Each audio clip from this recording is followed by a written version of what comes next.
Opie and Anthony. Hey, what's up? It's Sam. Hey, it's E-Rock. Sam, whatever happened to Jay Moore? Who cares? He got a TV show and then stopped talking to us. Yeah, well, he's a very famous guy now, but there was a time when he would call our very own radio show, The Opie and Anthony Show, with impressions. I think it was only because Colin Quinn was in studio. Well, listen for yourself.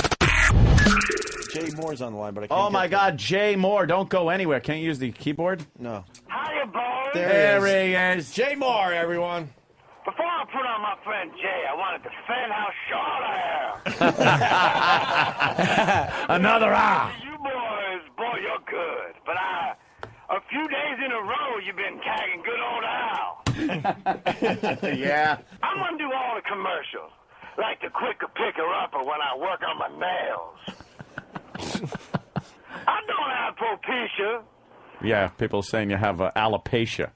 Alopecia, propecia. That's why I'm hooked on phonics, Anthony. Because I don't know certain words. I just know in 88 minutes my hair was orange. Yeah, it was. Like Pesci and JFK. My wig was crooked and I wanted to throw a gay party with friends. He's got that down. I'm so impressed, Jimmy. You get to tell jokes, and you think you're special because you painted her fucking nails. What movie? I'm going to guess Glengarry Glen Ross. No. When he just, like, embarrass everybody, you idiot. That's been great, Colin. That's why he's not here. Consciousness and just yell out random quotes and go, okay, quick, what movie? And then when they're wrong, go, I'm smarter than you. I knew what I was saying. Yo, you should let Tracy Morgan talk to Jimmy. I got schizophrenia. I just got my belly off in preschool. His belly. And a doodle diaper pamper. Yeah. Jay, please put Colin in Reservoir Dogs. Guys, look, obviously there was a rat in this whole operation, and I know it wasn't me. I'm pretty goddamn sure it wasn't you. The guy definitely fucking freaked out in there, but he seems, I don't know, he seems pretty okay now. He's a big guy, I don't know. Holy Jesus Christ. You're holding a desert eagle. He's asking you if you want to bark all day. A guy like that doesn't have all this, just reach the top. We need to get in touch with Joe. Get this guy to the hospital. He's getting blood on my shoes. Finicky I am when it comes to my LA Gear sneakers. Holy Say the goddamn words, stupid. stupid. Holy. Colin driving around the valley with Bobby Kelly in the back. I broke my fucking stomach, man. Are you gonna be okay, stupid? When you shut up, you're bleeding all over my car. You're dumb. That dumb bitch. If I gotta shoot some cop, if that's the difference between me doing, 10 years. Goodbye. That's what I talked about in the meeting today. I was really stressed out. I went to like 5 meetings in 10 minutes. What I do is they go, hi, my name is Colin, and then run out the room and go to another one.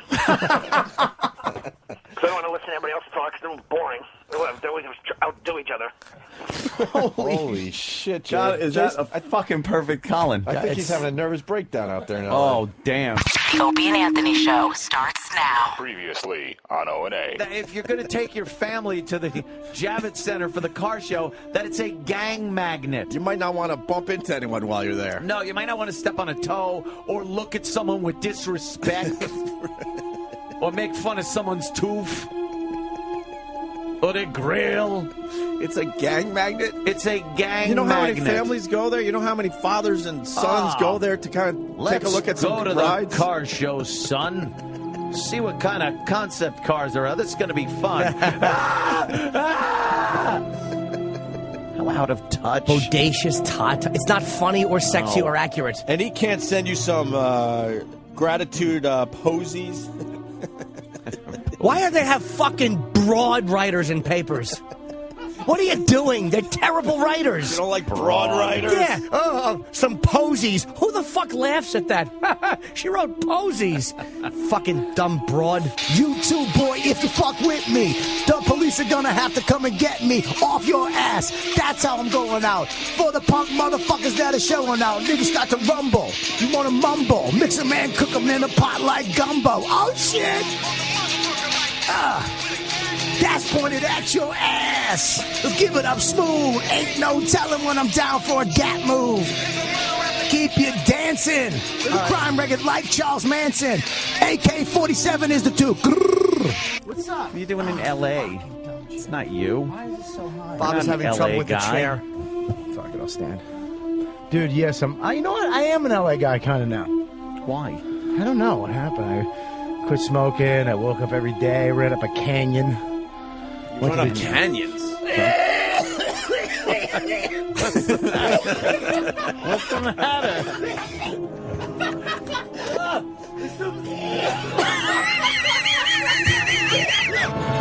Opie and Anthony, live next.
Opie and Anthony on satellite radio. Those hosts, Anthony Cumia and Greg Opie. Universal team. Opie and Anthony apologizing for yet another raunchy comment prophetically to rap. Is this the last straw for the raunchy radio duo? Yay! Pudding! The greatest show on satellite radio today. It's entertaining as fuck. How many people are screaming at their radios right now? It doesn't get better than this. It's just the stupidest, most fun. I can't get enough of this. I would eat your poo. Let's be honest with each other. No one's doing better radio than this. We rule. Google it. You're fucking right. Simple as that. Fucking believe it. This is radio. Radio. But enough of this palaver. Let's get the show on the road. Hey, is it Whip 'em Out Wednesday? Sure is. Yes. Sure is. When did this day? Witness to this day. You know, we had another earthquake. We did? 7.8. I think it was Indonesia. Oh, yeah? But they don't have, like, media there yet, so we don't know what's going on. Nah. It's that part of the world that we can't communicate with, so. Yeah, they still have people that run with notes. Yes. So we have should to go to the next city. We should be getting a note sometime in 2011 to find Yeah. out what kind of damage the earthquake did to Indonesia. Yeah. Comes up all out of breath, hands you a scroll, you read it. Then you run back with Yeah. some answer. By the time you get back, everyone's dead and it doesn't even matter anymore. Doesn't matter. The next generation's already doing their thing. Great line of communication. And now Kind of what? how we work here, though, to tell you the truth. Yeah. We'd be better off. Sure. Hey, man, the media, they're really, really funny. Speaking of. Man. The Masters start tomorrow. Yeah. They're all teasing when Tiger's going to tee off. Well, the time would be 1:42 tomorrow. And Tiger happened to be on his phone yesterday, so watch out, everyone. Well, the media is joking about Tiger on his phone. They got pictures of him on his phone, and he's smiling, and it's like, uh-oh. One of the headlines, hey, Tiger, who are you texting? Oh, look, it's a phone. It's not like he's got a fucking waitress's vagina in his mouth. Another one just said, OMG. Yeah. OMG. Using some of the text jargon. The fact is, he was playing around with, I think it was Freddie Couple. No, it was O'Meara? Yeah. O'Meara. Yeah. They're pals. And O'Meara's like, hey, could you fucking make a video of my putt? I want to see what I'm doing wrong. Maybe you could tell me and help me out. He was looping his putt. Yeah, because we're practicing here. And that's all it was. But look, hey, who are you texting? Yeah. And then they write, no, Tiger Woods isn't sexting a gal pal. Well, no one thought that. I thought so. You wanted to make a story out of it, you dumb paper. If they actually heard it, it would be real. Dumb paper. The paper's dumb. It would even be more scandalous because he said, could you tape my pud? Right. Yeah. Or imagine it's what a great word for a dick. My pud. You like when you're like 9 or 8? Yeah. Suck my pud. My pud. Yeah. Paper. Fucking the word pud rules. Yeah. That's a favorite. So that's all it is. But, God, he had the misfortune of picking up, I don't know, a phone. Yeah. What's he supposed to do? You know, he's fucking, he uses a phone. What is he not supposed to have a phone? Press. They're going to do a bunch of things like that, I'm sure, when he's teeing off. They'll fucking... Oh, look at that. He's got his balls in his hand. All right, what's that supposed to mean? Booyah. He's going to booyah some chick. Yeah. Well, you watching? Of course you're watching. I'm going to watch. Yeah, why not? And you don't watch golf for the most part? No, not. I usually watch the last, round Is there anything that they play. There's not. I was going to say, is there anything better? But then everyone's going to come up with a million things that are better. So I stopped myself. But when you're just laying around on a Sunday and the final round of a really good golf tournament's on. Unprotected sex. Well, I know. That's why I stopped myself. I knew you would have one right off there. Yeah, that's always good. So feels cushy. So we got that. Yeah. And Sandra Bullock breaks her silence to deny Ian Halperin's claim she had a sex tape. Fucking Ian. And if Ian doesn't call us today, we never talk to him again. Yeah, because now he's scheduled. in the legitimate news. Right. Every fucking news organization that's carrying this story is mentioning Ian's name. Yes. Because he's the one that said that there was some kind of a sex tape. He alleged to a sex tape. Not only a sex tape, something with duty on Sandra Bullock's fucking mustache area. And him dressed like a Nazi. And Could you get that story, Dan? Sieg Heiling. Oh, wait, I might have it. Like all kinds of shit. All right, I got it. Sandra Bullock breaks her silence in response to rumors of a sex tape with husband Jesse James. Sandra Bullock has finally broken her silence since news of Jesse James' alleged affairs made headlines denying the existence of a purported sex tape with her estranged husband. There's no sex tape, she told People.com. There never has been one, and there never will be one. Oh, Jesus. Her statement is in response to writer Ian Halperin's. Google it. For all the people that don't like Ian on our show, this is why we have Ian Halperin on our show. All of a sudden falls right into it. Ian Halperin's gossip blog that claims James possesses an extremely graphic sex tape in which he's dressed in Nazi regalia and is having profanity-laced sex with the actress.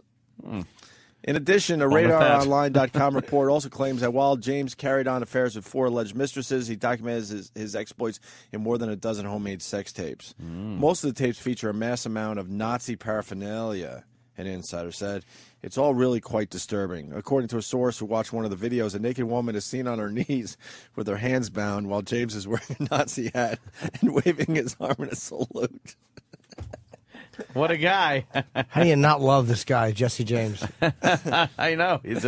He's a degenerate. He can fuck my girl anytime. He's a good boy. He was shouting and singing and appearing to swig from a bottle of bourbon every now and then, the source said.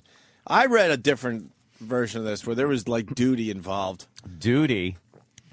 Wow, Can we find that? What would Tyler Durden do? Had a funny, I think, response to it. But I don't know how sarcastic it was, or if they added details just to be sarcastic. Oh, really? Yeah, they don't seem to. I think it was the guy that called in, not a particular fan of Ian. Oh, that's Brandon. No. Brandon from whatwoulddtylerdurden.com. Yeah, there's. I think I was reading on his site that they. Well, they had a little battle on our program. Yes, they did. The other day, so they might battle again today. He was not at all happy with Ian. He's had it with Ian Halperin. He's had it up to here with Ian. He really has. Tired of Ian. Is there a duty line in that story, Danny? I think I might have read it off that site. Duty. Something about duty on a duty mustache. Yeah. Did you read that too, Jimmy? Yes. Hang on. I think I have it. All right, good. People.com didn't mention shit mustache. No, nothing like that. But just the fact that she had to break her silence because of that idiot is great. Who's nude somewhere with another model playing a fucking Play saxophone. my saxophone. Google it. Norton. Yeah, it's on Ian's website. All right, what does it say? Ian Undercover. It says, Ian Undercover confirmed late last night that Jesse James has the goods on his wife. It includes James smearing feces on Bullock's upper lip during various types of anal sex. That's a dirty Sanchez. He gave her the dirty Sanchez? Well, according to Ian Halperin's blog. Yes. But, why would Ian print that? How are you not getting sued? During various types of anal sex?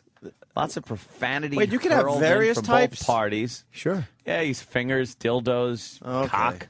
Yeah. Yeah, I guess you're right. And a leather-clad James sporting a Hitler mustache with brown hat with a swastika, ramming a handcuffed Bullock's asshole with a shotgun in his left hand.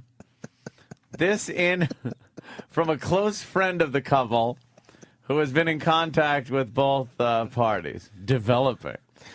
Wow, wait a minute. Is he suggesting that Sandra Bullock took a shotgun barrel up her asshole? No. The guy was holding the shotgun. Read that again. It looks like to me. It sounded like shotgun barrel up her butt. Really? Let's see. Lots of profanity hurled from both parties, and a leather-clad James sporting a Hitler mustache with a brown hat with a swastika, ramming a handcuffed Bullock's asshole with a shotgun in his left hand. All right, so he might have been fucking in the ass. He's implying that he was fucking her in the ass and holding a shotgun in his left hand, like Oswald. All right, I got you. That's never saw that Oswald picture. No, he's holding the free Cuba pamphlet, and he has the actress on his dick and the of course gun. I mean, they have close... And Marilyn Monroe on his dick. And with Jane Mansfield's head. This is coming from close friends? Yeah, what friends of the couple have seen this? Right. I know. Hey, sit down. We got to show you something. Yeah, this is great. After we watch Speed, let's pop this in. Close friends. Unless he's making it so ridiculous that no reasonable person could ascertain it would be true. Like, unless that's the way he gets around it. Well, I don't think so, because he, in my opinion, he runs a website that people look at as kind of gossip and news to be true. And somebody like Larry Flint, he's won a lot of his cases because of parody. You're allowed parody. You can make fun of people. You can imply that things are happening sexually between people if it's known to be parody, which Hustler magazine and shit like that is known. But this, I don't know. Boy, he's skating. How great is it, though? Oh, it's fucking fantastic. They couldn't get a word out of Sandra Bullock, and it's our pal Ian Halperin that makes her go, oh, holy shit, no. I have to talk. I have to talk this immediately. Idiot is saying I'm getting rammed in the ass with a fucking dirty Sanchez by a Nazi with a shotgun. If this follows suit, Ian won't be on our show today. Yeah. This is what happens with us. It works. We build some people up. We have a nice relationship, and then they hit the real media. Yeah. And then they forget all about us. Like, oh yeah, those guys. I don't need them anymore. Yeah. I'm on to bigger and better things. So Ian better be on this show today. Supposedly he'll be on at 8 a.m. to discuss that and other things. All right. Well, the countdown is on. He better be. Yes. He better be. Yeah, that's probably the same type of parody. I bet you that's the same thing. That you think? Yeah, I do. It's entertainment. Because what did Larry Flint? He went to court because he had said Falwell, right? And fucked his mother in an outhouse. Fucked his mother in an outhouse. In an outhouse. It was so out there and so crazy, and because of the medium it was in, which was Hustler, and it was obviously parody, he got away with it. But the lawyer, I actually met the lawyer briefly, the real lawyer for Larry Flint, played by Norton, who was amazing. When he said in court, he goes, Mr. Falwell, have you ever had sex with your mother? Oh, yeah, everybody's shocked. Yeah. He's going, well, of course you haven't. Nobody thinks you. Like, it was a great, nobody thinks you did. Yeah, great look, argument. Look around, right? Really is. Who would believe that? Yep. Nobody would. Wow, that is great. Yeah, he actually had to ask him out on the stand. What a great angle. Have you ever had sex with your mother? With your mother. I have not. She was a saint. Wow, that's in all an right. outhouse. It's in the outhouse. Larry Flint, boy, when he teased you, he really gave you a good ribbon. Larry knew how to give a ribbing. He certainly did. Do you understand? In 1978 or whatever it was, nobody talked about Jerry Falwell like that. No, not at all. Fantastic. In other news, fucking wheelchair-bound ghoul. Oh, fear! That was a great movie. Ah, man. fantastic. Great movie. I got to watch that again now. In other news, we start off our show different every day, by the way. Why not? For the new people out there. There's no real structure here. We like it that way. Tiki Barber, remember him? Of course. He was the Giants' great. Played for the New Jersey / New York Giants. And now he's, a commentator. And his he's got a twin brother in the NFL, or was in the NFL. Well, he's leaving his 8-month pregnant wife. Oh, fuck. This has got to hurt a little bit. For a 23-year-old former NBC intern. Wow. He's only 35, though, Tiki. I thought he was older. He's turning 35. Yeah, he had an early retirement. You sure he's only 35, though? Yeah, I'm reading it right now. It says he turns 35. He turns 35 today, actually. I knew he... And they got a picture of him with... who's the intern? Ginny's his wife. She's Asian woman. She's a pretty woman. Yeah. The blonde here. Oh, or the one that hates her father. I don't know. When you're dating Tiki Barber, it's a little different. Is it? Well, yeah, there's a whole... Is it to Dad? I don't know. It depends on who Dad... Hopefully Dad's a Jets fan. She's really straight fixing Dad's wagon. It depends what kind of gifts Dad gets out of the relationship. If all of a sudden he's driving around in a nice, sporty I don't fucking think car, it really matters. Or all of a sudden he's playing at a really good country club. It might put certain and he things... don't care as much. Might put certain things to the back of his mind, but it's always there. Tiki's giant fucking cock just slipping into his little girl, his little blonde-haired girl. So he was named after the thing that almost killed Greg Brady. Greg Beatty. Good improv. Beatty. Fucking retard. Warren Brady. Beatty. I got it. Yeah, thanks. I figured I'd back you up with another one. You sure did. It was bombing alone. You just jumped right in. Nah. Oh, fuck. The target assessment said it wasn't destroyed. That was a I had fucking... to drop another. Yeah, that was a good carpet bomb. I did a lot of collateral damage.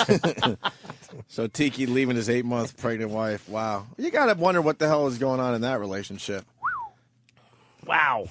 Just dumps 8 months pregnant? No, obviously it doesn't seem like the right thing to do, but you don't know. You're not behind those closed doors. She might be a real you-know-what. Yeah, but you could always say maybe she's like that because she's, the hormones are going and she's concerned about her pregnancy and now she's got to deal with that. Maybe she's pregnant with someone else's kid.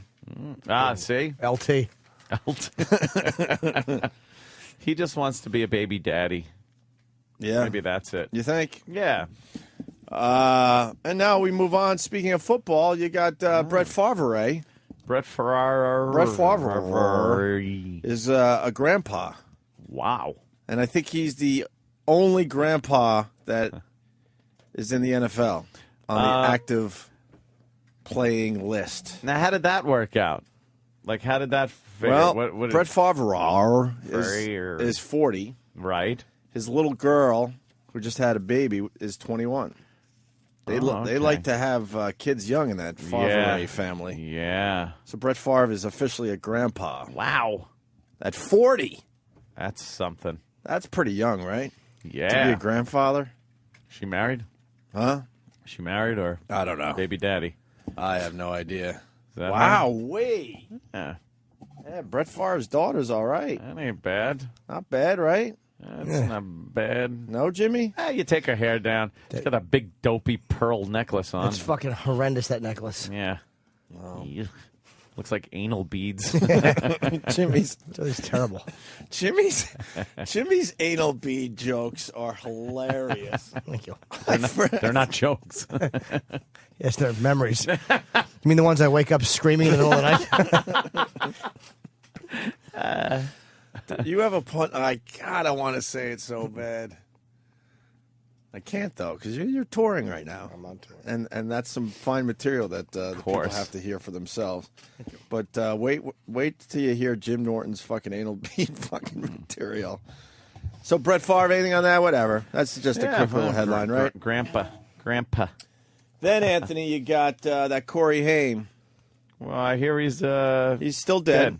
He obtained over 500 pills in the 3 months before his death. So 500 pills over the 3 months. He was still fighting his demons, I guess. Wow. 500 pills in the last 3 months of his life. Damn. How many pills is that a day? You got about let's call it 90 days. So times you got about 5 and change pills a day. It's not that many. Sounds like a lot more than it is. Fraudulently 5 and change pill. Oh, 5 and change per day? Mm-hmm. What were they, though? It'd be about 5.5. Probably bad ones to mix, I bet you. You think? And that's per day. Maybe there were some days. Oh, wait, he now we're didn't do talking any. 553 pills. So now we're talking, that's 6 pills a day. And maybe, some days he didn't take any. Or maybe some days he took one and decided, And the next day, big handfuls. So, good riddance. Good riddance. Fuck. I don't think the world needed another fucking B movie. Corey Feldman is still very sad. Is he? Yeah. Spirit Airlines. Yes. Will become, this is just enraging, and I'm so glad we have a radio show. Oh, wait, we got a countdown here. 195 Valiums. Okay. Wow. 194 Soma. What's is Soma? I think that's for bad duty. No, I don't know. What's Soma for? Anybody? Soma. Maybe it helps you shit because the next one's 149 tablets of Vicodin. Vicodin. Good old Vicodin. And 15 Xanax. Wow, he didn't believe in the Xanax too much, huh? No. Why would you if you get the Vicodin? Xanax is a stepping stone to Vicodin and Valium. And Soma, whatever that is. Soma sounds like a sleep aid. Apparently it's a muscle relaxer. Oh, that's good. That's to get the duties stop out. Breathing. And to get the duties out. Those muscle relaxers make your diaphragm relax to the point where you're just not breathing anymore and you drop dead. That's wonderful. So yeah. All right, Spirit Airlines. This is just enraging. It just bothers me that companies can't figure out their shit. And I know the economy isn't in the greatest place right now, but even when the economy is booming, companies can't figure out their shit. Let me see if I can blame this on Obama. Go ahead. Oh, please. Spirit Airlines will become the first airline to officially charge for carry-on bags. Yeah. That's amazing, huh? But you want to go from point A to point B to see, I don't know, your grandma in Florida. Yeah. So when you get on a plane, you have no choice. You need to bring stuff so you can live in grandma's house for a couple days. They want you to show up with the shirt on your back or else you're paying. That's pretty much what they're doing now. This one isn't for a bag you could fit under the seat in front of you. This is only if you're using overhead compartment. So if you got like a book bag that you can slide under, that you're you still can slide good? under the seat, but you're good. But if they start here, this is a lesson to learn from, man. a long fucking time ago, man. They're not going to stop. They start here, they're not going to stop. Because when we get used to this, when we get used to the $45 per bag for carry-ons, then they're going to go, oh, look, the public is fucking paying for this. Well, now it's going to be another $25 for every book bag that you push under the seat in front of you. We got used to the checked luggage pretty quickly, paying for that. Yep. We got used to that pretty quickly, and then they decided, you know something? I'm noticing, and they probably did notice this because I'm guilty of doing this. I will take a carry-on bag that is the maximum size for a carry-on bag. You almost need some grease to get it in there. It goes in, but it's in there. It's actually set up to be the maximum size for carry-on. Right. I bought one, and when I'm going away, unless I'm going for 2 weeks somewhere, I'll pack everything I need in that and in a backpack, and it works. So I don't have to check a bag. So they're probably noticing a lot more people are doing that. So why not start, sticking it to them? Really? And getting $45. People are still freaking bringing regular luggage. Oh, I know that. But, regular luggage. But if I'm doing it, I'm sure other people are doing it. Mine is just for convenience, though, because it's so nice not having to go to that fucking carousel and watch the parade of luggage and watch people grabbing your shit. Let me tell you something. Maybe I'm an amazing person. I've never... What? That's the boring clip. You need the that's bullshit clip. Oh, no, that was my non-reaction clip. Oh, okay. Okay, so you're an amazing person. I must be an amazing person because I don't think I've ever grabbed anyone else's bag and just jostled it around trying to see if it's mine. Right. Like, I pretty much know my bag, and it's not fucking purple or fucking got the ribbon around it. It's a normal black... bag that a lot of people have, but you just kind of know your bag, Yeah, I think kind of know it when it comes out. I love the people that need a huge pink ribbon or something. Like they can't figure shit out on their own. Yeah. And they're looking at every fucking thing that comes out, tossing it around. Right. Is this my... And I know it's mine. I'm looking down the line going like, could you put my fucking bag back on the goddamn conveyor? The worst, and Jimmy would know this better than anyone, when you fly into a city on a Sunday... And now you got to wait forever for your baggage because they don't have as many baggage handlers or something. What's that about? Sometimes you will wait like an hour. Yeah. If you had a short flight of an hour, next thing you know, you're waiting for your bag more time than when you were in the air. Yep. I actually have a little thing, a photo of a ticking bomb tied around mine, so I know it's mine. That's good. It always gives them a chuckle. Chris on Long Island. Let's say hi to Chris. Chris, what's up? Good morning, ladies. Hey, buddy. Yeah. Myrtle Beach is a big destination, and really the only way to get to Myrtle Beach from up here is LaGuardia on Spirit. Spirit, yeah. About 9 years ago, it was maybe $1.50 to fly down there round trip. Sure. Now I'm leaving today, 4 o'clock. $270. They're not charging me for the carry-on yet, but they are. But they charge us for all our golf clubs. They're charging me for all my luggage. Now to get down there, I got to rent the fucking car. So for 4 guys, you figure it's what, $1,500 for the week? Yeah. Fuck them. I'm driving next year. 12 hours to get down there. For $1,500, I can rent an Escalade. Yeah.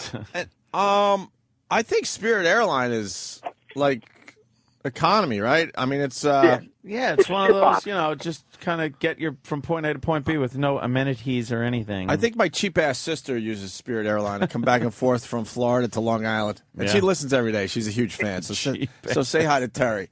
Like she'll book her flight on Spirit, and we all just keep our fingers crossed that the plane's going to land. It's like, Jesus, JetBlue or something with a newer fleet. What's wrong with you? That's a nice paint job. Supposedly the seats on Spirit Airline are smaller, too, because they're trying to squeeze more people into the plane. In? That's great. It's a shit box. The stewardesses are like 80-year-old transvestites. It's just disgusting.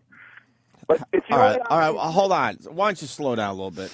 When was the last time you saw a hot stewardess? Sexy stews. They're all like I haven't seen one. Middle-aged to older women now that walk around, and then flamboyantly gay gentlemen. The gay guys that get really mad because you ask for something. I'm sorry.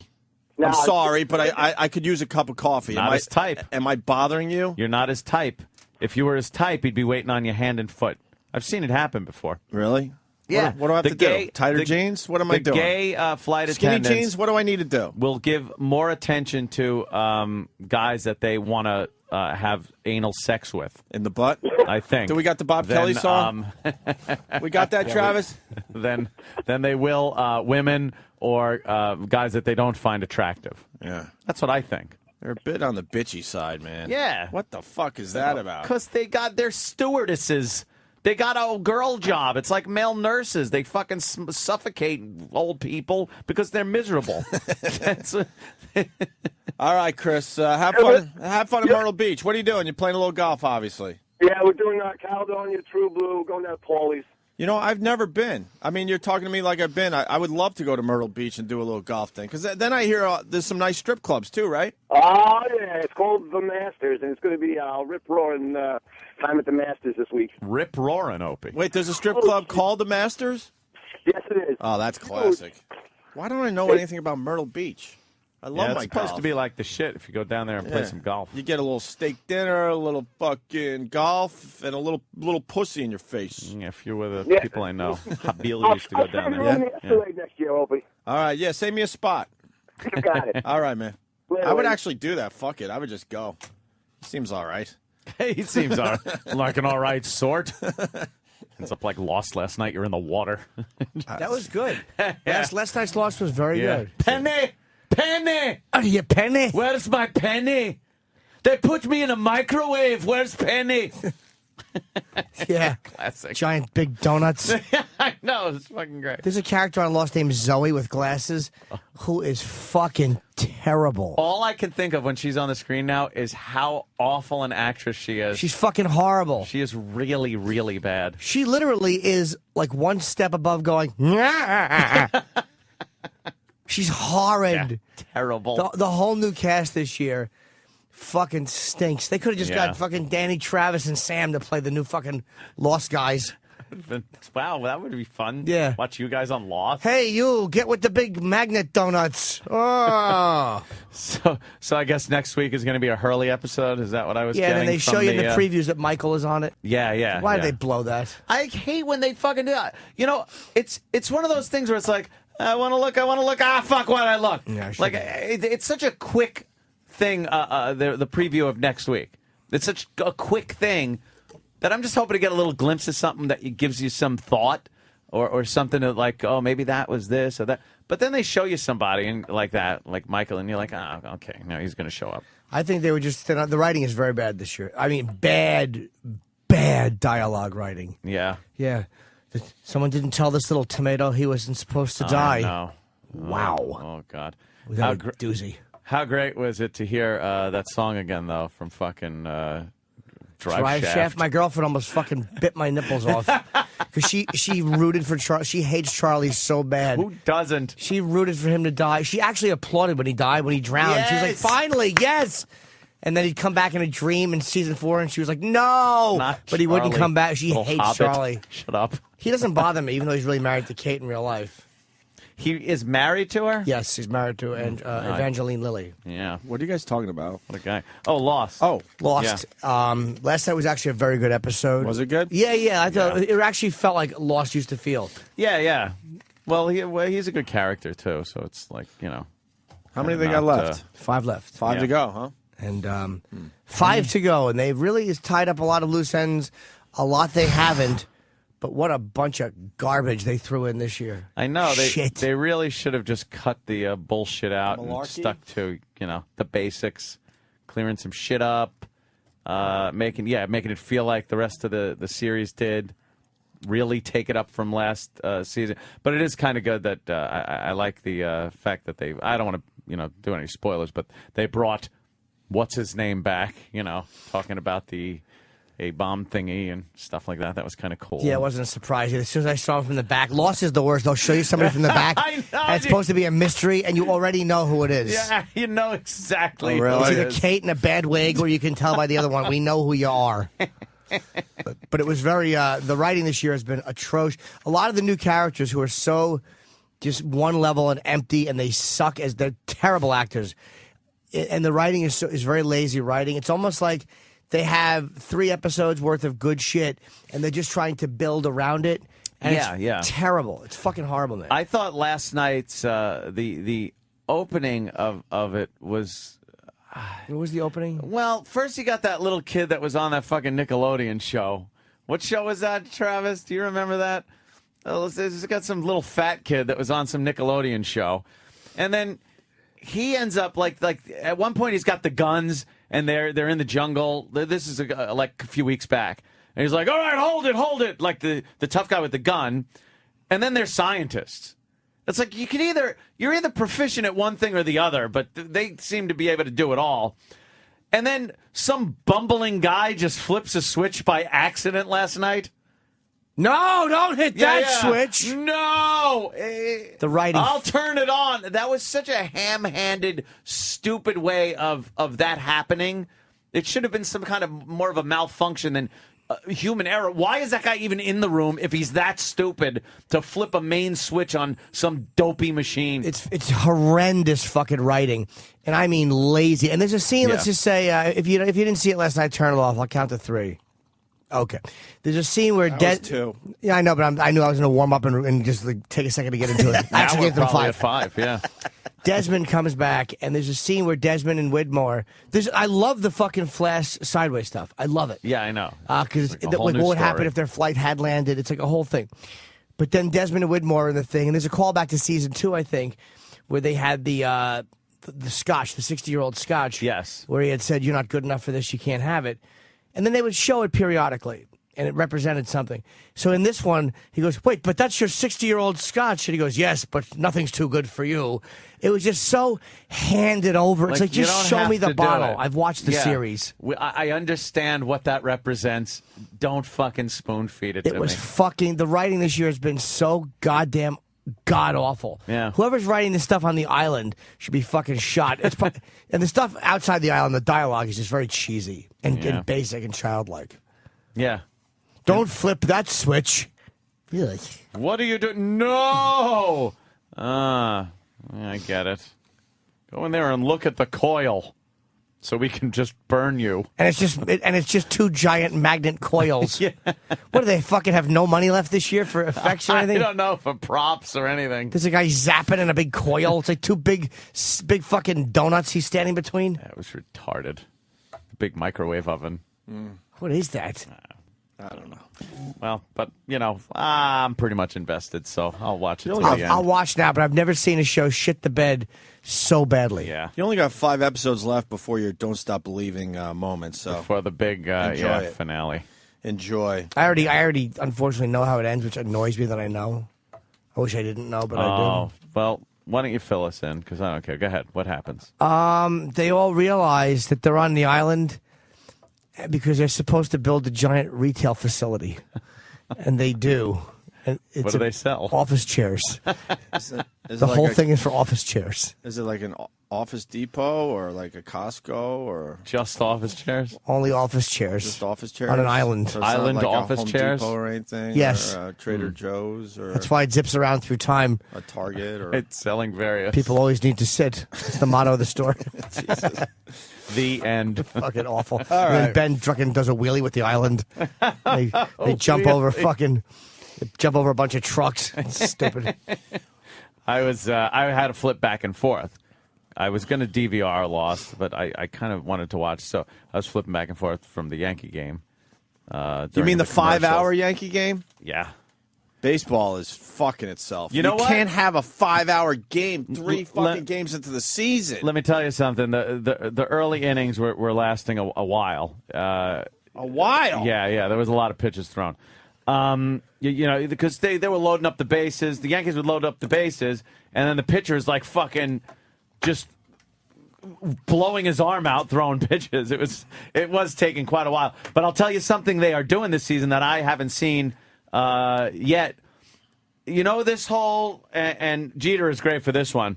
Putting the hand up in the back, sure. Hey, time. And then you kick the dirt a little bit. The fucking rub your cock a bit. Here's what the plate ump is doing now.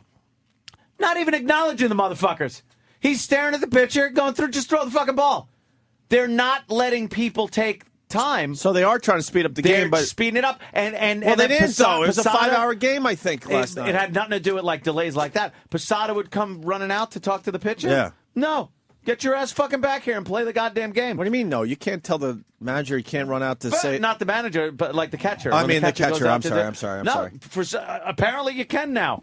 The umps are now saying, no, get the fuck back here and play the goddamn game. I'm not taking your delays anymore. But baseball's still really hot. But this is going to come to a head eventually. We live in a different world. People don't want to sit through a 5-hour fucking baseball game. I don't mind. If it's the World Series, I don't mind. Don't forget, most people don't get up when we do either. Most people get up a little later. So for them, it's like they'll watch most of it. Yeah, but what are you doing? And you know what baseball? But what are you doing? You're you got a laptop online on your fucking lap. Exactly. Baseball is the kind of game where you can watch it and you don't have to pay attention to every second of it. If it's on and you hear like, whoa, you know to look up and I'm gonna catch something. I'm a huge fan. I don't know if they do it with baseball just because I'm not a huge baseball fan these days. But I'm gonna try to get into the Mets a little bit more than I have in past years. But some of these sports channels, they'll do like, well, I'm a hockey fan. The Islanders in an hour. Yeah. So they have the whole game in an hour. Right. Yeah. It is the greatest fucking thing. All they're doing is really cutting out the stoppage of play, the commercial breaks, and all that, and you get to see almost the entire game within an hour. Or like basketball, they do the Nixon in an hour, and they'll blow off a whole bunch of plays that didn't mean shit. You know what? And just get to the meat and potatoes of the game. I love that. There's a dynamic to baseball that there isn't to a game like basketball, which is why, and I've said it 1,000 times, I hate basketball because it's nothing but dunk, dunk, dunk, score, dunk, dunk, dunk, score, dunk, dunk, dunk, score, dunk, dunk, dunk, and the last person to score wins the fucking game. I mean, I don't like that at all. Hard to argue now that. Baseball, you could say, yeah, 5 hours is ridiculous for a game. It is. It's too long. But the lulls that you get in baseball, you'll sit there and be like, all right. But then the high points, bases fucking loaded. Here we go. Yeah. Now we're going to get some action. There's a dynamic to the game that makes it very exciting. It depends where you are, too, because if you're like on a beach and someone has the dumb... I'm gonna date myself, like a transistor radio, and they got a game on, and you're kind of close to that person, just kind of listening, and it's just a. And Tom Silver. And they're just it's just a lazy day, and you got the baseball game going on in the background. That's kind of cool. But when you're at your house, just I don't know. Stay tuned. Next for our Negro League game. It's 100 years old. I mean, baseball ain't going anywhere. You're right, because you can't just leave it on in the background and kind of 5 hours, though. We're only 3 games into the season, Anthony. Come on. I know. Last night was good, I got something for you, though. And Jabba Chamberlain, they know how to use him. 3 outs. That's how you use Jabba. Let him get 3 outs, walk off the field like he won the fucking World Series, fucking pumping his fists everywhere like the lunatic he is. Mm-hmm. And, he'll do a good job for you. I have something for you, though. Yeah. Swung on it, high in the air to deep right. That ball is high. It is far. It is gone. Robbie Cano drills one deep in the right field seats. A long home run down the right field line. It's Robbie Cano. Don't you know? And the Yankees on the home run take a 6-4 lead. It's not about you. It's Robbie Cano. Don't you know? Don't you know? By the way, do we have an update on Bobo? Is he going to blow that dog dick to get back on the show? We do have an update on Bobo. All right, we'll do it after the break because Bobo wants back on the show so bad, and we said, all right, you fucking blow a dog, we'll let you back on the show. So I want to see where we're at with that. But the Grandmaster fucking guy from the Yankees, what was his name? Granderson. Yes. A lot of people tweeted that home run call. Yeah. That douche made is based on some kind of 1945 musical on Broadway or something. Show. Yeah. He actually pulled that out of his asshole. It's not about you, Sterling. You think he was proud about that? Some obscure reference that only a few douchebags would get? I really hope Granderson does hit a bases-loaded home run because you know what's coming on that one. Yeah. Yeah. What? A Granderson slam! Exactly. It'll be the douchiest moment. Grand Slammerson! You know what? You're probably right. Just something douchey. Who the fuck enjoy? I don't understand how he does it.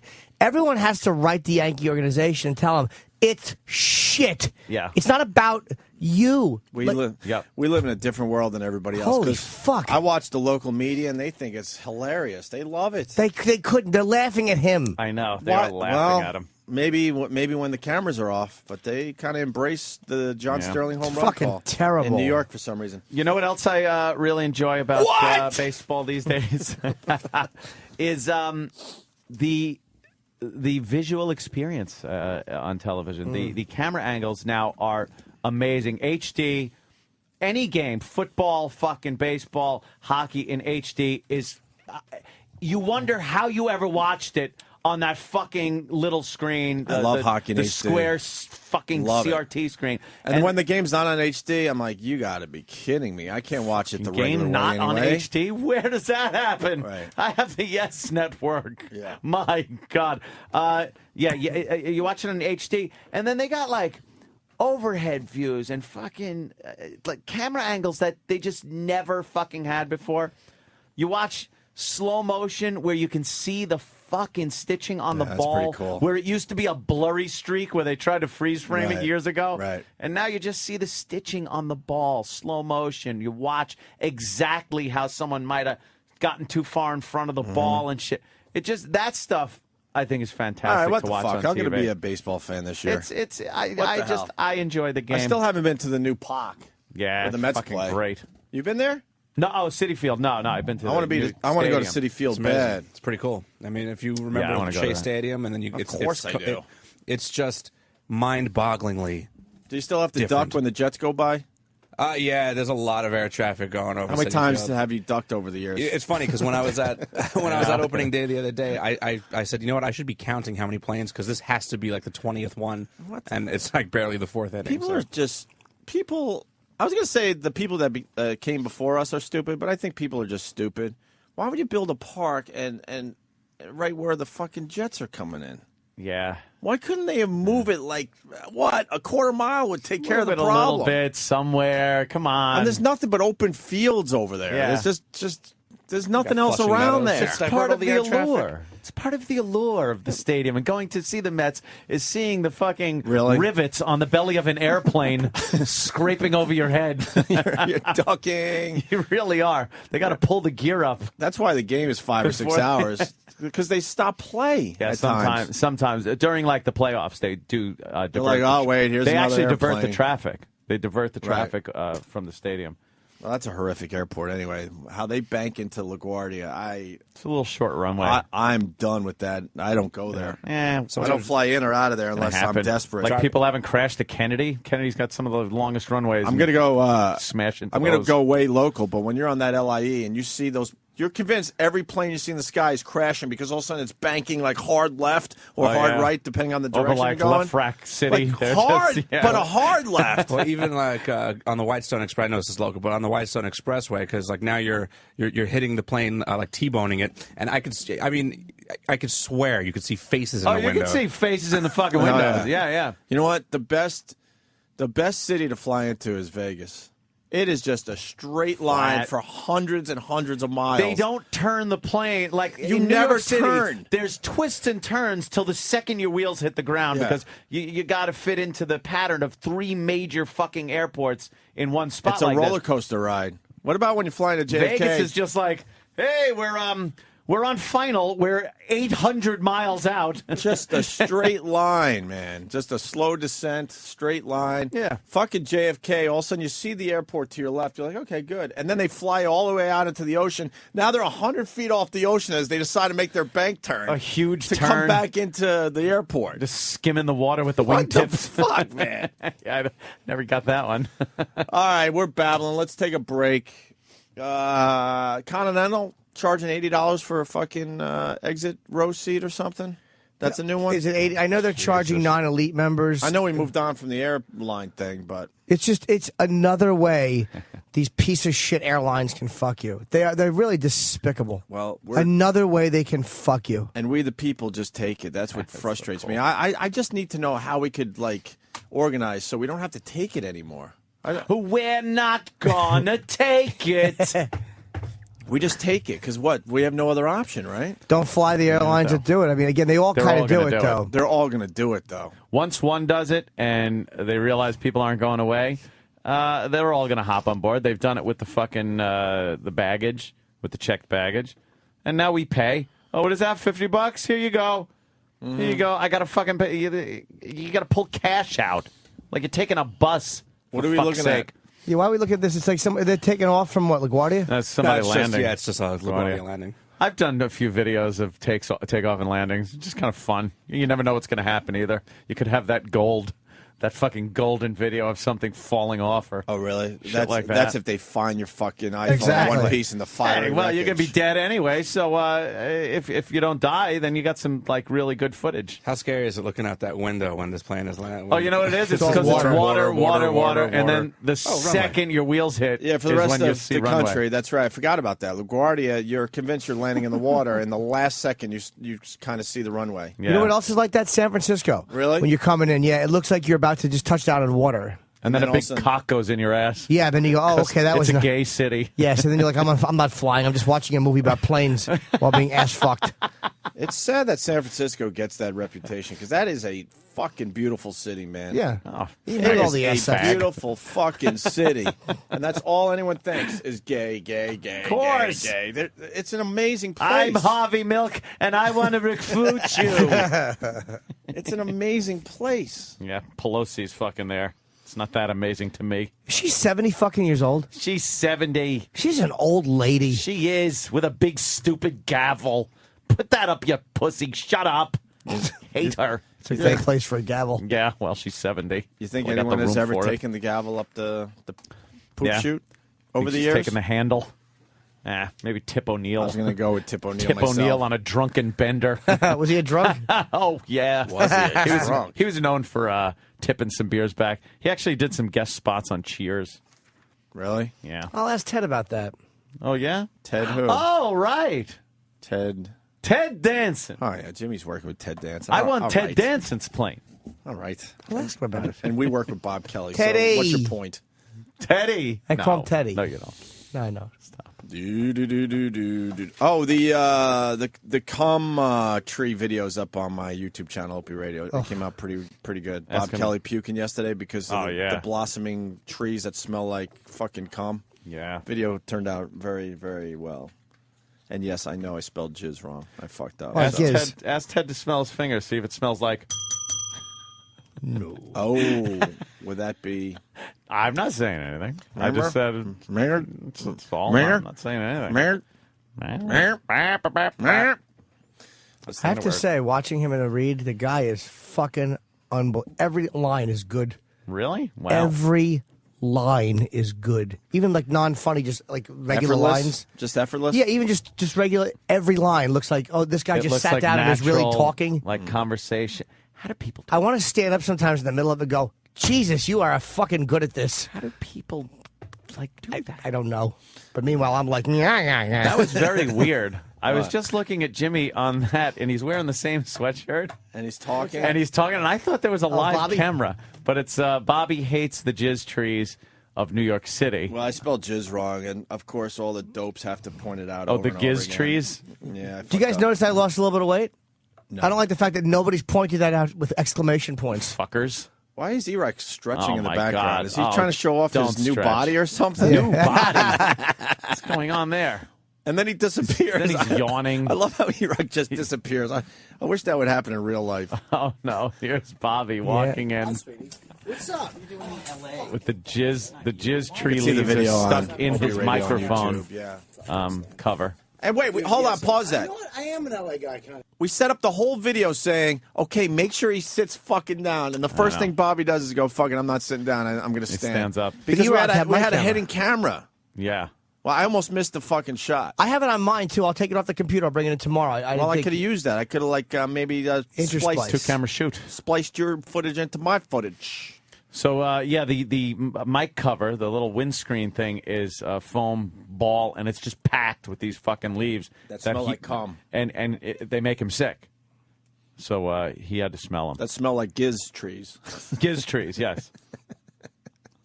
Look, I was trying to get the video up quickly. Quit smoking. I woke up every day, ran up a canyon. You run up canyons.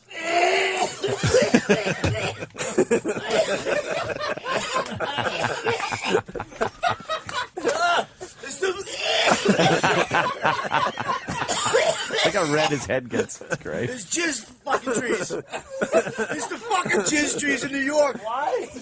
It's the fucking jizz trees in New York, you cunts. You smell them? They're a fucking attack in New York, Anthony. Welcome home, Bobby. Welcome home, Bobby. I hate the fucking smell. I think I was molested or something. I think I was molested. He smelled it again. Bob rules. The sound of Bob puking is just classic. You see how red his head gets? What are you talking about? Cum trees in New York. Dude, there's jizz trees in New York City. They do smell like cum. They smell like fuck. Smell that, dude. Have you smelled them? We all smelled it, Bobby. It smells like a fucking someone, like 9 guys just danked on your cheek. I can't fucking take it. The whole neighborhood. It stinks. It smells like fucking jizz all the time. It's fucking terrible, dude. Yeah, you I can't don't like take it. that. I don't like what? Jizzy smell. No, I don't. Do you? Do you? Yeah, you can check out the That's a video. good one. It's up there. It was great to watch because we knew it was going to get to him. Yeah. Because he quit smoking, so his sense of smell is obviously improved. Yeah. And just to watch him, it hit him so fast. He must have just paused and then He breathed did, because in. as he's talking, I'm like, why isn't he getting it? But you realize he's talking, so he's not breathing He's exhaling. in. Right. And then he stopped for a second and inhaled, and that was it. It was over. It. Why don't we take a break? Let's not forget Ian Halperin coming in. Not coming in. On the phone. Better be. Yeah, I mean, Sandra Bullock had to break her silence to deny Ian Halperin's claim she had a sex tape, so we'll get Ian on to get his side of the story. That should be pretty huge for us today, if he fucking doesn't blow us off. And then Tom Papa coming back. Yeah, he's doing, I think, the Stress Factory. I want to say this weekend, but I could be wrong. Very so funny comedian. He's a great comic. Yeah, he's a great comic, this Tom Papa. I heard the marriage ref got picked up for season 2. Well, congratulations. That's good news for Tom Papa, huh? Always happy for my friends when I can't get anything to fucking last for more than 3 weeks. Why aren't you on the show? Honestly, the guests they've had have been Madonna. And they've also had some lame fucking guests. You know, Eva Longoria. They're all famous, though. So, I've how seen about one. you get someone that you're famous, first of all, and second of all, you got a much better sense of humor than a few of those people they've had on there. Let's mention that to Tom. I've seen Tom on, he was in The Informant. He was in the movie The Informant. Who's what? Matt Damon. That was Matt Damon's movie. Oh, I didn't see that. Where he, was that a good movie? Yeah, you know something? I liked it. I thought it was kind of funny. Weird. Yeah, I liked it. And he had a scene with De Niro, too. And, are we doing Bob Kelly in the butt thing? Yeah. All right, we're doing Bob Kelly in the butt thing and some other things, and then we come back. Got to tell you what Bloomberg's doing in the city. It's not going to make Jimmy happy. Wilding. And then that Hank Johnson audio that you were telling me about. Yeah. I'm a little out on that, but oh, what a guy this and is. filled me in on it.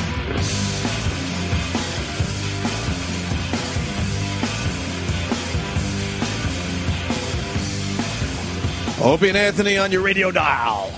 We got Ian Halperin calling in at 8 o'clock.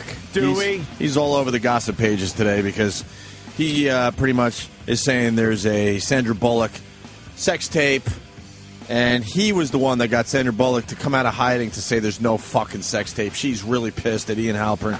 So who isn't? We'll get Ian Halperin's side of the story at 8 o'clock. Alert the media. This could be good. Alert the media. What else? Tom Papa at 8:30 or 8:15, somewhere around there. Yeah. He's doing that marriage ref show. And he's a really, really funny stand-up comedian playing Vinny's Club in New Brunswick, New Jersey, the Stress Factory, right?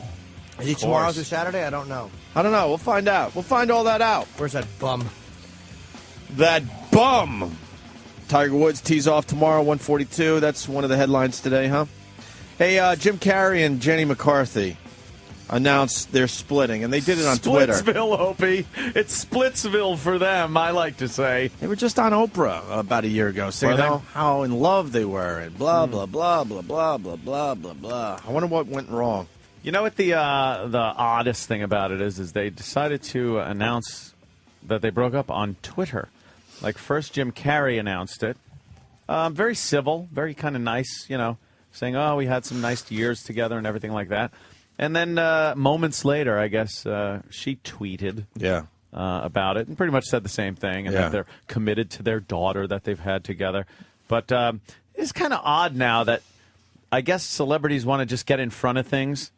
And own them. The news picks it up and twists it around in their It's kind of smart because it's coming right from the proverbial horse's mouth. It's coming from the source. It's really, really smart because the media, we've all been victims of the dumb media and how they twist things. In Lies. This room. So it's good to cut out the middleman and go, no, this is what's happening. I'm saying it right here. Yeah, here's my statement on my Twitter.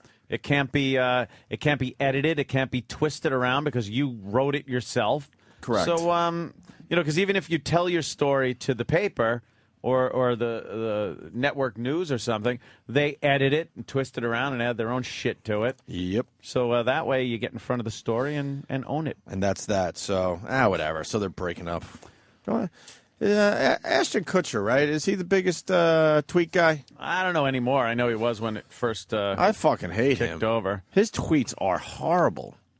Bobo has better tweets, and I know there's a lot of haters out there that don't like the Bobo, but Bobo has better tweets than the number one tweeter, Ashton Kutcher. Are his too safe? Oh, they're horrendous. Can we get his Twitter? I don't even. Why would anyone follow him on Twitter? I don't get it. A lot of people do. 4 million or something. My Mayer's God, got man. like 3 million, though. He's got a massive amount of John What's he Mayer, saying? I followed for a little while, and his tweets are okay, but he plays it safe too.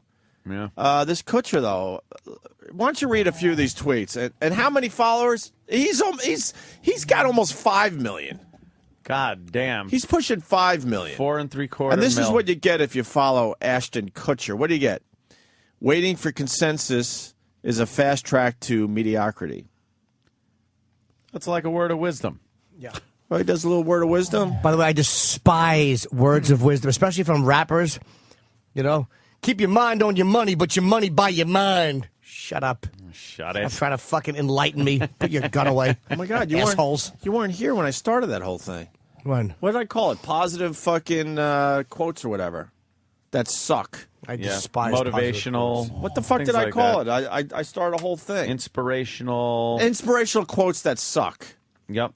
Pretty much all of them suck. What's this one? They mean nothing. Do stoplights really have sensors to detect if a car is there, or have I been nudging my car forward for all these years for nothing?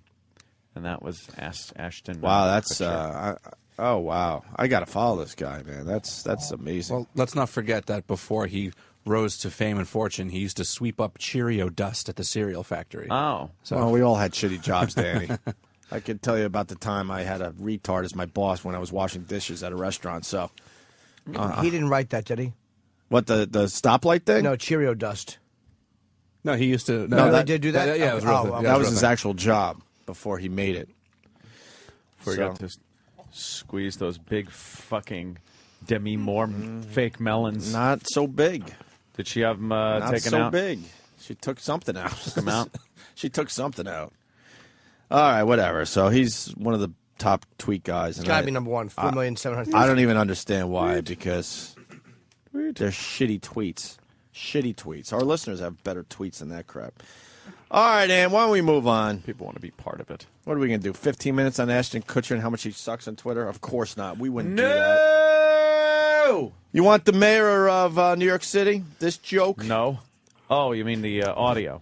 So, we had wilding going on in Times Square, and it was a pretty out of control scene. Easter Sunday. Apparently, this was happening a few places around the country. Orlando also had this Easter wilding thing that goes on. Can we remember? Could we be the ones that warn everyone that you could get shot on Easter Sunday as you're minding your own business, going around town with your family? I'll remember. Because no other I can hang politician out. or media outlet fucking warned anybody, and they knew this was going on.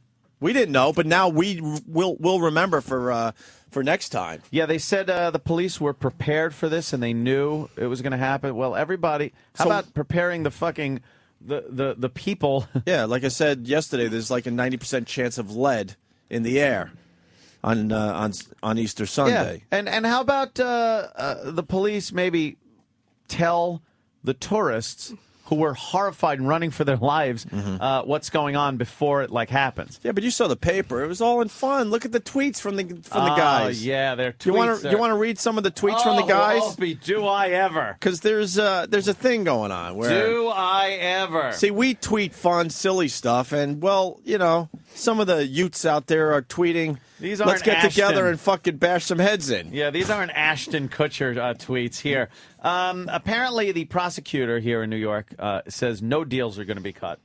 Everybody that's arrested is going to be prosecuted. They can't have this kind of thing happen.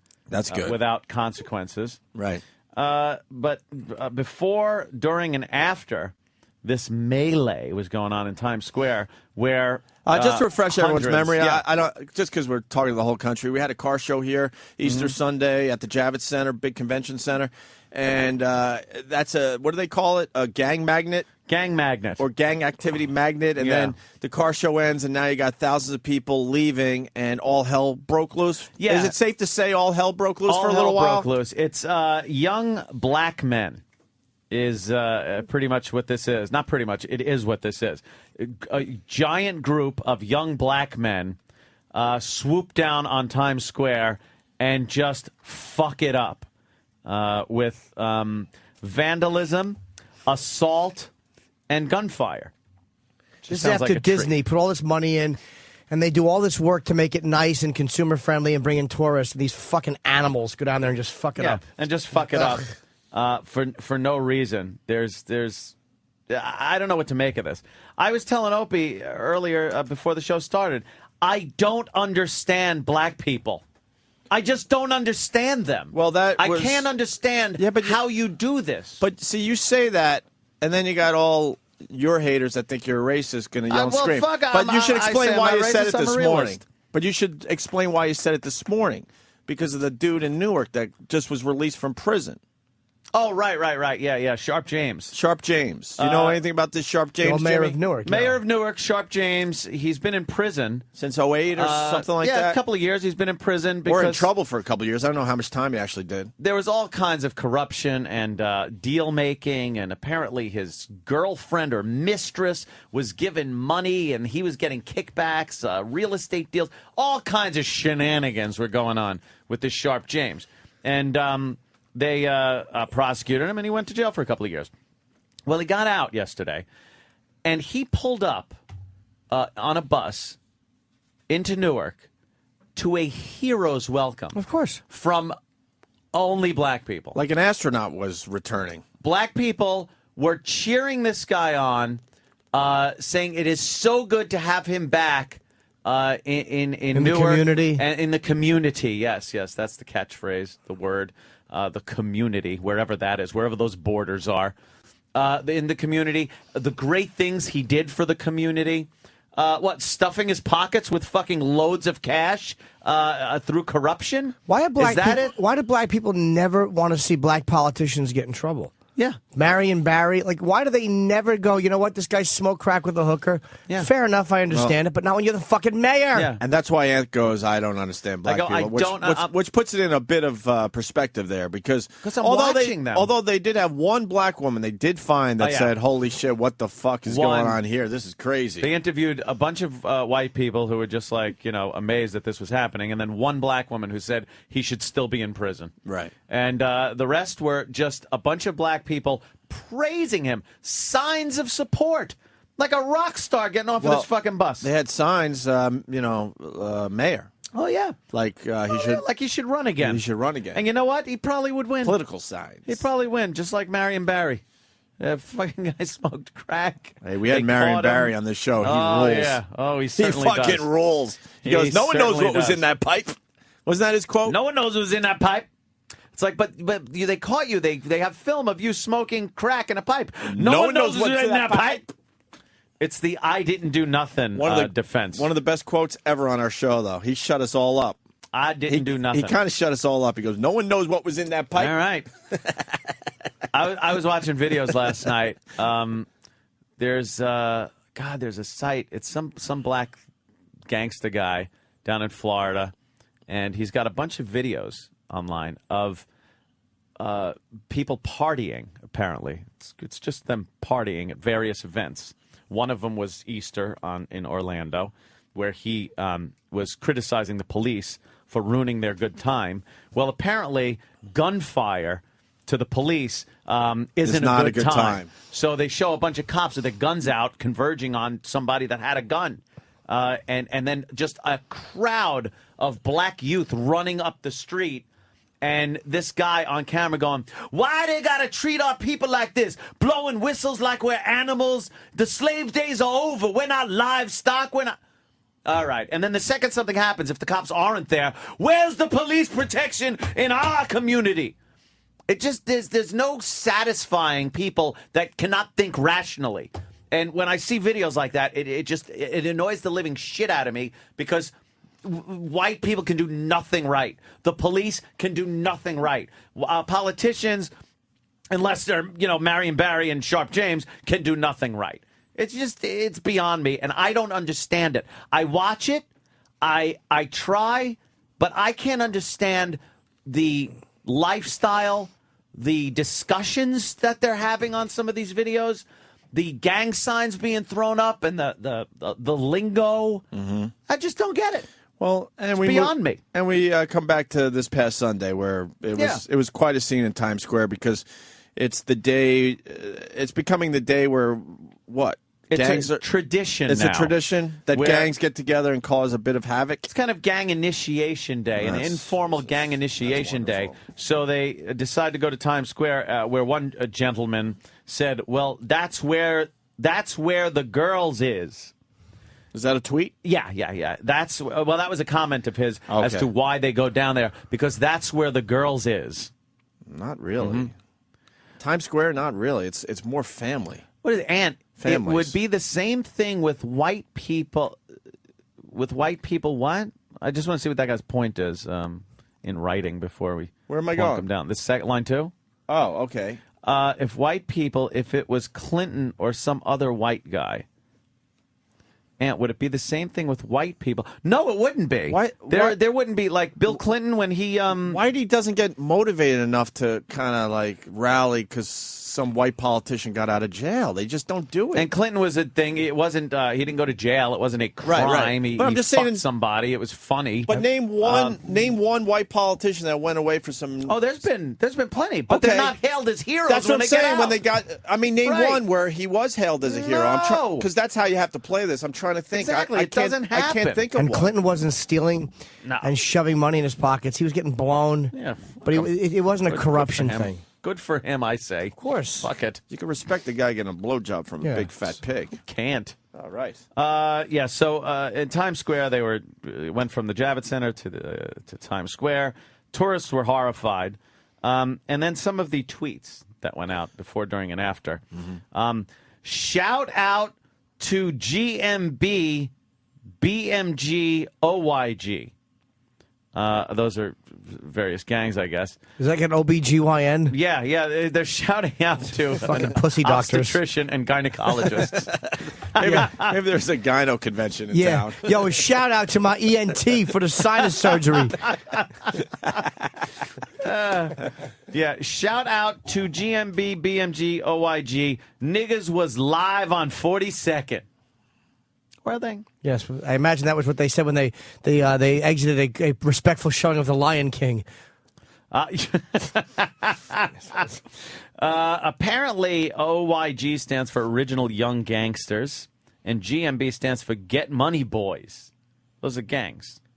Yeah. Why can't anybody just fucking Twitter something nice? We're the LBs, the library boys. Yeah, what? How about the BRMFs, the book reading motherfuckers? Why not? Here's another one. I guess this was afterwards. Free all the gangsters, especially my man Mars, who got scooped tonight. My man Mars, who got scooped. I didn't know Mars was out there. No, Mars. You got scoop. Mars got scoop. Damn. He got scoop. How did he get out? To my man Mars, who started an electrical fire because the motherfucker don't know what he's doing. Oh, damn, yo. That's cold. Went mobbing on 42. What you doing today? They went mobbing. Well, it's apparently what they call wilding now. I Is did mobbing. I did a little Easter egg hunt with the kids. That's Did what I ya? was doing. Were you Easter And he egg went mobbing. hunting? He was mobbing. And I was like, hey, find the plastic eggs. There's They look for them. They're white eggs and they're on shoulders. Dumb tourists. There's a few more. What? A couple more of those tweets that I saw. What in the butt? What in the butt? What? Meanwhile, in Tiger's in trouble for his texts, and this fucking idiocy goes pretty much unnoticed. It just and Well, it's no, like I we're said. gonna, we're going to tell you what Bloomberg's up to, the mayor of this city, where this all went down on Sunday. Well, where are the black activists to condemn this? Where is Reverend Al Sharpton to condemn the behavior of his youth? Has he? His constituency's youth? Has he peeped up at all? No, not a word out of that motherfucker. Not even a word. How about you Not even a concentrate word. on things that make a real impact? Not People even a shooting word. each other. This kind of behavior. But nothing. There's no meeting. There's no outrage. There's no press conference unless Don Imus is saying nappy-headed ho, which does nothing. Yep. There's people being shot. There's people being assaulted. But, you know, where is it? And where's Jesse Jackson? Those pieces of shit don't go anywhere near when there's a real problem. Why aren't they down there knowing this is going to if the cops knew it, Sharpton and Jackson know it. Of course. Yep. But yeah, exactly. Worry about Imus, fucking phonies. And the mayor. We got what the mayor's up to. I'm going to play this in a few seconds here, but Ant's trying to find more tweets. This one. We was on 42 mobbing when they fought the OY niggas. So I guess that's what they were doing. Original young gangsters. To everyone that's going to 42nd today, be safe, loves. Be safe. How about you don't go down there and just fucking assault people? How about that? Fucking goddamn Swedish tourists running around like crazy. Oh, could you Oh, my imagine? God. I saw them on the news. The tourists were like terrified. Yeah, how about this? How about you go to fucking Bensonhurst and try that shit? Yeah, go ahead. Here you go. Yeah, run around there. We'll go to Afghanistan Go to and East try New that York shit. and fuck around. Take a plane to Iraq or something and try that shit. That's another one. Go to Afghanistan. If you want to be brave. Get your head cut off.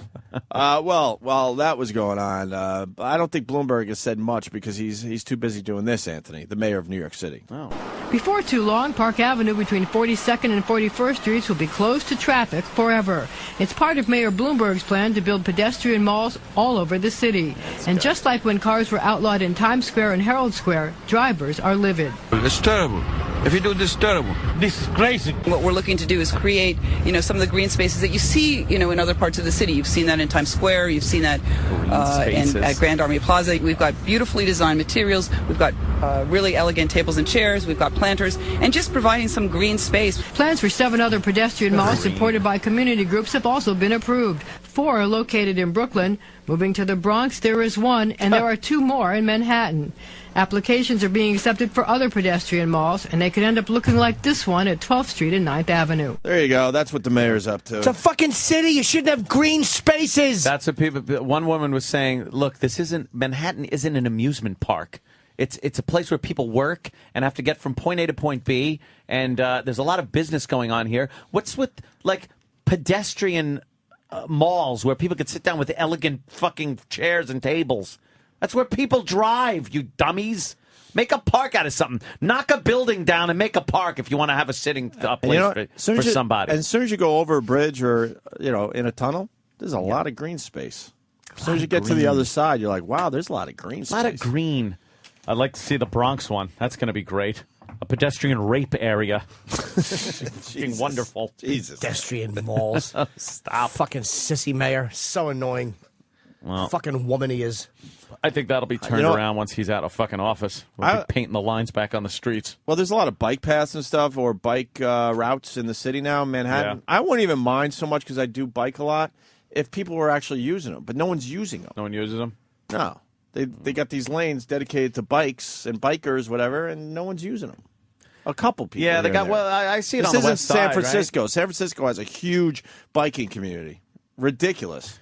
Politically active, matter of fact. Politically strong. Interestingly enough, no seats on those bicycles. They just Poor San Francisco. I know. It really is. Train tracks. It's really a beautiful city, and they get that fucking reputation. Oh, they certainly do. Yeah. All the bar stools upside down in the bars. Yeah. Exactly. Fucking stupid trolleys, jingle-ingle. Oh, rice-a-roni. I don't know. It's the San Francisco treat. Believe me, and it's right really behind not. ass sex. You ever have rice-a-roni? There's nothing. Love rice-a-roni. I love rice-a-roni. It's not one of the greatest treats of all time. It tastes like You should ask Sam's Lipton father. soup, but with rice. But noodly. It's not even noodly. Right? No, it's rice-a-roni. The San Francisco treat. Rice-a-roni. The flavor can't be beat. Okay, faggot, what's next? It's only the San Francisco treat, rice-a-roni, if it's thrown on your back. Shit. All right, hey, this guy might have came up with a white politician that got a hero's welcome after he got out of jail. We go Really? to Brian, All right. or Brian in Massachusetts. Brian. Yeah, it's Brian. I'm white. All right. Right. Yeah, Buddy Cianci, the old mayor of Providence. This is like something on The Sopranos. Like, the guy was taking money for like 35 years. He was like one of these lifetime mayors. He went to jail for like 2 years. Then he went back to Providence, and he got like an AM radio talk show. Something. It was like the guy at a casino, Ace Rothstein's TV show. Ace. He was just like talking about the guy. Ace is high, and now Ace Rothstein with his show, Ace is high.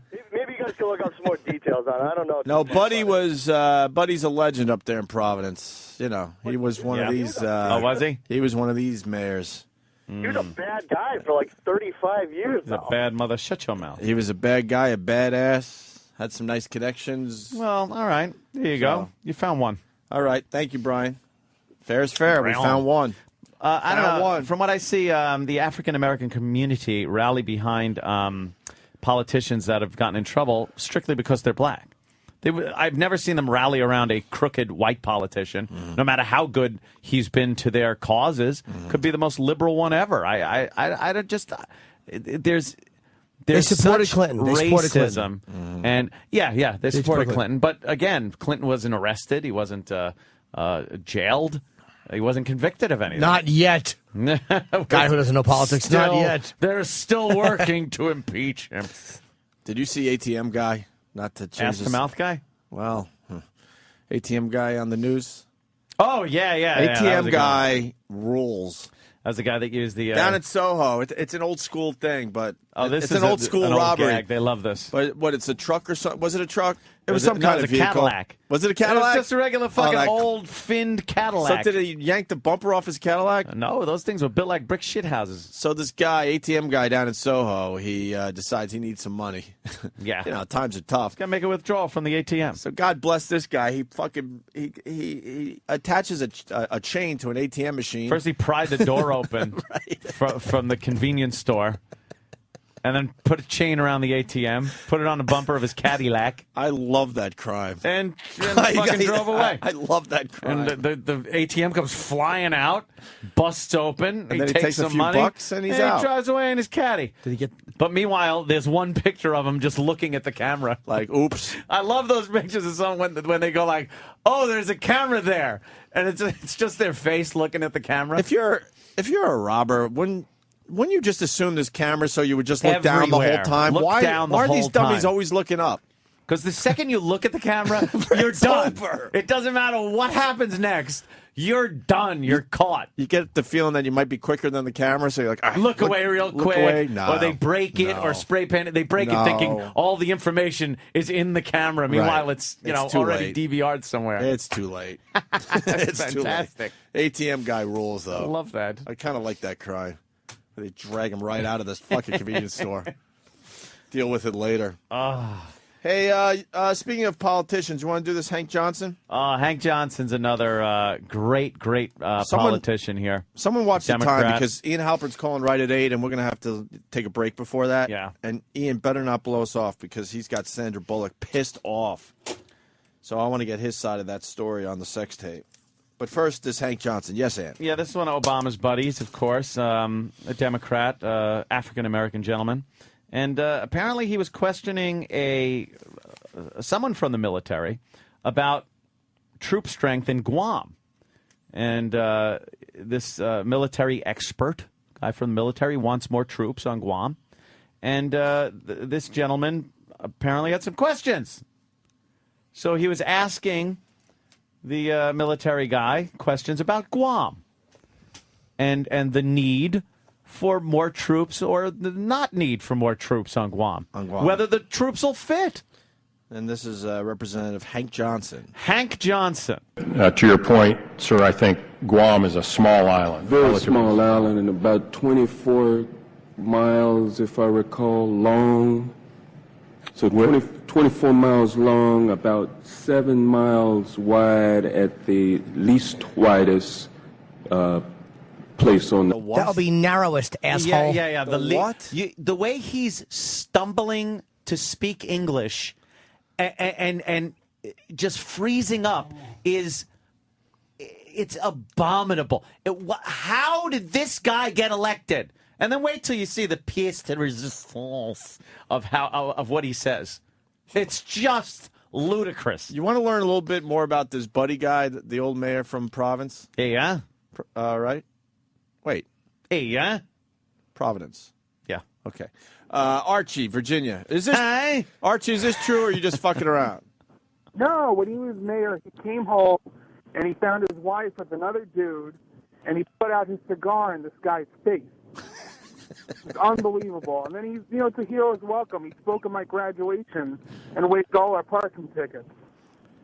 That's funny. Great. There you go. Well, what do you want him to do, though? I mean, it's like, you catch somebody fucking his wife, he puts a cigar out. There's a lot worse places to have a cigar put out. Yeah, exactly. If you're fucking someone's wife. Right. Well, he has his own spaghetti sauce and his own Where would be the olive worst oil. place? I think if Inside your asshole. I would go with penis hole. Yeah. Ow! Penis hole. Yeah. Or right to your fucking bag. That'd hurt. That would suck. That would suck, right? Thank you, Archie. All right, back to Hank Johnson. Least widest place on the island and about 12 miles wide on the widest part of the island. And I don't know how many square miles that is. Do you happen to know? I don't have that figure with me, sir. I can certainly supply it to you if you'd like. Yeah, my fear is that the whole island will become so overly populated that it will tip over and capsize. We don't anticipate that. And now... Wait, what? And this Dude, guy has to take him seriously? The guy was laughing. He was laughing at this fucking idiot sitting there. That's what the silence is like him smiling and going like, I don't think... And wait, this was not a joke. You could tell from the setup. He's asking about square miles Wait. Yes, He thinks the... What? He thinks Guam can tip over. Meaning, like, capsize? Like, he thinks all islands just float in the water. They're floating and can capsize, and they're not like mountains. What an island is, idiot, is a mountain in the ocean that is taller than sea level. So the top sticks out, but it's connected underneath. Nope. This guy thinks that it's a fucking floating... Dude, he thinks it's floating. It's not a raft, you cunt. He thinks Guam is floating. Here. I'm not shitting He's a representative. He's representing people out there. This motherfucker got elected. Where is he a representative? You're crazy. Stupidville. Oh, all right, that makes sense. Wait. It makes sense. Or is he like saying like a capsize, meaning it just... Dude, he says if too many Marines... He means it literally? Yes! It will tip over. Go back and listen to it again. It will tip over. It can't be like... let's go back. He can't be trying to say something else. No. It will tip over and capsize. We don't anticipate that. The Guam population, I think, currently about 175,000, and again, with 8,000 Marines and their families, it's an addition of about 25,000 more into the population. Now, what happens if John Locke turned into the smoke monster? Will the island still be able to support that many Marines? And are the Marines being sent there to kill the people from Oceanic Flight A-15? Do you care to comment? We are scared that if too many people stand on the island, it will sink a hole in the earth, and all the water will go into the hole. What a dumb motherfucker. What a dummy. Hank Johnson is a boob. Hank Johnson's an idiot. Hank Johnson's a fool. Oh, who's going to get to run against him? Who lost to Hank Johnson? Yes. Who's going to get to run against him? Because all you'd have to do is play that clip over and over again. What was the platform of the guy who lost? I say that we increase taxes and murder all newborns. I can't vote for him. I got to vote for capsizing Guam guy. Hank Johnson, he likes babies. Hank Johnson is a fucking boob. A little info on this Hank Johnson. He replaced, well, let Bill say it. Bill in Georgia, go ahead. Oh, Bill! Hello, boys. Hey, this guy is from the Atlanta district. He replaced that ass Cynthia McKinney, the one that got her heart dead. Oh, that right. fucking bitch. Cynthia McKinney was a fucking idiot, too. She was the one that didn't show her ID, right? Yeah. Because she got a new haircut. Yeah, she got her hair. She's out. That's good. She's out. She was fucking shit. So this guy replaced Cynthia McKinney. What are they gonna get down to? Are they just gonna get down to like put in office? Just, you might as well at this point. A waterhead would do what better. What the fuck are we gonna do? I think a waterhead even knows that islands don't just float. Islands can't just capsize. Thank you, brother. I mean, thank you. That's humiliating. And where's anybody talking about? How is everybody not going? But the Tiger might be sexting, you dumb fucking media. How about you write about this illiterate who thinks an island is going to tip over like a fucking fat chick on a raft in your pool? Here's a prime example.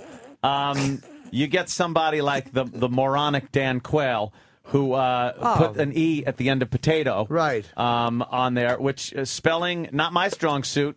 I would have looked at that and said, well, it looks fine with an E on it. I don't know. You do pretty well, though, Ed. You do well. But they would not leave him alone about that. Yeah. That was front page news for I don't know how long, and just fodder for comedians and talk shows and everything. Would George Bush say nuclear? Yeah. George Bush, another dummy. thing. Yeah. And this motherfucker is actually worried about Guam tipping over. What's this guy's name? Hank what? Hank Johnson. Hank Johnson is a horse's ass. He is an idiot. He does. Yeah, he has Hep C. And they were saying that perhaps it's his medication. They were trying everything to make excuses for this guy. What does he take for fucking Hep C? An extra chromosome? What a dope. Just call him what he is, a dummy. He's a fucking dummy. Well, let's go to Bruce in Louisiana. Bruce. God almighty. Yeah, what's the name of some of them other small islands? Iwo Jima, Waikiki, Midway, Long Road, Long Island. Thank God we pretty much have equally distributed people on the North Shore and the South Shore. Nantucket. Because I would hate to see Long Island tip over. Martha's Vineyard. He looks like a tranny. Like, even though he looks like a man, look at his eyes. When you take his hair out of the picture, he looks like a fucking. Oh, I know. I'm holding a picture really of him. Does. He has like chick eyes. He's an idiot. What a fool he is. I think the bridges, though, that connect Long Island to Manhattan, I think the bridges would keep it from tipping. You think they're stabilizing the island? Yeah. From fucking capsizing? Yeah, thank God for those bridges, or there'd be trouble. And Manhattan would probably flip if it wasn't fastened to New Jersey. Well, that's why you have to give your weight when you enter Manhattan, and they tell you what side you can go to. Yeah. So the island doesn't tip over. It'll tip. What's worse, this guy thinking islands might capsize, or wasn't it Sherry Shepherd thinking the world's flat? The world's flat, yeah. She actually did not know if the world was flat. Do we have that clip? Because that is another fucking just genius clip. And I don't know who's teaching people things? How do you not know that the world is round? Is round at this point. You got it, Travi? Is the world flat? Is the world flat? Yes. I don't know. What do you think? I never thought about it, Whoopi. Is the world flat? I never thought about it. You never thought about whether the world was round? No, because but I'll tell you what I've thought about, how I'm going to feed my child. Well, you can I'm going to do take both. care of my family. Shut the world the fuck is the world up. flat has never entered into that has not been an What will you important teach- thing to me. you'll teach your That's son not Jeffrey, important. right? My son Jeffrey asked me, "Is the world flat?" I guess I will go. You know, didn't Columbus already work this question out? I mean, why are we doing this? Why do they even have to do a TV show with her at this point? Wouldn't you yank her off the panel? And Barbara Yes. Walters, who I hate, she's like, well, you could do both. Because she Yeah. says, I'm more concerned about feeding my kids. And Barbara Feeding goes, my well, you could kids? do both. First of all, look. You could answer that question and still feed your kids. You're on The View. You're probably not struggling to feed your fucking kids, all right? And how about you take a look at The View and you'll see it's a fucking orb. Yeah. Fucking have dummy. you ever just looked at the horizon and wondered what was past it, dummy? Well, you fall off. Do you? Well, yes. You really do. It is You're flat. It rests on a tortoise's back in space. That's right. By the way, and we are at the center of the universe. And they were very scared to keep walking. What kind of idiot does not know at this point that? Thank you, Jimmy, for mouthing that out. I agree wholeheartedly. What kind of idiot? Allow me to retort. Who doesn't know the world is fucking round? Oh, obviously a ninny. Right. A ninny. Is that what you said? Okay. You have to be I a ninny misunderstood. to not think the world is round. All right. Yeah, I agree.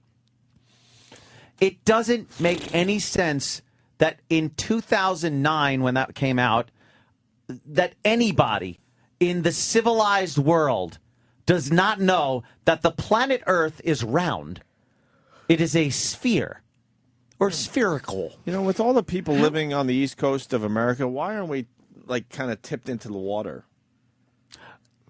We are. If everyone left, we'd tip back. We would It's tip perfect back. balance. So everyone's right got now. to move to the middle Yeah. of the country. If everyone in China jumps, we're screwed too. Oh, by the way, fuck. we're screwed. Earth off the axis. Really? Yeah. I don't know what an axis is though, because it's flat. So why would you have an axis? That's more than one X. Axis. No, that's more than one question. Oh, Jim in New Jersey's got a very good observation. Jim, go ahead.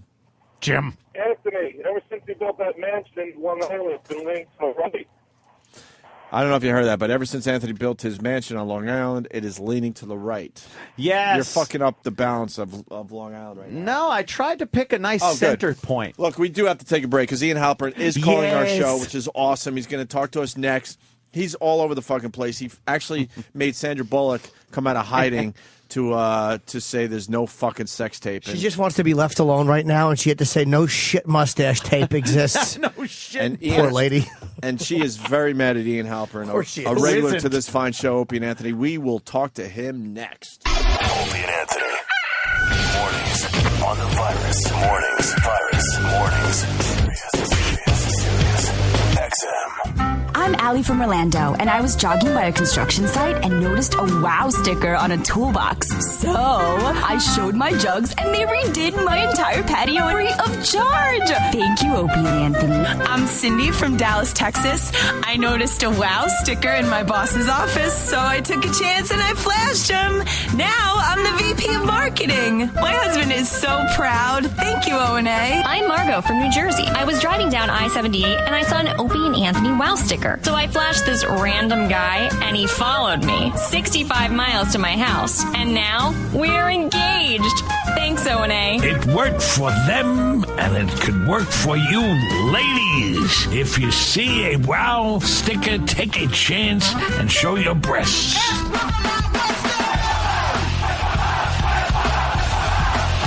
Whip 'em out Wednesday, the Opie and Anthony Show.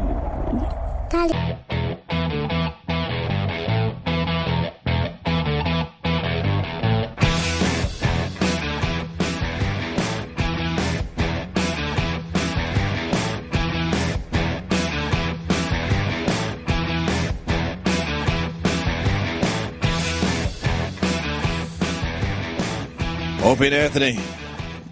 Our pal Ian Halperin's on the phone.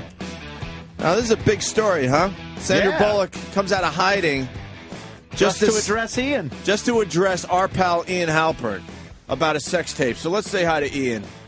What's going on, Ian? Hey, all's good, gentlemen. How are you today? How are you, Thank Ian? Really good.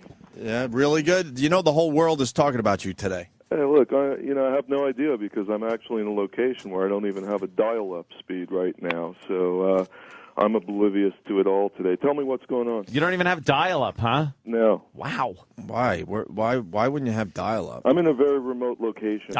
You're you're always on location. Well, apparently, I'll fill you in, Ian. Apparently, when you said that Jesse James, on your site, you implied that Jesse James had a sex tape of him and Sandra Bullock. And it's repulsive. It involves a lot of very filthy things that one wouldn't expect Sandra Bullock to be engaged in. And him wearing a Nazi outfit. And, Yes. Some type of really dirty anal activity. Just kind of gross. Holding a shotgun. Yeah. A lot of it conjures up quite the filthy image, Ian. And she actually, her first statement since this whole story broke about Jesse James cheating on her was to address your website and your statement that there is indeed a sex tape. What's your response to Sandra Bullock's response? Before I give you my response, let me ask you a question. Let me call you guys on this. Certainly. Who are you siding with here, Bullock or His Highness? I am His Highness. You know what? I've always been in camp His Highness. Yeah, I'm Team Highness. All right, Yeah. let me tell you. I hope you're right. Something. I know the world's media corps is chasing me this morning. Of course. I've been tipped off by that. Let me tell you something. You're getting the exclusive as usual. I'm in a remote location. Nobody's going to find me where I am today. It just turns out that way. It wasn't planned. I'm not hiding from Jesse James. I'm not hiding from Sandra Bullock. In fact, I wish them both the best, and I invite them to come out and clear it up. I'm glad that Ms. Bullock has come out of the closet and has started to clear things up, according to her. Her statement was terse. Her statement to me, there's a lot more she's got to explain. I'm willing to go on the Opie and Anthony show with her anytime, one-on-one, and to grill her about the information I have. And if she can convince me that I'm wrong, I will retract it on this show. Oh, but at this point, are you still standing by that there is a sex tape? Well, first off, let me tell you something. Okay. 3 days after I revealed there was a sex tape, Radar Online came out yesterday and said I was wrong by 11 tapes. They said there's at least 12 sex tapes involving Mr. James wearing Nazi apparel. And so I apologize to the world. I said there's one. There might be 12, according to Radar Online, and Radar Online has broken some good stories, as we all know. Over Now we understand Jesse James might be involved in something. He hasn't come out and made a statement about sex tapes. But Sandra Bullock, would any of these tapes include Sandra Bullock? Well, that's the question. My source says yes. And your sources, hold on. Your source, hold on, I got to jump in here. And your source is close friends of Sandra Bullock and Jesse James, right? Yes. Let me be very clear. Uh-huh. This isn't according to Ian Halperin. Ian Halperin is just a journalist documenting what he receives from his sources. You are mere I make conduit. that very clear on my website, ianundercover.com. I have nothing against either of these parties. I do find it alarming, as the son of a Holocaust survivor, that Mr. James is fucking women with swastikas, is wearing Nazi garb. His lawyer says, he's blaming it on the Jewish Godfather. Excuse me, the last time I heard someone in court say, hey, the father sent me the gun and I'm sorry that I killed 10 people, that doesn't fly. No. That doesn't fly with His Highness. Now, let me tell you, I look forward. If Mr. James or Bullock pursues this in court, my legal team's ready. Really? I'm not taking this lightly. I'm going to go on the offensive toot sweet. You know what toot sweet means? It means very quickly. It means promptly. Lickety-split. I have been positioning from the get-go on this. His Highness is ready to go, and I intend to retain the top Jewish rights advocates as well as the top attorneys in the United States of America to defend me. So right now, you're not hiding from Jesse James. You're not hiding from Sandra Bullock. I'm actually doing something else. It just hiding from a process server. I'm certainly not hiding from either of them. And again, I wish them the best. I don't think either way Bullock I'm honored that she came out and made a statement, and if she's right, I will retract. Maybe it is someone else. Ah. I have not seen the video. I've only been told this by my source. Now, let me ask you, do you feel guilty that, she's kind of in hiding and she's been kind of keeping it on the DL, and the first thing she had to make public was a statement that, no, indeed, she was not having a shit mustache smeared under her nose? Norton, let me tell you something. Poor Sandra. She just wants to talk about her Oscar, and she has to come out and go, no, Ian's wrong. I did not have duty on my face while being sodomized with a rifle. On the record, I know for a fact she knew that James was cheating on her, and she got up and accepted that gold statue. Really? And do you recall that speech? I absolutely do. She thanked him. Profusely. Yes. Well, that wasn't the Oscar speech, though. Wasn't it outside the box? You didn't smell a matzo ball over there, like something was cooking that didn't smell kosher? Wait, so you think that she knew at that point that he was cheating? Yes, 100%. And I hope she comes out and denies that. I will prove her wrong. Wow, Ian. Standing by his story. Ian Halperin. I thought you would come on the show and say, all right, I don't know.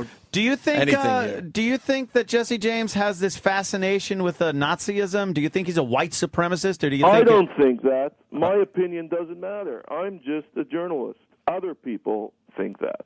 Other do people you think he is? Go to my site. There's a photo of him wearing a Nazi hat. I understand that. A Hitler mustache. I think there is a difference between somebody taking tasteless photos and actually being a white supremacist, though. Let me tell you, that photo was not taken October 31st. No. Let me confirm that. Well, Prince, who was it? Prince Harry at one point dressed up in Nazi regalia and he apologized for a party, but he was taken to task for it. He didn't come out and say that the Duke of Edinburgh sent him the costume and he put it on. He didn't make some lame excuse. Right. Mm-hmm. This guy is blaming it on others, that he's doing the Hitler mustache and wearing a Nazi hat. That doesn't fly. Let me ask you a question. Sandra How Bullock... stupid can America be? I know O and A listeners, and I got to call it O and A and N now because it's Opie, Anthony, and Ian Norton. I've officially changed the name of your show. All right. It's about time. Thank you. It really is. It's That's been the 10 Canadian years. version. Yeah. But I know your listeners aren't stupid. They email me all the time. You have smart people listening to this show. They're not going to buy this lame excuse that Mr. James is putting out. And soon he's going to deny ever sleeping with women behind Bullock's back, and America's going to be spoon-fed that. Everyone wake up, smell the coffee. I have a question. Yes. Smell the schnitzel. Poor Sandra Bullock has just kind of been holed up in a, just trying to be surrounded by people who love her and family, and she's not ready to talk publicly. I did her a service. Do you feel odd that the first thing she had to do was come out and deny making German shit porn in her own house? She just wants to be... She's an Oscar winner. She's just won an Oscar, and she can't talk about her Oscar. She has to say, no, I did not have a gun pointed at me while my tattooed husband smeared feces under my nose while being sodomized brutally. She just wants to hang out with the gals in Hollywood, and she has to deal with this. Be one of the Hollywood elite. Are you guys saying that she's really as clean as she says she is? Let me guess. The whole relationship was platonic, too. That's what. No, Ian, what I think is she has had quite a squeaky clean image her entire career. She hasn't been in the tabloids for any kind of scandalous thing over the years, so it's a little hard for the public to grasp the fact that she is doing something so profane. Well, and it was hard for the public to grasp that Bill Clinton was getting a blowjob in the White House. It was hard for us to grasp, that Tiger Woods. But you know what it is? There is a difference between guys and girls, though. If you hear that Paris Hilton has a sex tape, it doesn't faze you. You expect it. But somebody like Sandra Bullock. You would think something would have come out sooner if she had been this slutty woman that is being portrayed. You're asking me. I'm saying I'm leaving the door open. My source said that. Radar Online says there's at least 12 sex videos after my story came out a few days later. They came out with that. I'm leaving the door open. If my source got the person wrong in the video, I will apologize to Bullock. But I'm not letting her off the hook for one thing, that she lied to the world when she thanked her husband at the Oscar speech. I'm not backing down on that. She already knew that there was Maybe some stuff that was going just on. trying to sweep things under the carpet and keep people from, to keep this from happening. Or this giant. Or maybe she was setting that up. Ian, let me talk for a second. Maybe she was setting that up so she becomes the victim when it all comes out. And my question to you guys, is she really the victim? Is she what? Is she really the victim? I think if you're in a marriage and this guy is cheating with numerous women, in that sense, she is the victim. Let me ask you something. All right. Anthony. Go ahead. She didn't do due diligence there.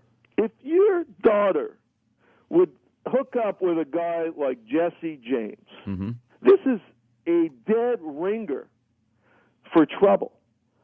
It's not like someone pulling the wool over anyone's eyes.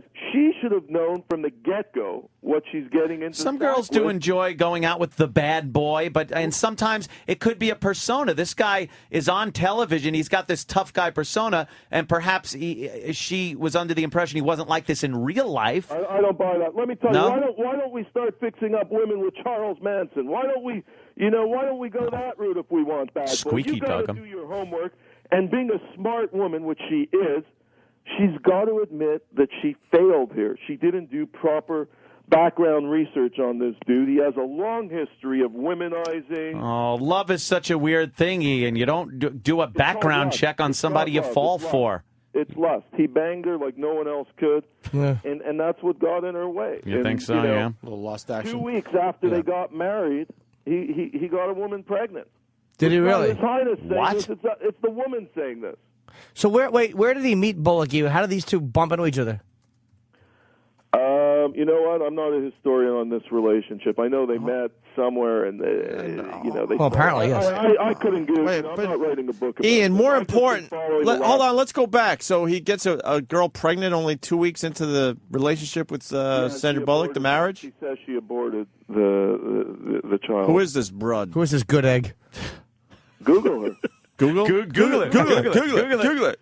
All right, listen. By the way, where's my intro to Google it? I don't hear it anymore. Google it. Google it. Me in the mood here. Listen, we got Brendan wants in again today. Brendan? From whatwould-TylerDurden-do.com. It's a big story, and they picked up on your story there. Yes, they Ian. did. Yeah, they gave you a little publicity yesterday. I respect Brendan. You know what? I respect anyone who's a player. All the people sitting on their couches eating potato chips, knocking His Highness today, I have zero respect for. But anyone who's playing and making noise and doing their job, it's fair comment. I hear you. That's very nice of you. Brendan, very honest. You're on with Ian Halperin. Rihanna is better at ducking than this dickhead is at reporting. All right, Ian, have you ever said anything that's come true? Have you ever made a prediction like this? You know, I won't even defend that because my fans know whatever I say is right on. Let me ask you something, Brendan. Ian, I went through every post on your website. When's your bar mitzvah? You've never said anything that came true. When's your bar mitzvah? I'm sorry, what? When's your bar mitzvah? Just a sigh. Just a sigh of disgust. Now Brendan understands what we go through. Can you answer anything? Can you? When's Reggie Bush losing his Heisman? When's the Tiger Woods sex tape coming out? When is Kate Hudson giving birth to Alex Rodriguez's kid? When are J-Lo and her husband breaking up? None of this shit you ever say happens. You know what, Brendan? I'm not even going to answer your questions because they are just so infantile and so ridiculous, and your facts are all wrong, that if you ever want a course in Journalism 101, I'll gladly give it to you. But until you take the His Highness course of journalism, I won't even talk to you about it. Let's talk about other stuff. Michael Jackson died, and Ian said that was going to happen. Yeah, true. What's that one about, Brendan? Michael Jackson died there, Brendan. Within 6 months.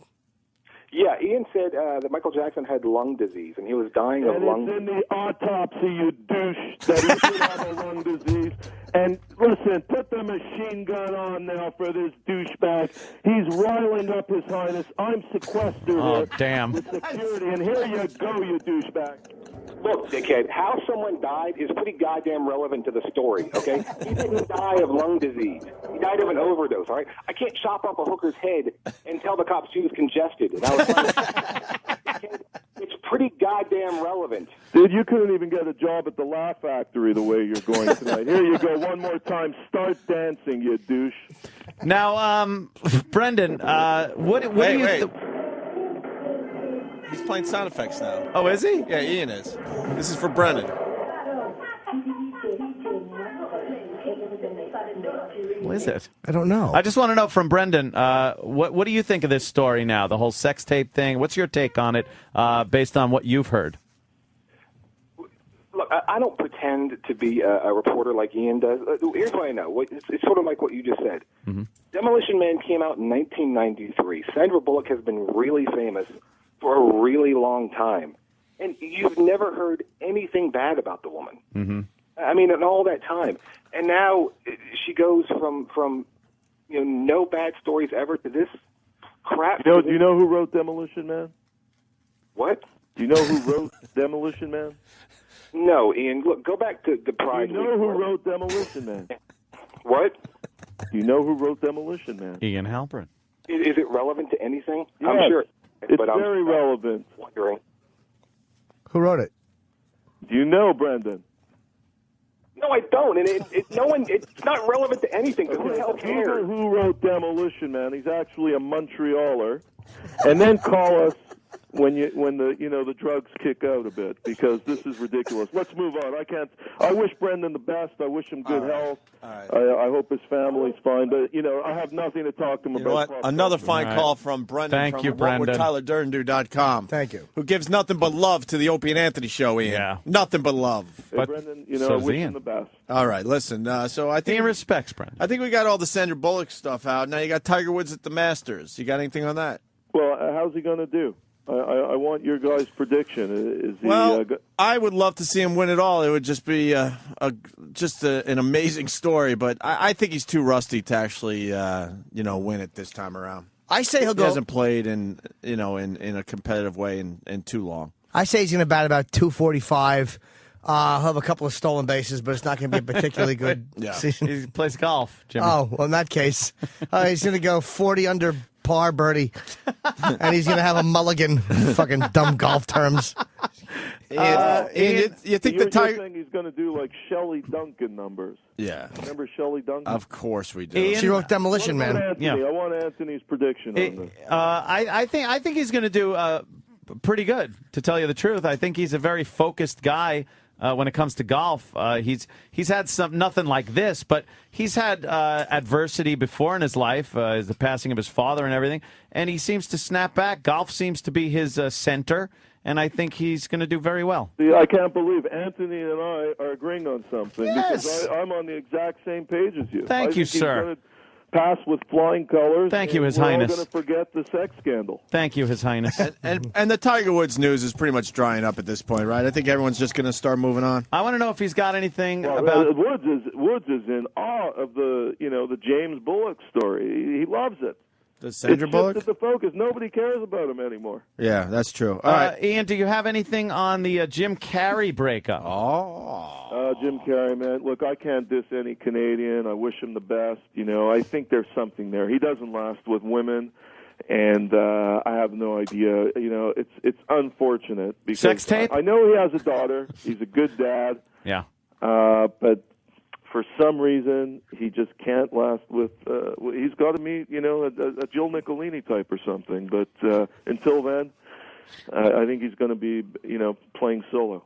Okay. All right. And finally, don't you do the His Highness blind thing for us now? Yeah, the His Highness blind this week.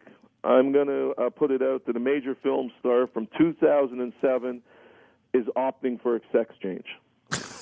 Wait. A major film star Yeah. from 2007 What were the big movies in 2007, is Dan? opting for a sex change? Yes.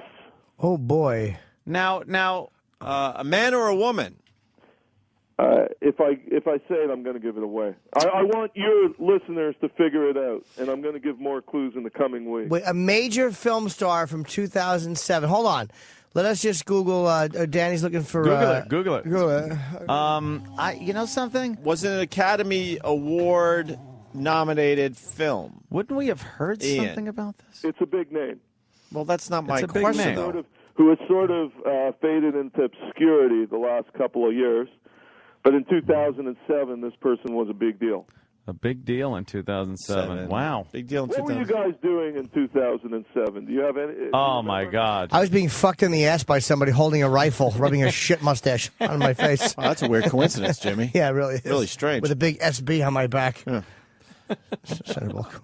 Any movies pop out, Does anybody boys? even remember the year 2007? Yeah, we remember. Let's look at the Oscar. Hold on, Ian. Let's look at the Oscar list because that'll help. I don't think it's an Oscar list. But I mean, it might help spur some. What did you guys? I think it's a all file on your blockbuster tax film. Your tax returns 2007. Give me the number. All three of you. Mine was 3. I made about a tenth of that. I don't remember. No, I'm not. I'm $3. Oh, so do I. $3.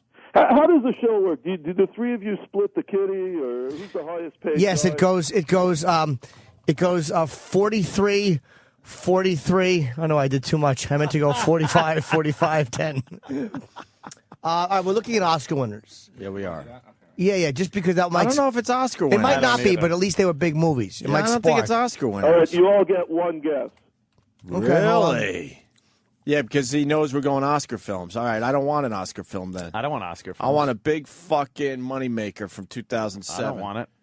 I don't want no fucking Oscar winner. I want to see if it sparks a fucking a memory. Okay. All right, I'm going to go. Yeah, right on. I'm going to go with Squarehead. Me and him are on the same page today. Ian Halperin, this is Opie. I guess Kevin Spacey. Is going to become a man. Yeah. It ain't Spacey. It's Fuck you, Squarehead. It's not Spacey. All right, that was my guess. Was it a good guess, though, Ian? It was. You're warm. I know who it is actually. I'm warm. Hal Holbrook is going to become a woman. That was a movie. Hal Holbrook said in an interview that ever since The Fog, he's wanted a cunt. I don't know if you picked up on that. So, but guys, if he's saying warm, then we're talking about a man. Go man. I said they share 2 vowels in their names. If that's any clue. They share 2 vowels. Who's they? Kevin Spacey? Kevin Spacey and the person I'm talking about who's opting for a sex change. Hold on. How do you spell Now we got a spell. Kevin Costner. No, that's the same name. I would say. I guarantee one of your listeners knows, and they're going to email it in. You think? Let's if we still Yves Saint Laurent. And I hope it's not my bodyguard, who's probably the only person who knows. Your bodyguard. Yes. Is it? Holy shit! I got the fucking answer. Oh, wait. Yeah. Hold on a minute. Rue McClanahan. Hold on. We got John in New York. I like this guess a lot. I'm not sure about the sharing of the what? The vowels. Vowels. Wait, vowels. Consonants are hard. Vowels. 2007. John in New York. You're on with His Highness Ian Halperin. Is it Mike Myers? Damn, it's Mike Myers. Holy shit, Ian. You guys are picking on Canadians. Don't pick on I was just going to say. Let me tell you something. Now, I have a good Mike Myers story. When he did that film, The Yogi, what was that film called? That horrible movie, yeah. That we helped promote. Up in Canada, and an ex-girlfriend of mine worked on the film. And she's in there, a couple of scenes. But what she told me was, anyone on set who looked at Myers eye to eye was fired. One of those you weren't allowed to even look at him. Really? And that, to me, is absurd. Ridiculous. I never understand that. It's just, look, I hate to break it to Myers. At the end of the day, we're all checking into the same hotel, including him. And he's not exempt. And to have an attitude like that, I've just lost total respect. I think I know who it is. Although he is Canadian, that's the only thing I respect about him. I think I know who it is, by the way. Yeah. I have a real guess. And I'm not going to say my source, but it was just texted I know to me. Norton's going to... Go ahead, Norton. Norton's going to nail him. Norton. It was just texted to me by a friend. Norton. I'm not going to say who it is, although he'll be in here shortly. Hillary Swank. Oh, shit. Look, I'll leave you guys on that note.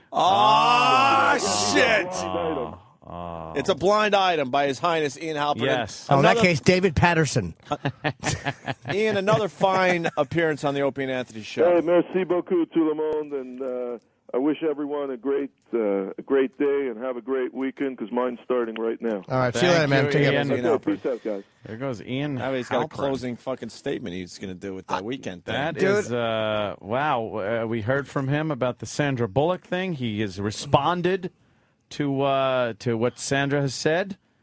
And what the hell did he even say? Wait. He said if she can prove that it's not her, he will give her an apology and a retraction. On our show. Yeah.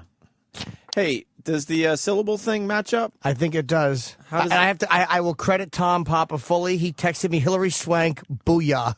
Booyah! Booyah! All right, why don't we do this? Because he doesn't have a lot of time. Just bring him in. I got to take a leak. If you guys want to start with Papa, You want to that's start? fine. Yeah, bring him in. He's Or how fine. about we do a short break? We could do short. Do you have to pee yet? We could whatever you guys want. I could, something. Short break. I could take a leak. All right. I could take a leak. We'll do a short break. And Tom bring in Papa Tommy. next. He's a very funny guy. He's doing the Stress Factory this weekend. Of course, the marriage. Thursday through Saturday. The marriage ref on NBC as Yep. well. So this guy's career is taking off. Nice to see. Hey, man, let's get into this. We got Tom Papa in studio playing the Stress Factory, New Brunswick, New Jersey, Thursday through Saturday at Vinny's Fine Club. 732-545-HA-HA. That would be 4242 or stressfactory.com. And, of course, the marriage ref on NBC every Thursday at 10 o'clock. I wasn't here the last time you were in, Tom. No, you were gone. I had a little sick day. I was sad. Aw, were you? Were you really? You still have tissues. Are you okay now? Yeah, I'm all right. A lingering condition. Yeah, it's one of those long colds that Rock Hudson got. It's allergy season. You know, you got to fucking blow out your snot. He was sick for years. Yeah, he just couldn't stop sniffling and losing weight. Hey, Tom, we liked your guess. Thank you. We liked your guess. Ian Halperin saying that somebody's going to have a sex change. That was Yeah. really big in 2007. And that Hillary Swank, I think that's right in the ballpark. Yeah, little boy boobs already. When did she win for $1 million? Eastwood movie? Yeah. That was probably 2000. It better be, or then your guess sucks. Yeah. Your guess is either amazing or a monumental swing and miss. Failure. Or Ian could be wrong about 2007. She always played. Isn't it, she 2004? played a boy, Yep. Boys Don't Cry. right? Was it 2004? Wait, $1 Million Baby was 2004? I thought it was older. Really? Oh, 2004. How old am I? I know. I feel like I'm just Wait a hurtling minute. through space. You really are. You reach a point where it's God. just like, what happened? Right. Wasn't it just 2002? Slow it down. I'm There's no slowing it down. dying. I have a whole theory on that. It's when you're a kid, you're constantly looking forward to things. Yeah. Your birthday and Christmas and things like that. So time takes forever. Yeah. You know, it's, you're looking for summer vacation. And when you get older, you're constantly trying to put things off, like bills and death Right. and things like that. all those same things. You're like, Yeah. Christmas again, damn it. And when you're waiting for something, it takes forever. When you're putting something off, it goes real quick. Right. So time just fucking flies by. Yeah. Month by month is like, oh, that bill again. I can't do it. It just sucks. So we got to go. You know what we got to do? Play kick the can. Oh, yeah, kick the can. Kick the can. We're going to play kick the can and wait for Christmas. We'll be young again. It's the slowest year ever. Was that Scatman Crothers? Yeah, from Twilight Zone movie. Ah, very good. Yeah, that was a good one. Oh, yeah, kick the can. Kick the can. Yeah, really? Should go get an axe in your chest at the Overlook I loved Hotel. him in The Shining. I loved his room in The Shining. Oh, is that the best His with the apart- big afro girls? Yeah. And his giant black toes at the edge of the bed with a big afro painting Looked over like he his was peeking Tootsie over, peeking over a black fence, his big toes. Big naked afro ladies. What a shitty vacation. Yeah, really. I'm in Florida. Yeah. I got to check in on some folks. They're real assholes. He's got to fly coach back into 10-degree weather on Continental and fucking talk to Larry Durker. Larry Durker got him the snowcat. Yes, that's Apollo Creed's trainer. Apollo Creed's trainer. That's right. I need a snowcat. I got to get up there and check on some folks. 25 miles in the snow and ice instead of fucking fingering some fucking Cuban in Miami, which is what he wanted to do. Just to get an axe in your chest the first second you're inside the building. His jacket wasn't off. No. You like ice cream, Doc? And he had the worst comeback ever when she goes, we call him a doc. How do you know? And he goes, well, he looks like a doc. Oh, really? Good cover. Yeah, no one thinks of that. I'm talking to him through my mind. There he is. There he is. Just relaxing. Those hot paintings. You know his those hand's were going to hot creep down his pants yeah. in a few minutes looking at those paintings. I imagine that's what Ian Halperin looks like as he's sequestered somewhere. He's just kind of hanging out in a room like that. The best is it's like lounging around. he has his feet on a pillow. I know. Yeah, what the fuck? I got the gout. I got the. What is that? Is that a genuine J.J. Evans painting up behind him too? The greatest. James. This is like military style room. This is like the guy who's just there's no comfort. I'm just lay on my bed. Yeah, what is it? Is he in a Masturbate hotel? to this It can't be a afro. hotel. He the great thing was in that scene where he had to make the face when he was being Yeah, contacted. They said Kubrick did like 80 takes until shit. he got the face, until he got what he wanted. Really? All right, you Yeah. fucking 80 takes. enough of your takes. But boy, he got a doozy. When that kid was fucking drooling and Scatman Crothers was shaking, boy, he got a good take. Those were people communicating. There it is. There it is. Look at the fucking horror on his face. You like ice cream, Doc? Yeah. I like ice cream. He's horrified that he's going to yell another take. Yeah. He was the opposite of Ed Wood, that Kubrick. Yeah, I thought it was going to be fun with Kubrick. He's crazy. And 20 legs of lamb. Yeah, that's right. And 20 legs of lamb. I have to go from here to Martha Stewart's show to make lemon cake. I was about to say that. Lemon He's got a cake. hard out at 9:15 because he's got to bake a cake with Martha Stewart. This Lemon is so cake. hilarious. This is what happens when you get real fame. You got to hang out with Martha Stewart. Wow. Oh yeah, we're gonna mix it up today with Tom Papa. We're gonna make some lemon cake. From lemon party to lemon cake. So, if anybody knows that website. On her TV show? Lemon party. On the TV show, at least? On the TV show. All right. Oh, Yeah. wow. It's a little better That's than the something. radio show. So what are you going to have to do? Like, okay, take this and mix it, and then you got to mix it. I don't know. I've Try never- to think of something funny to say about mixing something. 60-year-old women in the, in the Cooking studio. segments seem to be very difficult to be funny in. How do you do them? I've never done it. All right, I'll stir it here. Okay, you stir this, so I'm going to do this. So let's come off a little deep. Yeah. Just don't slip up. Like Anthony could never do that show because he'd be mixing, and she'd go, "Well, you're mixing good." He'd go, "Well, mixing is never bad," as busing showed us in the '60s. You should never mix, as in races. This is the only thing I like mixing is cake. Never chocolate and vanilla. He'd wink at Martha, and she'd be horrified. Oh, you're spicy. Oh boy! Oh, great party! Oh, that was the How worst. great is that? That was so disturbing. Guy's getting blown by a guy in a fucking, what was it, like a little beaver outfit? Yeah, and he just looks up and stares at the camera. I was like 12 when I saw that. I was like, what does that mean? Have some privacy here at the Overlook. Why is he in his lap? Oh my God. Yeah, he's blowing the guy in a piggy mask. Oh, that was so scary. Dude, the best is on the video is the the music, and this is where Kubrick was. It was horrifying. Was the do we have that on video, What, Danny? Anywhere on the YouTube? music? The way it Yeah. would, the camera would fucking zoom in. It was like and then you just Yeah, it would go incrementally like closer to whatever was happening. That is a terrifying fucking film. Terrifying. If you're not scared of The Shining, you're a rock. Yeah, You're a that was- fucking rock. And My those daughter had to be correct. Yeah. correct. Even the opening scene when they're driving up the mountain with that fucking music. Yeah, Jeez. you're like, oh, it seems like this should be happy. They're Yeah. driving up to the mountains and that music kicks. You're Yeah. like, oh no, This can't be good. this isn't gonna be good at Nicholson's already a psycho looking over his fucking eyes, unshaven. That's right, Danny. There we go. And when my wife Oh, wow.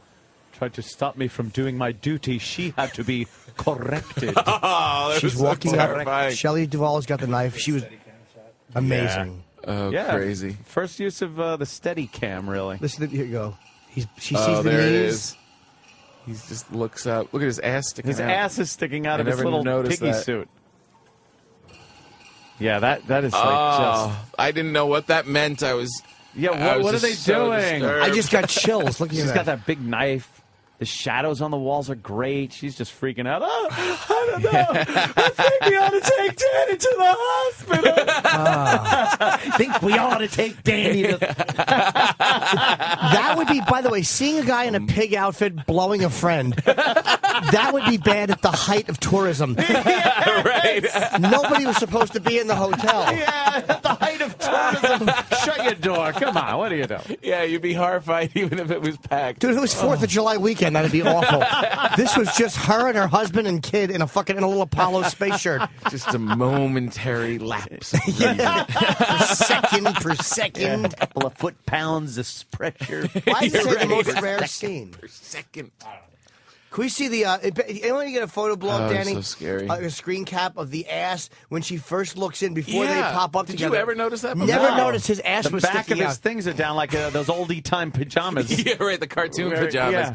His He's got ass his is ass sticking hanging out. He was just fluffing the guy, and then he was going to get his ass fucked. This is how powerful this Oh, is. you know, I never even thought of that. 20 years later, you Yes. can find something else that's disturbing you even more. Yes. Yeah, he's just fluffing him up so Look he at could that. pound I him in never the ass. knew that his bare bottom was sticking out I of never his did beaver either. Ass is costume. hanging out. But wait, and you can, if you see, the other guy's pants were around his ankles. Yeah. Yeah. You I can didn't look see that down. either. You see the guy's kneeling. You look through the doorway. You don't see anything. You see pants around the ankles and the guy's knees. So you can see that he really is sucking his dick. And then the guy's face that's sitting there getting head, he looks like you just interrupted his PowerPoint presentation. Right, he's It's not completely even like, yeah, he's unfazed. just, hey, wait a minute. And like I'm getting blown by a bear. Excuse me, I'm... Yeah. Jesus. Hey, you. I'm being blown by a ghost dressed in a beaver costume. Oh no, his pants are up. I'm sorry, but wait, his pants. No, they were around his knees. I don't think you could see it there. I think that's his. That's his I think bed, that's yeah. his dinner jacket, and the bed. I think that might be the bedspread. Yeah, she's just sitting on the bed Yeah. because he's got black pants on. God, that's fantastic. But the Holy cow! He was Look a at the stickler teeth for too. focus. What a bad blowjob that fucking fat bunny pig man must have given. Fat bunny pig man. Who would want to be blown by that big? Hey, we got an explanation. It's a doggy suit. Let's say hi to Pat doggy on suit. Long Island. Pat, you got something on this scene from The Shining? Yeah, in the novel, evidently one of the guests in the hotel was a gangster who I think had sex with an actor. And the gangster wasn't really gay. He just hit every once in a while from that side of the plate. So it was a bargain. Dress up in a little doggy suit, and I'll let you suck my cock. It Really? keeps I don't getting more remember. disturbing. Yeah. It's like the never-ending. It really is disturbing. But the best part is that he's sucking his cock with the light on and the door wide open. Yeah. You think They you'd wanted to be caught. And she's being totally quiet, and fucking piggy dog sharp teeth man fucking hears her and pops up. Yeah. How do you hear her? You like animal blowjobs, Doc? And why does he? Is he embarrassed now that someone saw? Like the whole thing isn't embarrassing enough. He's got his hatch back down. Oh, Because some woman being chased by her psychotic husband saw them. And they're not going to help her. It's No. like you probably think she'd go, could you guys help me? My husband's coming with an axe. Yeah, sorry, he's coming in my Yeah, mask. she's thinking. I thought my husband was a mess. Yeah, these are the sane people in the house. Oh, I see. His pants aren't should down. be Okay. corrected. Danny, He's just getting a fucking great blowjob. who did this to you, Danny? You hurt him. Why? Hair of the dog that bit me, Lloyd. Wow. Maybe we should get Danny a dog suit. You like pets, Danny? Isn't Lloyd just the best bartender? Yeah. Lloyd would be the kind of bartender I would just want to sit down and have a chat with. That's right. Yeah, he's right Johnny on the spot with your whiskey. Your credits. Yeah. Yeah, your money's no good here, Mr. Torrance. No good here, Mr. Torrance. You're right. Your money's no I good. like to here, know Mr. who's Torrance. buying my drinks for me, Lloyd. And he basically tells him, mind your fucking beeswax. Yeah. 'Cause he said, it's not a matter that concerns you at this time. Yeah, all right. I'll take the drink. Oh, okay, I'll take the ghost drink. Yeah. I'll get ghost drunk. Have you seen that dog guy around? Yeah, I could use some head. Where the fuck is the dog guy? Do you know how crazy she must have thought her husband was when she walked in and he was just looking in a fucking mirror at a bar and no liquor? Acting completely drunk. Yeah. Slurring his words and everything. Yeah. All work and no That's play. great. Boy, was he good in this scene. I'd love a Holy place cow. like that. What, a hotel that fucking Yeah, convinced you to kill hotel. your family? I wouldn't mind. You got a whole bar to yourself. It's fantastic. There's no liquor in it. Wrong. Yeah, he thinks there is. You get drunk and you go open one of those giant cans of beans by yourself. Yes. Beans, a can of beans. One of those legs of lamb. When he orders this fucking... Can we get audio on that or no? He orders this bourbon. Can you go back a little bit? When he orders the bourbon, like, he just wants a drink so badly. Yeah, he was an alcoholic, right? He hasn't had a drink in a while. You can do that, can't you, Lloyd? Can't you, Lloyd? You're not too busy, are you? No, sir. I'm not busy at all. Laughing that he has no customers. Thanks. Yeah. Better be a big tipper. I'm having a slow day. Fucking literal Lloyd. He's obviously not busy. And instead of laughing at the joke, he says, no, I'm not too busy. Fucking asshole Lloyd. Lloyd does not have a sense of humor. No, he doesn't. Lloyd's a stiff. And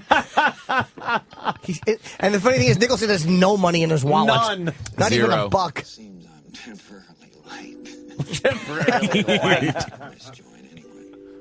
Your credit's fine, Mr. Torrance. That's swell. I like you, Lloyd. I always liked you. You were always the best of them.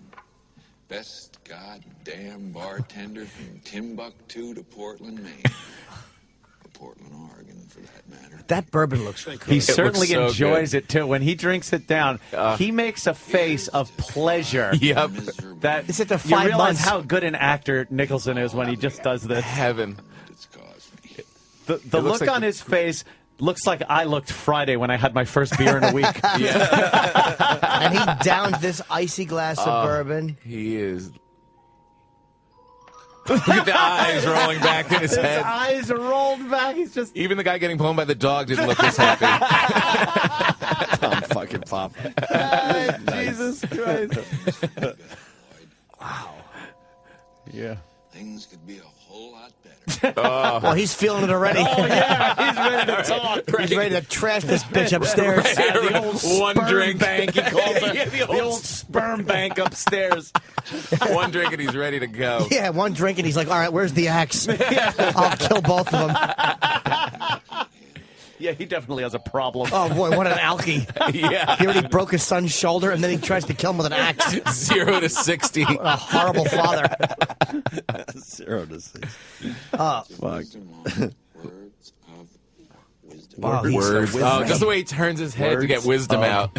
He is a Words man. of wisdom. Oh. He's a man in a lousy jacket enjoying a drink. Because that is a lousy coat, which Lousy doesn't... coat and tight jeans.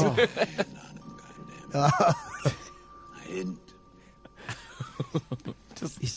I wouldn't touch one hair. And then Nicholson's acting out the scene how he grabbed his son, but then he temporarily really gets into it. And he just... I like the explosion. Yeah. He yanked him up. Do anything.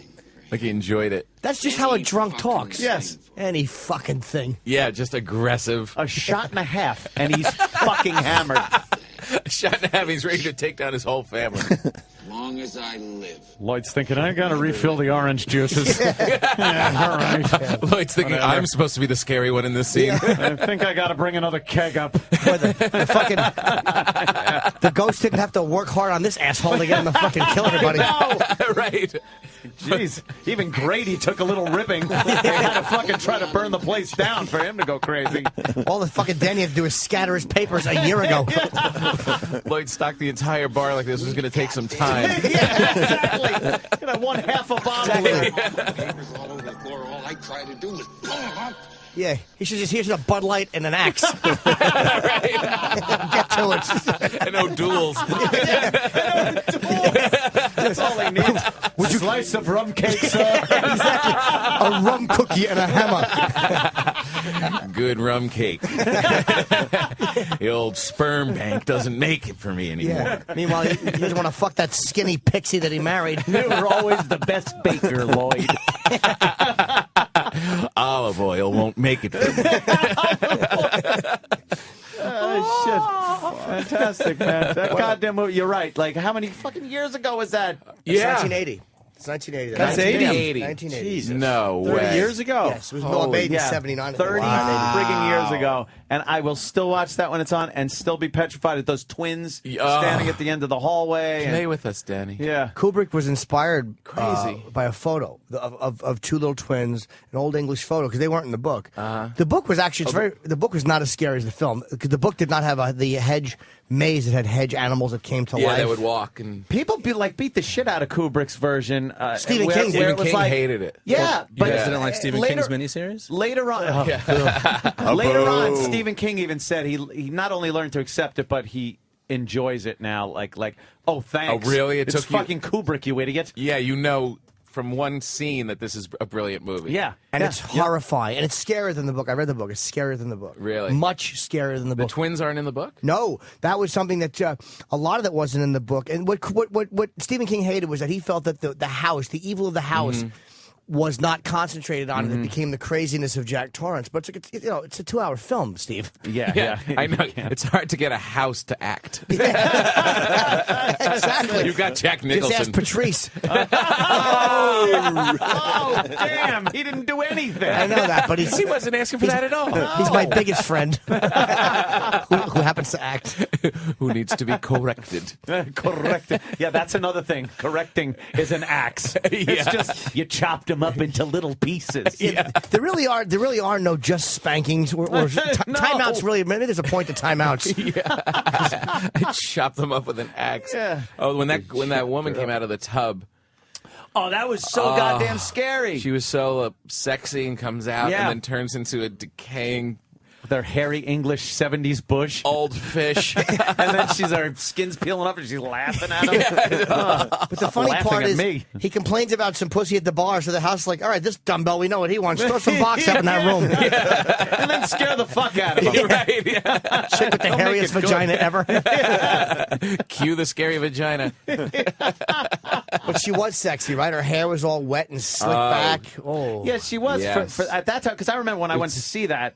There wasn't a lot of full frontal nudity that you could see. So when I saw that, it was just like, oh my God. Look at that big hairy bush. What could be better than a giant hairy bush? All right, they'll be shaving him soon. There was a time that was a turn on, though. Yeah, that's right. Huge turn on. Yeah. Now it's like, Hairy. get the fuck out of here. I'm not going in there.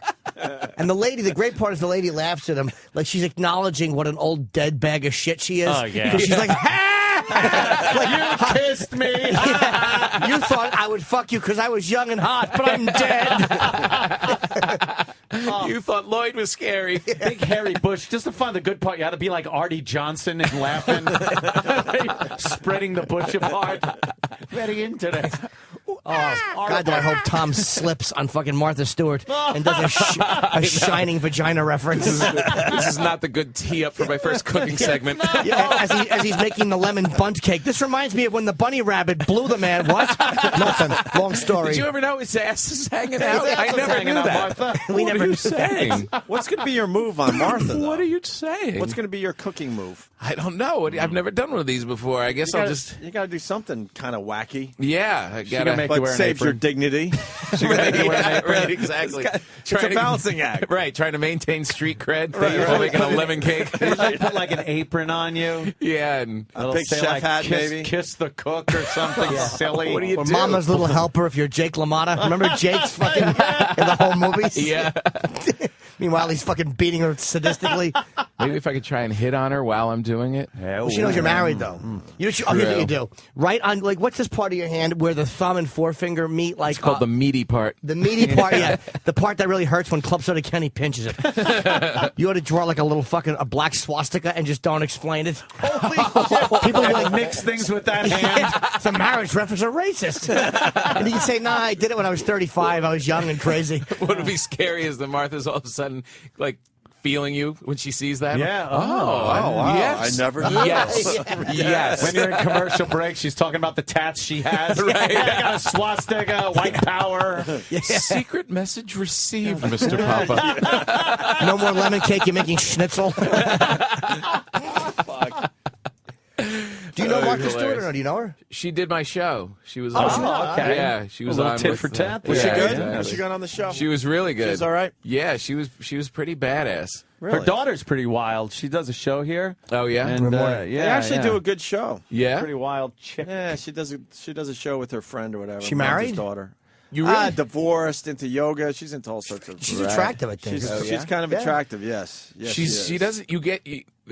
When you're with her, you just get this feeling like if she doesn't take shit, this woman is I think powerful. that's- Like there is not a. She's been in the joint. Yeah, You know, exactly. What do you want? And when we were on the show, there was I forget what the couple was that we were talking about, but it was something about stealing. Oh, the guy stole soaps. He's from the hotel. He was like manic about stealing stuff from the hotels. That's crazy. And you're there with Martha, and we're like, should we mention stealing? Should we kind of? And she was just right into it, like, yeah, one time someone came into my house and stole a pepper mill. And I drove right up there and got it back. She was like gangster about it. Why don't you tell us about your kind of stealing thing? You know, she had no problem talking about anything. She was just like, "Yeah, I'll talk about it. What are you going to do? yeah, she You can't hurt me." I mean, when she got out, and she really was kind of like reborn with a real fuck you attitude. Yeah, like she doesn't care now at this No, point. what are you going to do? Yeah, what are you going to I do? build to me? empires. I do time Yeah. if I have to. Rebuilt an empire And now I'm after I gonna was in make- the joint. You think she has prison tattoos? Now I'm going to Some make prison prison tattoos? You think she's got some She prison joined a gang. She's got a teardrop. She has to cover up with makeup when she's doing her TV show. giant spatula on her back. TCB for where she killed somebody. Yeah. I'm Just going to teach you how to make a prison shank. tattoos. Comes out like De There Niro you go. and Cape Yeah. Fear. She's looking for her lawyer. Counselor. We learned how to make a microwave in the joint, right? I wonder if Martha did that. Oh, right, Was it right. a microwave? Yeah, That Bernard was more Hopkins. like a Susie Bake oven. Bernard Hopkins told us how you make a fucking grilled cheese sandwich in the joint. Oh, really? Oh, yeah, man. A shoebox and tin foil and a light bulb. It's an Oh, yeah, easy bake oven. He figured it out, though. Yeah. Today we're going to make prison grilled cheese. Yeah. You know what? That would be All a you great need is some segment. tin foil. She should do that. That would be a great segment. Yeah, great. You got Suggest it today, Tom. I will. Yeah, I suggest will. that. I'm going to get in there and. Yeah. You got picked up for season 2. Fucking A. We How did. We happy got are another you? season. Yeah. I'm just happy that I have something to talk about for another year. You know what I mean? Now- It's just another thing going on. Yeah. Obviously, you're getting recognized like crazy now because of the show. I mean, It is starting a You're little pretty bit. famous before the show hit, but now this has got to put you on a whole nother level. It is starting up, but it's weird, like because you start to get recognized from people that you don't really Wanna know be or- recognized by. Yeah, like I was. Well, last time I was here, I was telling you that I did Oprah. Wow. And the impact of I that saw that, show is actually. kind of, like all of a sudden you're on the plane and these, 60-year-old women coming up, you were great on Oprah. It's like a great, on Oprah. I'm hitting my demographic. Yeah, That's great. I can see how many Remind me of the tickets lady they in buy the for tub. this dress factory. Yeah, the lady in the tub. Right? Yellow Tom, bag. if you weren't married, would you, though? Would you? With Who? one of these 60-year-old fans? Ugh. Would you? Yeah. One time? Yes. Just for the hell of it? Yes. For the Yes. story. You know For what's the so story? funny is like I always wanted older women. I always liked older women. Talcum But then powder as you get older women turn into old women. And you're still trying to get my head around it. Like, well, maybe. I had that same thing growing up, and it is rougher when you get older. You're like, fuck. You're like, oh, man, we're talking like damn it. high 60s now. I know. For it to Wow. mean something. That's why you really got to just turn that around. Yeah, you got to if you're- flip that if that's your around. thing, though, Yeah, just change it. Go How about younger go women? young, yeah. But how old are you? 38, 40 in that area? 40. 40. Okay, so for you, older would be, what, 50, or do you go in No, you got to go higher than 50. You got to Yeah, go that's mid-50s. no longer. That's older technically, Wow. but it's not fantasy older. Yeah, So I'm you think Martha's sexy? Yes, I do. Yeah. Well, he's doing her show. But no, she's not a bad-looking older broad, dude. I'm not even into older She's women. not. But she's not a bad-looking older woman at all. That's not my you thing. mix that lemon cake. You mix it. I'm a Yeah. Diane Sawyer. Yeah. Oh, Yeah, that's not And that- she's 60, I think, Tom. Perfect for us. See, I don't. 60, for us. 61. No, if you're I fucking know. born with this fetish, you're stuck with it for the rest of your life. So I'm Sorry. totally relating to Tom. I'm more the you can't Dakota just say Fanning speed. you can't just get rid of that. I know. You're stuck with it. Had you ever done it? Had you ever gone old? When I was like 21, I did like mid-30s. That was pretty That's- fucking wild at the time. Yeah, that's and a I think good that's leap. about it for me. I never really. Yeah, it was friends' moms. Like in high school, it was like friends' moms. Oh, Like, yeah. You were like, Wow, that was so like not even in Oh, my yeah. on my radar. Really? Yeah, they were friends' Dude. moms. They had no sexuality to me whatsoever. The best is when the kid comes running into friends' the younger sisters. Now that's But we had a couple of moms that were just working it, and you got to think when you're 15, they probably were 30. Sure. Yeah, You know, they weren't really that old. Yeah. But, you're just But the like, oh, best that's in the an old morning, lady. the kid comes running in the room, and you're like, "What the fuck? I'm 21 years old here." Yeah. I saw your mom. I popped a boner. Did you pop a boner? Is that what you did? Glenn noticed his mom when I was growing up was big boobs. He listens Mm-hmm. to the show too. Yeah. Sorry, Glenn. He's a good friend of mine, but we were all friends with him just to see his mom. Yeah. Oh yeah, you would go over there and she would dress like she was still a teenager with these big boobs. And was. she would She be knew what she was bringing out doing. the snacks for everybody, bending over. Oh, snacks. I misheard that. So did I. I really gave you guys a treat. I really wanted to pop Glenn Notice's mom bad. Wow. Real bad. See, Yeah. Anthony's mom, though, was the hot mom, so it's probably natural that you're not going to like Nah. older women Yeah, did because you your have a mom mom? was pretty. Yeah, she was the one That's that right. You were I'd blocking that out of your head I had to keep constantly. my friends out of the house. Yeah, you like the younger women who That's remind you of your treacherous. mother. Well, let's ask you. Yeah, Anthony. that's what it Did is. friends come over because your mom was hot? Did you feel that vibe? No, it's because I was a great kid. It was fun to hang out with. Oh, sure. Yeah, that's what it must have been. Yeah. Wasn't my mother parading around in a fucking patent leather mini skirt and go-go boots? Did she really? Really? Oh, yeah. And then I'd make it. I was like Why really weren't we twisted. friends? As when I'd go on field trips, I used to love when she would be like the field trip mother. There were like Yeah. a couple of mothers that would come along on a field trip, like chaperone, keep the Yep. kids in line. We'd go to the Museum of Natural History or go see like You're a Good Man, Charlie Brown at Yep. Radio City or some bullshit. And I used to tell my mother like how to dress. I would say, could you put on a mini skirt and pigtails? I'd make her put in pigtails. What a pimp. Why? Yeah. I know. What were you thinking? I just liked when my friends would be like, "Oh, your mommy's so pretty." I'd be like, "Yeah, I know. How much?" Your parents, did your parents stay married the whole time? Yeah, they're still married. Oh, your mom. Okay, so Yeah. your mom was like, what is your mom like that you kind of like older women? Is she like, was she the hot mom or no? She was no. No. But she was always looked young. She was always young, but she wasn't working it or. But did you like women The that other- looked older than her? Yes. Okay, so yeah, it's something the opposite of your mom. A lot of people like things that are opposite of like my mom. What was your mom? Maybe a 2. Sorry, Mom. Maybe a 3 in the 60s. His mom was not a prostitute. So did you like older women or No. No. My girlfriend got so mad because I told her their mom was a 4. She's like, my mother's not. You are the worst. You say the worst things to girls. You really do. But yet, if you told her she was an 8, that would be disturbing as well. Yeah, exactly. If I yelled out the wrong name while I was banging her, oh, your mom's name, not you.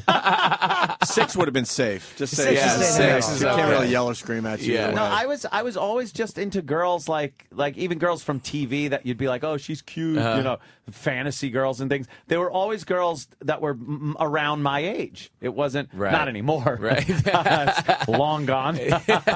Now they have to be way younger. You know what? The But age they stay never the same, changed. right? Yeah, Exactly. The age never changed for me. Yeah. As I go through the years. You guys are just the opposite. You both like girls in diapers, but for different reasons. You know. Old lady. So you're lemon cake. The thing is, we got to get him out of here in a few mix minutes. it He's up. got a hard out to do that dumb You got fucking lemon cake. You got 6 Hard out minutes. has a new meaning all of a sudden. Hard out. Where do you have to go for Martha's show? Chelsea. There's Chelsea Studios. Ooh. It's a nice gig. down there. To be Yeah, fucking right. cart you around on TV. NBC publicity is probably just getting you everywhere. Yeah, just Happy to see cruise a me friend around. succeed. I'll be in a suit. Yeah, I can tell by your face again. Yeah, no, it's always happy to see a guy you come up with. You know, everything I touch just dies on the everything. You want your show off the air? Put me on it once. I really am. I'm a fucking tsunami of failure. Come on. Where's Jerry? Jerry is waiting for me at his office right now. I have to go from Martha Stewart up to there to write the show for Monday. We're taping another show on Monday. Wow. Yeah. So, We have Jer. Tracy Morgan, Kathy Griffin and Nathan Lane are on tomorrow night. I saw the Tracy Morgan clip. It looks like he's hilarious. Tracy's hilarious. Jerry must love when you just recite Seinfeld lines from the show, right? He must brutal. just love that. You know, somebody, you know, they give us couples, you know, they show us couples for us to choose who's going to be on the show. And these dingbat casting person sent him a couple. It was obviously bogus. Where the husband's like, I don't want that in the bedroom. She's like, I like it in the bedroom. He's like, I want it out of here. And then you look up above the headboard is a picture of Costanza when he was doing the underwear ad. Remember when he was when he was trying to do the sexy picture. And the look on Jerry's face was just like, these are the people that are working with us. You send me this. It was just. Was he amused? No, not at all. You know Those what, casting time people wasted? are in deep shit. It's a waste of time. Because you know you. That's the picture. Yeah, you send us that. Are you kidding? What are you doing? You know, I think he hates when Colin told me that his doorman would always do like a line to Jerry, and I really don't know many Seinfeld From the film episode lines. The Doorman. Well, I think Colin set him up, though, didn't he? Yes, the doorman would always say, like every time, you know, Jerry would come over to Colin's, the doorman would go like, hey, soup for you, no soup for you, or whatever. Right. And Jerry just probably wants to strangle the guy. So Colin says to the guy, oh, he loves when you do that. He laughs. So every time Jerry would come over, the guy would throw some fucking water. He would just torture him.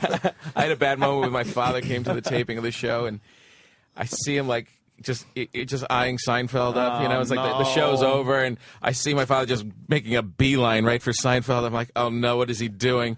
And he's got something in his hand. I'm like, no. And he hands him a button that says, I'm back on NBC. Not there's anything wrong with that. I was like, Dad, what are you doing? I'm trying to maintain a relationship here. My father's like, really? You should wear this, Jerry. It's like, oh my God. So you know, like in Jerry's head, he's like, he's carrying some of this goofy DNA in him. You know what I mean? What's wrong with Papa? He is fucking the greatest, though. He just does not. There's nothing phony about him. It's like you would always know where you stand. He will not give you a fake laugh. Never. He will not be like, oh, that's an amusing button. He'll just look at the button and look at my father and go, thank you. Yeah. Thank you. And just let the silence just do the work. Permeate the air. I want to know how many times Seinfeld has seen shame sweat break out on somebody's forehead. Exactly. Thinking they're going to get just a big laugh from Jer. And what happens? Waiting all day. You get a disgusted look. And silence. You just start breaking out in that flop sweat. You feel it run down your side. Brutal. That's the worst. Yeah. When you feel it go from pit to waist. One drip. Trickling. It's raining on your sides. Oh, I'm bombing. It's raining humiliation on your stupid side. Jerry seems very very comfortable with just a silence. Like he doesn't seem to need that silence filled. No. And other people do, and when an uncomfortable silence is just hanging, he just seems completely. Yeah, I completely fold and just start fake laughing in the middle of it. Just make some noise. And he can just sit there and basking in the silence, in it and watch you squirm. Like putting salt on a slug. Well, it's nice when you're the king and the subjects are all trying to please you. It's kind of gonna be fun to watch. It's gotta be. They're all coming in with their fucking little, the jester shoes, trying to be amusing. Yeah. But it's no act on him. No. It's not like, hey, let me make this guy sweat. It's just, this is who I am, and right, you're not making me laugh. And that's a good point. He's not trying to do anything. He just doesn't understand why you're trying to be funny right now. And it is odd because the Jerry character on the show looks like he'd be very conducive to somebody coming up and maybe being a little funny or awkward or something. And no, just a fun guy to be around. Yeah. Have you seen awkward moments with him on the road, like in the elevators or whatever? People trying to talk to him or not know what to say. The elevators are the worst. Because the guys that don't know enough is the bellman bringing the luggage thing up, and they've always got some quip from the show that they want to share. God, no. And they just yada yada yada. And Jerry's just like, no. Or the worst is when he'll say something like they can't handle the silence, like you say, and they'll just blurt something out like, "How was the flight?" And the Jerry's, who's heard this a zillion times, just go, amazing. The most amazing. Oh, you have no idea. This flight, the most amazing experience of my life. And the guy doesn't know that he's being shit on. Baited, right? Good, huh? Really? Oh, wow. Yeah. What airline? Yeah, that's really great. Shut up. Oh, it's brutal. It's like he's just trying to just talk a little bit to get to the floor to shut the idiot Bellman up. I know. But then the idiot Bellman's going to go to his family and go like, yeah, I was talking with Jerry Seinfeld on the elevator today. No, we had a good conversation. Then he slowly realizes. Me and Corbin Burnson. We were talking. Hasselhoff was really great. We got to get Tom out. It's lemon cake time with Martha Stewart. Lemon cake. Oh, great seeing you guys. This was really wonderful. Actually, we loved it, Tom. You got to come back. I like coming in here. Stress Factory, New Brunswick, New Jersey, Thursday through Saturday. Vinny I was Vinny Brand. 732-545-4242 for tickets. Tom Papa. Tom's hilarious. a great comic. Hilarious. He really is. I'm not even saying that because he's my friend, but Tom is a great comic. Thanks, Jimmy. That's wonderful. What was it? No soup for Tom. Jimmy. And what time are you on, Martha? 10 o'clock? Yeah. Okay, well, I'm going to put that on. I want to see Tom just fucking... Oh, that's funny. You'll We'll be still able be to on watch the... it. Yeah, yes. Please, dude, please drop something. Please start a flash fire. We're going to... Grease fire. My signal to you will be the double boob pump. We're going to comment as it's going down live on our show. You're going to catch a fucking beating. No, I'll be in a suit, too. Oh, no. What, a little doggy suit? Sucking dick? My ass out. And the marriage rep is Thursday nights. What time? 10 o'clock. All right, 10 o'clock, man. Congratulations. Guys, I really I'm happy for you. appreciate it. Yeah, Tom Right. Papa. Take We're going to it go to easy, break Tom. with Thanks, a little man. behind-the-scenes thing with Sam Roberts. And now, Backstage with O&A. Here is Primetime Sam Roberts. I'm Primetime Sam Roberts. When comedian Bob Kelly was on the Opie and Anthony show, he shared with the listeners some of the gayest songs on his iPod. We decided to go backstage with the staff of the O&A show to find out what the gayest songs on their iPods were. Danny, what's the gayest song on your iPod? I don't know. I gotta look. I will go with Pendulum. You mean by the band Foundry? There was some crappy band from the late 90s that just kind of ripped off like what Rob Zombie was doing. But did it worse? Yeah, oh, much. Hey, E-Rock, what's the gayest song on your iPod? Probably, Foundry's Junkman. Is the gayest? Oh, it's fucking horrible. Hey, Travis, what is the gayest song on your iPod? What Kills Me. What band is that by? I think it was Foundry. Oh, jeez. They had a really gay lead singer. Fat and gay. Butcher Ed Brock, what's the gayest song on your iPod? That would be Bright Lights, Big City by the fat gay singer Steve Carlisi and the band Foundry. Oh, wow. Before we beat this into the ground, we went all the way down the hall to management and asked Rob Cross about his iPod. Rob Cross, what's the gayest song on your iPod? I have Foundry's entire album. That's your gayest song? Well, that and the Pet Shop Boys. But I have Foundry's entire album. The masses have spoken. I'm Primetime Sam Roberts, and we leave you now with our executive producer, Steve Carlisi, singing his hit Pendulum from his band Foundry. Pendulum will swing at the center of attention. Just another day, another condescension. Mock you, shock you, it's gonna lock you down. Pendulum will shift with a little bit of pressure. Move too slow and the pendulum will catch ya. Show you, mow you, it's gonna throw you around. Backstage with O&A. Sit very still and listen. Yeah, this is the Opie and Anthony Show on the virus. Sirius XM. My heart's getting heavy, my blood's getting cold. You change me into something that I just can't control. Get out of my way. Get out of the way. Aye, nay. Now go home and get your fucking shine box. Aye, nay. So to speak, literally. Opie and Anthony, that Tom Papa was real good, man. I like that guy. He's funny. He's all right. He's going to be on Martha Stewart. We're going to take 10. a peek at 10 o'clock as he makes his lemon cake. Oh, God. How intimidating must it be to have to work with Jerry, though? He knows him really well. Like Tom's weird. Like people who love. I tell one of my favorite things is that because Tom does private parties for Clint Eastwood, and Clint loves him. And when Seinfeld, I guess, met with Clint Eastwood, he's like, yeah, Tom Papa. Like they talked about Tom. Oh my God! Imagine those two talking about you. I just thought the hilarious part was fucking Seinfeld was probably a nervous Nelly meeting Eastwood. He's fucking Eastwood. Eastwood's not impressed with anybody. Yeah. And he said the same shit to Eastwood I would. Hey, I know Tom too.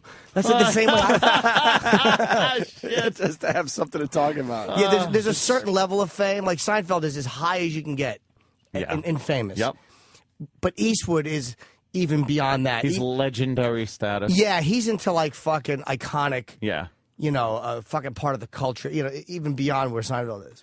I think Jerry will be, like, in time. Without a doubt. Like the whole All in the Family, yes. I Love Lucy, Honeymooners even, like stuff like that. I think Seinfeld will fall into that category in years to come. Yeah, it already is that famous. But I think he's getting close to that already. But I'm saying you just need a 30-year, like, because you need enough time 30 to or go 40 by. years. But he already has 10 years under his belt, right? Yeah. How many years ago did that Seinfeld go off the air? More than 10 now? Fucking show started in like 89. So I guess you're right. Yeah. So he's got 21 years under his belt. And he was kind of famous before then, too. No, he wasn't. I saw Tonight Show recently he did with Carson when he was plugging it as a show. HBO, I think? His TV show. Yeah, your new shows, and he was very funny. I saw Jerry Seinfeld when I was doing radio in Rochester, New York. We were just up there, Jimmy. 88. Yuck Yucks. There's a lot of Yuck Yucks up in the Rochester, Buffalo, Canada area. Do you just mean the girls? Yeah. Sorry, ladies. I'm teasing, of course. Yeah. And I was in the front row because I worked for the station. And there's Jerry Seinfeld. Ooh. Yeah. But how was he? He was good, right? Couldn't have been more than 200 people, probably less. He was unbelievable. Well, if you remember before the show, though, he was a comic that you'd see on HBO every so often, or one of those. He was on the Young Comedian special, one of Rodney's Young Comedian things. Mm-hmm. Killed. Did a great job. Who was he on with? You remember? That's a good trivia question. Yeah, he was. Oh, God. Oh, is this the Carson? Good Johnny, man. Tomorrow night at 9:30 on NBC, following the very popular show Cheers, is another very popular young guy, very funny guy, Jerry Seinfeld. Holy shit! With his own show called The Seinfeld Chronicles. That's how far he goes back. Also at the Orpheum Theater in Minneapolis, Chronicles. At the Circles. Yeah, hooray! Thank you. Fucking Johnny. The master. He'll be coming to pep rally all of a sudden. He will be in Minneapolis, dear, June night, and he'll be at the Circle Star Theater in San Carlos also. No cheers for San Carlos, huh? On June 23rd. Would you welcome Jerry Seinfeld? There's never been anybody better at that job. His first appearance on network? No, many appearances. That was just plugging his show. He gets to sit right down. Called the Seinfeld Chronicles. He's to the sitting down stage. How young he is, man. Obviously, there's a lady from Minneapolis going to come see you. Got a big all right, Minneapolis. So I need another 999 people. Yeah, so sold out. Tomorrow night's the big night. Yeah, tomorrow night. I How about this? Prime time, NBC? How did this all happen? 5 years ago, would you thought, hey, that's going to happen? No. I've been doing this show for 10 years. I guess so. What? Jesus Christ! It's really a big deal. I'd like to thank you actually for 76 he started doing comedy. Because for a long time, this is all I was doing was this show and the little clubs, and that's a really exciting break. This is just kind of a little nighttime throwaway. Now you're in the big time. Yeah, wow. Yeah. Now you set the show in. The setting is New York, right? It's in New York, which is where I live some of the time. But how great of an interviewer, I don't talk about, but how great of an interviewer is Carson? Oh, yeah. People's radio seamless. Out of the car a lot, so they have these no radio signs. Have you seen this? I've heard about it. No radio. I've also seen no radio, nothing in trunk, because they're breaking into the trunks. No radio, no nothing. This is one absolutely true. I saw this. No radio, thank you. No radio, thank you. We're going to attempt being polite to the crooks. Now, it says, sorry to disappoint you, Mr. Crack Addict, sir. Jesus. Killing Johnny. Your consideration in this matter. Maybe they could put a sign out there, this is not a car, or something like that. But they really do, no radio. Johnny really liked him, man. Johnny was the fucking... Didn't they have it on some new cars? If you take the radio out, it's inoperative. Yeah. Some manufacturers have done that. I don't know whether it's for real, but that's what they say. I've lost probably about 8, 10 of these things. I would like once them just steal the car and leave the radio in the parking spot. Just to break it up a little, I love when they have criminals on TV, especially these really wild, like the, they have a terrorist or a mass murderer. The guy's always covering up his face. You ever notice this when they're hauling him in? But what is this man's reputation that he has to worry about protecting it? I mean, what is he up for? Big job promotion out of the office? That's pretty fucking funny, man. Afraid the boss is going to catch it and go, isn't that Johnson from sales? But I always like when you have somebody like that, as terrible as it is, somebody goes berserk and wipes out, they always interview the neighbors. Yeah. And what do they always say? He was kind of a loner. He was kind of a loner. He was always kind of quiet, kept by himself. Yeah. Now you know why. But he's firing a He's lot. wiped out all of his friends, naturally. But when you're firing, I think it's hard for people to get to know you. I know, really. Yeah. That's material, though. I love that's watching. great. I love watching the old Johnnies because just watching this guy fucking interview people, it's like you don't realize that they probably knew most of what Jerry was going to talk about just for setups and the timing. Right. Like I think the guys that would never say what they were going to talk about are guys like Rickles, Rodney, like just machines like that. Sinatra would. But no, I mean comedians, like guys, because they do that just so they know where you're going and how to set you up. And Rodney was just, he's a fucking, we just go out there with a machete and just fucking, so he didn't need any type of help. But you don't realize that Johnny knew where he was going. You know what it is? You didn't get this. This breakup of here we're talking about this, like everything flowed into it. I haven't watched a Johnny clip in quite a while. You watch talk show hosts now, which dime a dozen. There's a lot of fucking talk shows on right now. You realize why he was on so long and so successful. That motherfucker just knew how to sit and talk with people every goddamn night. And when he would bomb doing the monologue, there was nothing. Danny, is there any? I don't even know if they've been yanked. Any Carson bombing lines? Because he was legendary for when a monologue would fucking shit the bed. Yeah. And it would sometimes just shit the bed. He wouldn't panic. He would just go with it. No. Yeah. All I remember, one of his lines once when I was a kid, I don't remember what the reference was, but he said somebody was doing the polka with Phyllis Schlafly. And I don't know why that made me laugh harder than almost anything I'd heard as a child. Jesus Christ. I didn't know who Phyllis Schlafly was, but I knew she was a cunt.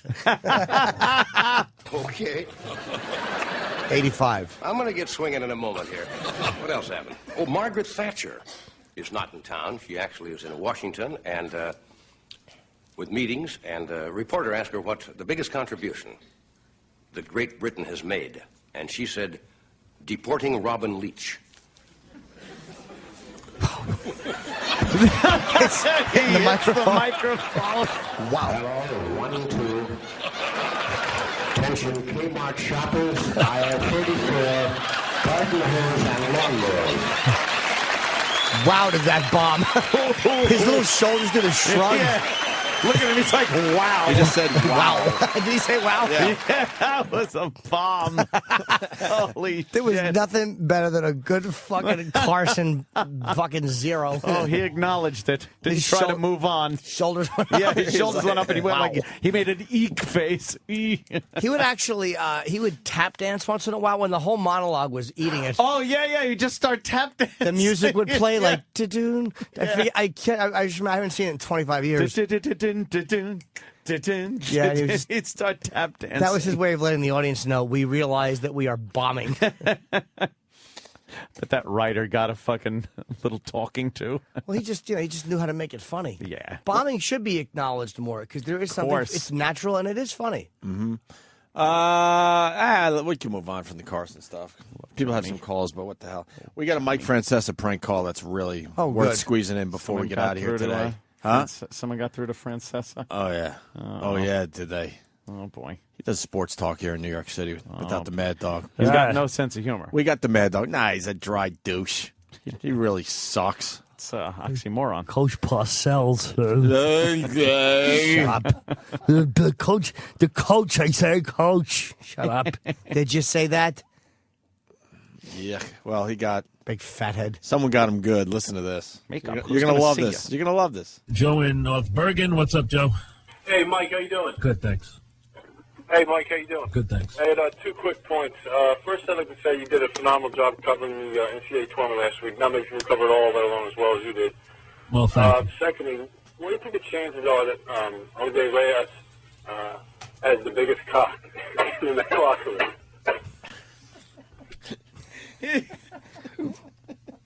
Well, you see, here's the thing I try to tell you guys. And this is why he's a fucking douche, by the way. You can't even go with it a little bit. Obviously, they beep that out on regular radio, but you can't laugh over that. The best part is the guy laughing during his own joke. What a fucking douchebag that he can't even go with that. Did that get out? Was that live? Well, there's like a internet feed. Yeah, a lot of the radio stations on terrestrial now, they have a web stream, and the web stream isn't affected by the dump. Right. So you could get That's funny. But why can't the guy go with it a little bit? Holy shit. Pause. Well, you see, here's the thing I try to tell you guys. When you call up and you try to do something stupid like curse or something like that, or try to get something like that through, you can't get it through. You can't do it. Oh, really? So we're on a delay for that reason, so that knuckleheads don't do stuff like that. And if you do, you'll get away with it anyway. So it's not a big deal. So you don't worry about it. It doesn't work, though. You can't do it. It's impossible. It just never gets on the air. So it just, you might think that you wait to do something like that, and you're thrilling your friends, but it just doesn't work. Let it go, I know Mike. you try to do it, but it just doesn't work. Let it I go. love how he says it's impossible, it doesn't work, and we got to play the call for everybody today. And we have a pretty fucking big audience, stupid Mike. Can we hear the laugh again? I the hear him laughing. The guy telling the fucking thing was very funny. Yeah. And keep in mind, Mike goes, it doesn't work, so don't bother. Really? That's only going to make more people do this now, Mikey. Joe in North Bergen. I What's want up, the whole Joe? thing again. Hey, Mike, how you doing? Good, thanks. Hey, Mike, how you doing? Good, thanks. I had 2 quick points. First, I'd like to say you did a phenomenal job covering the NCAA tournament last week. Not many people covered all of it alone as well as you did. Well, thank you. Secondly, what do you think the chances are that Jose Reyes has the biggest cock in the locker room? He laughs. Well, you see, here's the thing I try to tell you guys. He cracked himself up. He just couldn't get it out. He cracked himself up. Wouldn't it be great if he just goes, well, you see, and then started to answer his question about why he probably doesn't have the biggest cock? But for him to say it's impossible to get it through, well, he just proved it's not impossible. Oh, wow. That is funny. That's pretty good, right? It's a great question. I'd love an answer to that. Yeah, really. Yeah. What are the odds? What are the odds? Like, there's going to be odds on how big Jose Reyes' cock is compared to other men. What are the odds? Like someone has laid down odds on what You that think might this is be. a Vegas line? What are the odds? Soccer. We all love soccer. No, we don't. Going As with the Americans, sports we theme? hate the goddamn sport. Oh, great. You field the fucking calls. Sorry. You're going to be pissing off soccer fans now. Fuck the soccer fans. Soccer reporter has no idea what the fuck is going on during a little game of soccer. Check this out. Put Oldham in front against Gillingham is alone from Doncaster Rovers, and Doncaster themselves have scored against Plymouth. They're on the brink of the playoffs at the moment. James Coppinger has got that goal, and we're off to Fratton Park, where there's been a red card. But for who, Chris Kamara? I don't know, Jeff, has there? I must have missed that. Red card. Chris, have you not been watching? I haven't. I don't know where that's come from, Chris. I have no idea what has happened there. What's happened, Chris? I don't know, Jeff.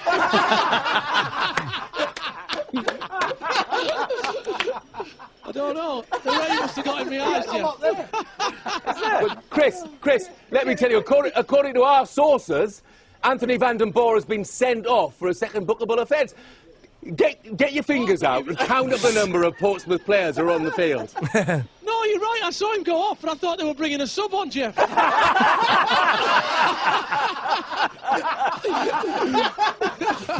professional as ever, Cammy. Still 0-0. Cutting-edge reports on Gillette Soccer Saturday. What's the ball like? No substitute. And obviously, he's the sideline reporter. He's sitting there. That's fucking funny. That's his whole job is to fucking... don't know. Oh, don't know. The accent makes it even better, right? They all just laugh at him. Always. Wait, what's this foreign reporter? Okay, foreign woman. What happened? A foreign woman reporter gets hit by a soccer ball. You get hit by a soccer ball. I just want to see a woman get hit by a ball.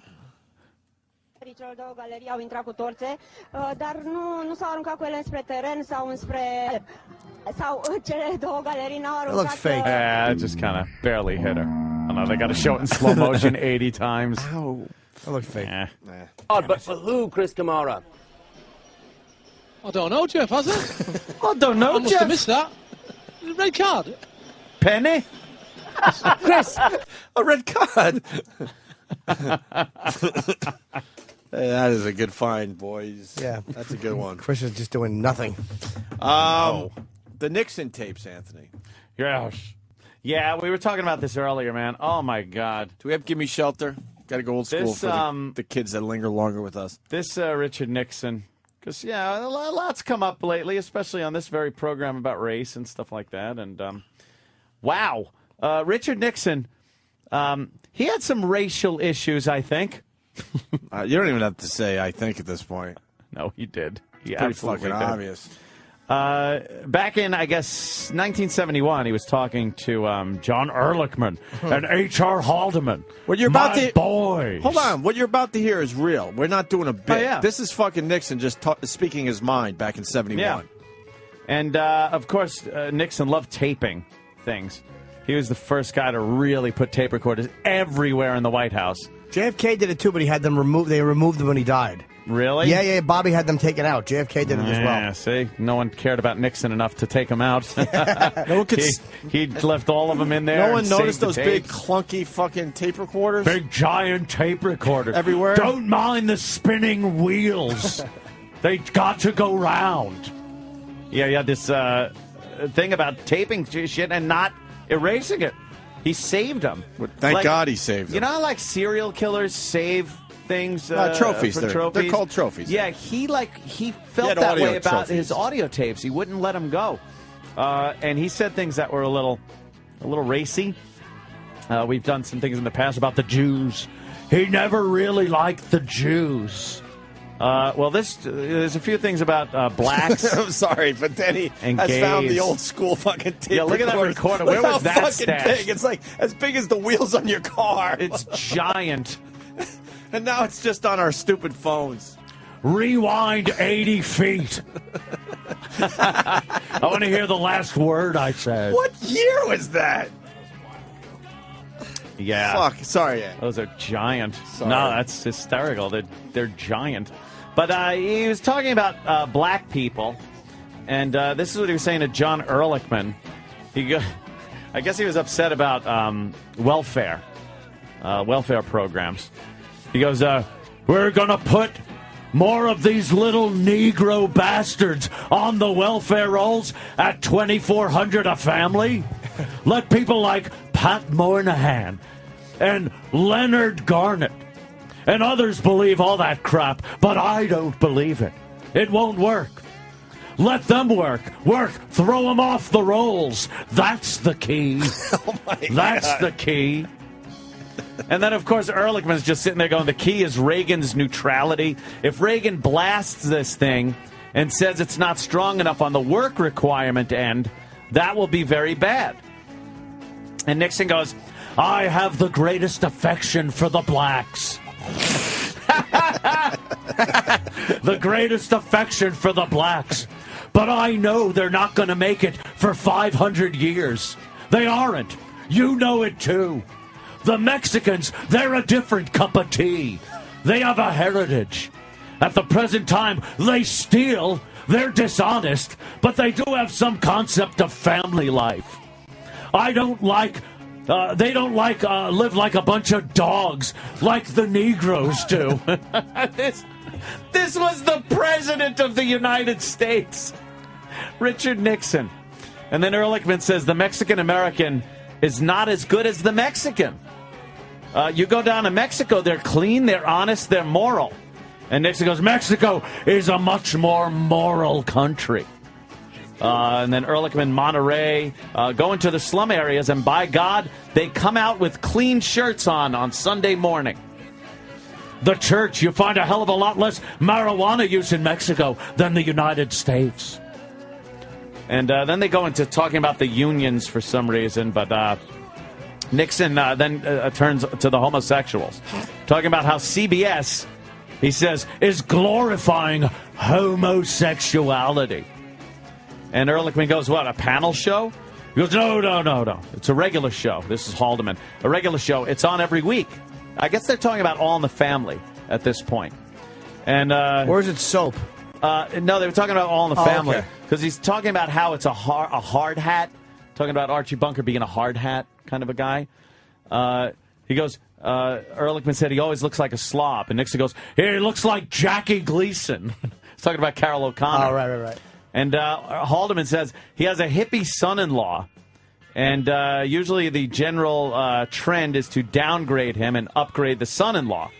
Make the square hard hat out to be the bad guy. But a few weeks ago, they had one which the son-in-law, wrote a letter to Nixon to raise hell about something. And the guy said, you will not write that letter from my home. That was Archie Bunker apparently saying that. Then said, I'm going to write President Nixon. Took off all his sloppy clothes, shaved, and went to a desk to get ready to write his letter to President Nixon. And apparently it was a good episode. And it says, what's it called? And then Nixon gets going again. Archie's Guys. He thought the show was called Archie's Guys. What a dummy. There he goes. Archie's sitting here with his hippie son-in-law, married to his screwball daughter. This is Nixon doing pretty much a review on All in the Family. The son-in-law apparently goes both ways. This guy, he's obviously queer. Now, I think this is the episode, though, where Meathead's friend is gay. And comes in, and he's a gay guy, flamboyant, wearing a pocketbook and an ascot and shit like that. And it's also the one where later on turns out that Archie's friend, Stretch. It was a football player guy, turned out to be gay, and told Archie he was gay, and Archie didn't believe it or some shit like that. And that's the episode he's talking about. He's obviously queer. Wears an ascot. But not offensively so. Very clever. Uses nice language. Shows pictures of his parents. And so Arch goes down to the bar. Sees his best friend, who used to play professional football. Virile, strong, this and that. Then the fairy comes into the bar. I don't mind the homosexuality. I understand it. Nevertheless, goddamn, I don't think you should glorify it on public television. Homosexuality, even more than glorifying whores. They're glorifying homosexuality. We all know we have weakness, but goddamn it, when do you think what do you think that does to kids? You know what happened to the Greeks? Homosexuality destroyed them. Sure, Aristotle was a homo. We all know that. So was Socrates. That's unbelievable. He's talking about, and this is just. And Ehrlichman and Haldeman had to sit here and entertain this guy before he, ended up having them sent to prison. You know what happened to the Romans? The last 6 Roman emperors were fags. Neither in a public way. You know what happened to the Pope? They were laying the nuns. That's been going on for centuries. But the Catholic Church went to hell 3 or 4 centuries ago. It was homosexual and had to be cleaned out. That's what happened to Britain. Happened earlier in France. Apparently to Nixon, everyone was gay. Look at the strong societies, the Russians. Goddamn, they root them out. They don't let them hang around. I don't know what they did with them. Look at this country. You think the Russians allow dope, homosexuality, dope, immorality? They're the enemies of society. And that's why communists and left-wingers are clinging to one another. They're destroying us. I know Moynihan will disagree. And so will Mitchell. And Garment. But goddammit, we have to stand up to this. It's fatal liberality, Ehrlichman says. And Nixon just goes, huh? At this point, he's just on a tear. We know what happened in Northern California. San Francisco has just gone clear over. But not just in a ratty part of town either. The upper class San Francisco is that way. The Bohemian Grove, which I attend from time to time. It is the most faggy goddamn thing you could imagine. Jesus. I can't shake hands with anybody from San Francisco. They got to do something. But we don't have to glorify it. designers taking it out on women. Now they're trying to get them to wear sexy things coming on again. And Ehrlichman says, like, hot pants, and Nixon just goes, Jesus Christ. Hot pants, Jesus Christ. That's where it ends. That's some of the great audio tapes. I would love to hear them. There was really bad quality, though. They had to be transcribed. God, to hear great, clear tapes of Nixon just losing his mind like that. I know. And he would have his staff, Ehrlichman and Haldeman and what's his name? Secretary of State, fucking Henry Kissinger, just sitting there and having to go, yeah, sure. And you know they must have been talking to each other like, so what? You got to hang out with that nut today? That fucking kook? Ehrlichman. Unbelievable. Tell him it was you. You won't have Tricky Nixon to kick around anymore. You queers, or you Negroes, or the Jew. He was something. He was quite the card. Imagine you fucking found out about what like modern presidents are saying behind closed doors. That ain't happening anymore, right? You don't think it's happening? I bet they're every once in a while it. there's a slight slip up, but yeah, of course they're saying. You think there's the presidential room where George W. could just go in there and fucking yell the N-word? Of course, shit like that. He's a human being. Think Obama's got a room? I mean, you just bitch about fucking Republicans and Tea course. Party people. Of course, call them crackers. They just keep it real safe now. Crack ass motherfuckers. All right, listen, we should take a break so we could see Tom Papa making a dumb lemon cake on the Martha Stewart show. I want to see how I think she's a dyke. I want to see how good this Tom Papa is to make it entertaining for Martha Stewart's audience. Right? Yeah, when is that on? In a few minutes. So we'll break. We'll come back with that, hopefully. Opie and Anthony. The Opie and Anthony.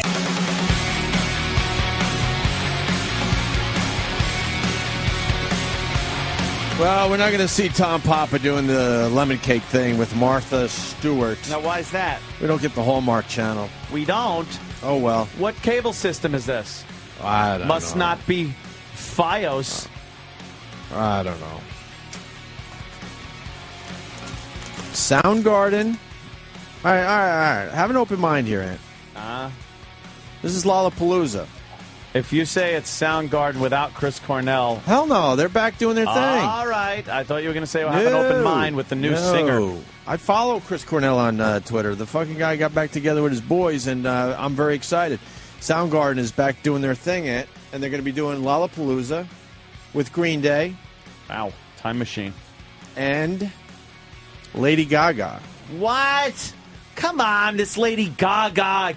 Get it done. Fucking get rid of this bitch. Enough for her. She's got a fucking monster album with a lot of hits. That. She's fucking infecting everything. Enough with stupid Lady Gaga. I'm just thinking as far as a music festival goes, Soundgarden, Lady Gaga, Green Day. Oh, my God. I don't even... You know what? I don't want to see Green Day.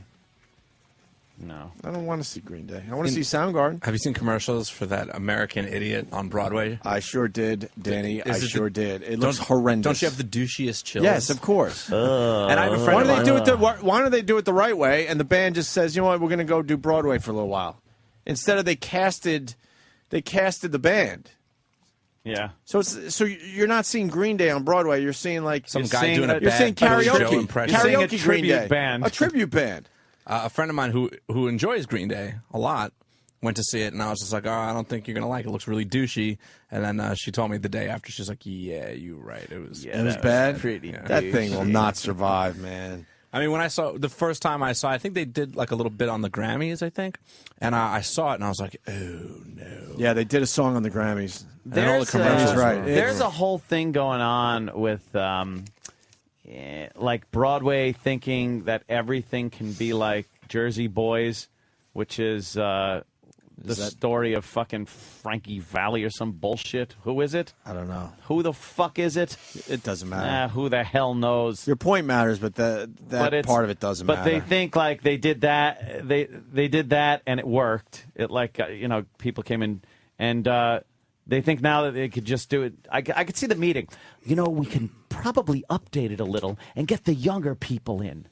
If we do it with The Four Seasons. That's what I want. They should just get the band. Fucking live in New York for 6 months and do do it properly. Or how about a punk band doesn't put on a Broadway show? Well, exactly. How about that? But if How about exactly. that? But if you're going to do it, you should commit and do it yourself. How about that? Are they a punk band, Green Jay? They used to be. I mean, their early stuff. They started out on Epitaph Records. It was really, come on. it was You really could probably punk. do like a Sid Vicious thing on Broadway.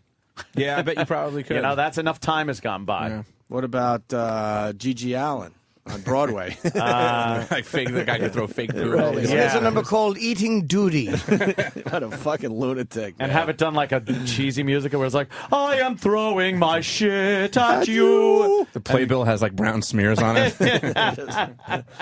Fucking disgusting. So there you go. There's He's got a banana in his ass. Banana in his ass. Whole fucking troop comes out singing. Dressed They all as have bananas. Right. Yeah, they're dressed like bananas, going back and forth. I'm squatting. He's squatting. He's beating up the audience. Beating up the audience. Because he can't sing. Big ending bananas in our ass. Curtain comes down. Everyone claps. Last Broadway thing I went to see was that Bronx Tale. Yeah. With Chaz. Yeah, that was the last time I went, man. And it was great. Was that off? No, that was on Broadway. it was on Broadway, man. Sure, his name is actually pronounced Shaz. Shush. Shush. A Bronx Tale. So we got that. Louis Beans. I'm sure. Who else is on Lollapalooza? There's probably other bands. Frank Zappa. I didn't even know. You got the lineup? I didn't even know that was Lollapalooza. It's a 3-day festival. All right, give me a few more that we know, though. Don't lie Arcade or Fire. I'll know. Arcade Fire, nice. Yeah. The Strokes. You like the Arcade Fire? Don't know. Oh, they're great. I like the idea of one in real life. Yeah, really. A bunch of dumb teenagers being scalded. Somebody trying to set a record on asteroids burning.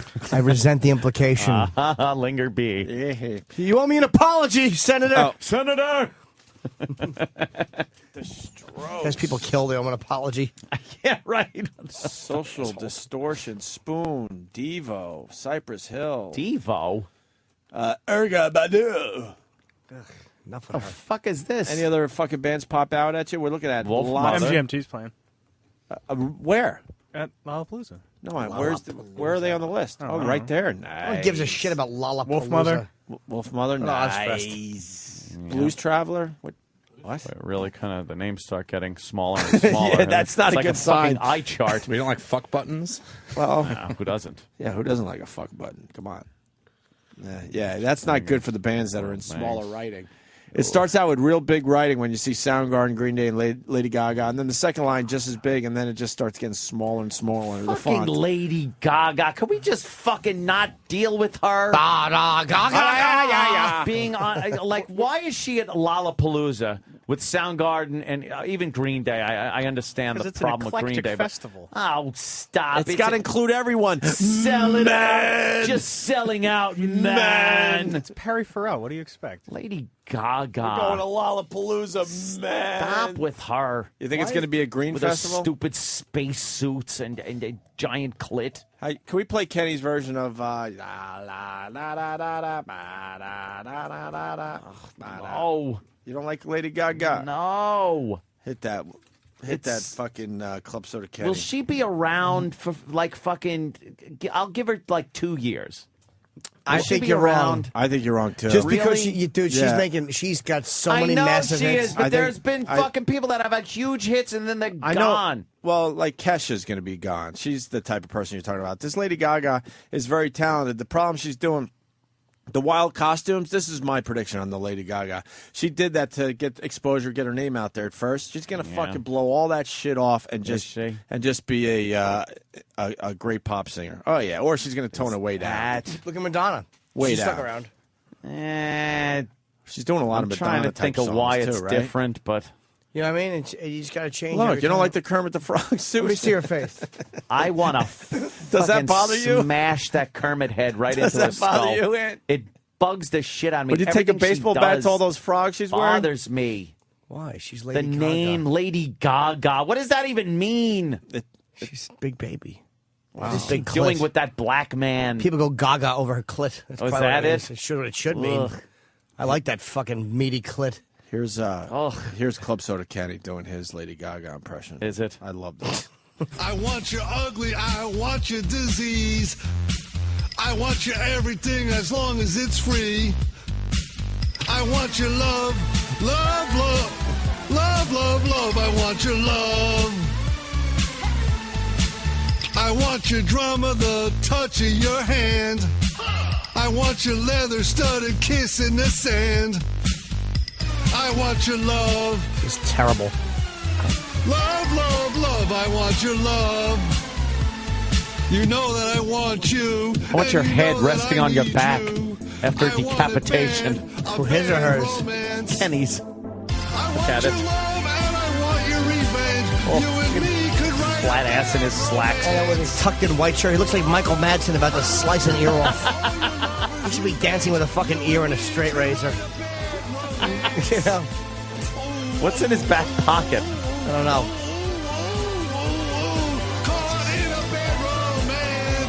I'm trying to think of something that implies stupidity. Stupid. Oh, the slacks. They're pulled up very high, too. Yeah.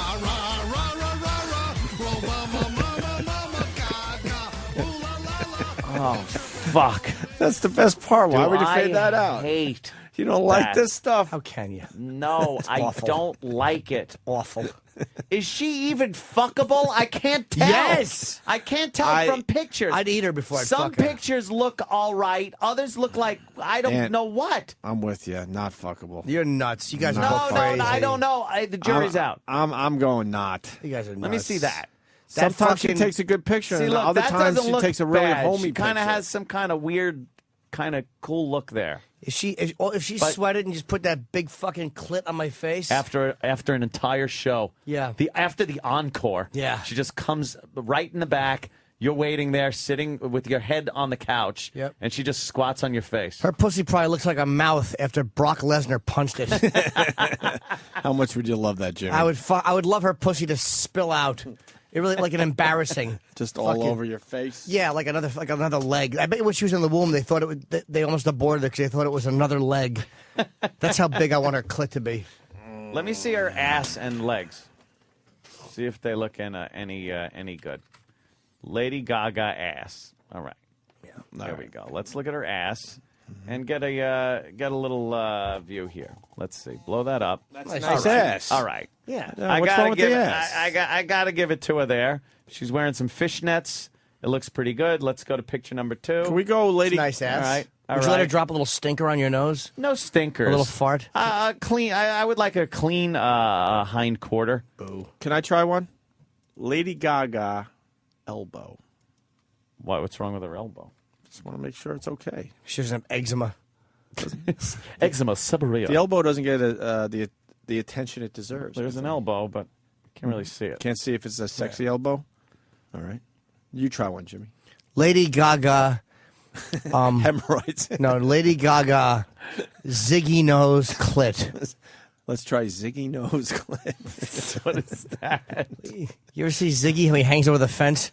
His big nose, the cartoon. It's Kilroy. You always get that wrong. Kilroy, right? Do I? Yeah, Oh, I didn't know that. one of his pails. Who's Ziggy?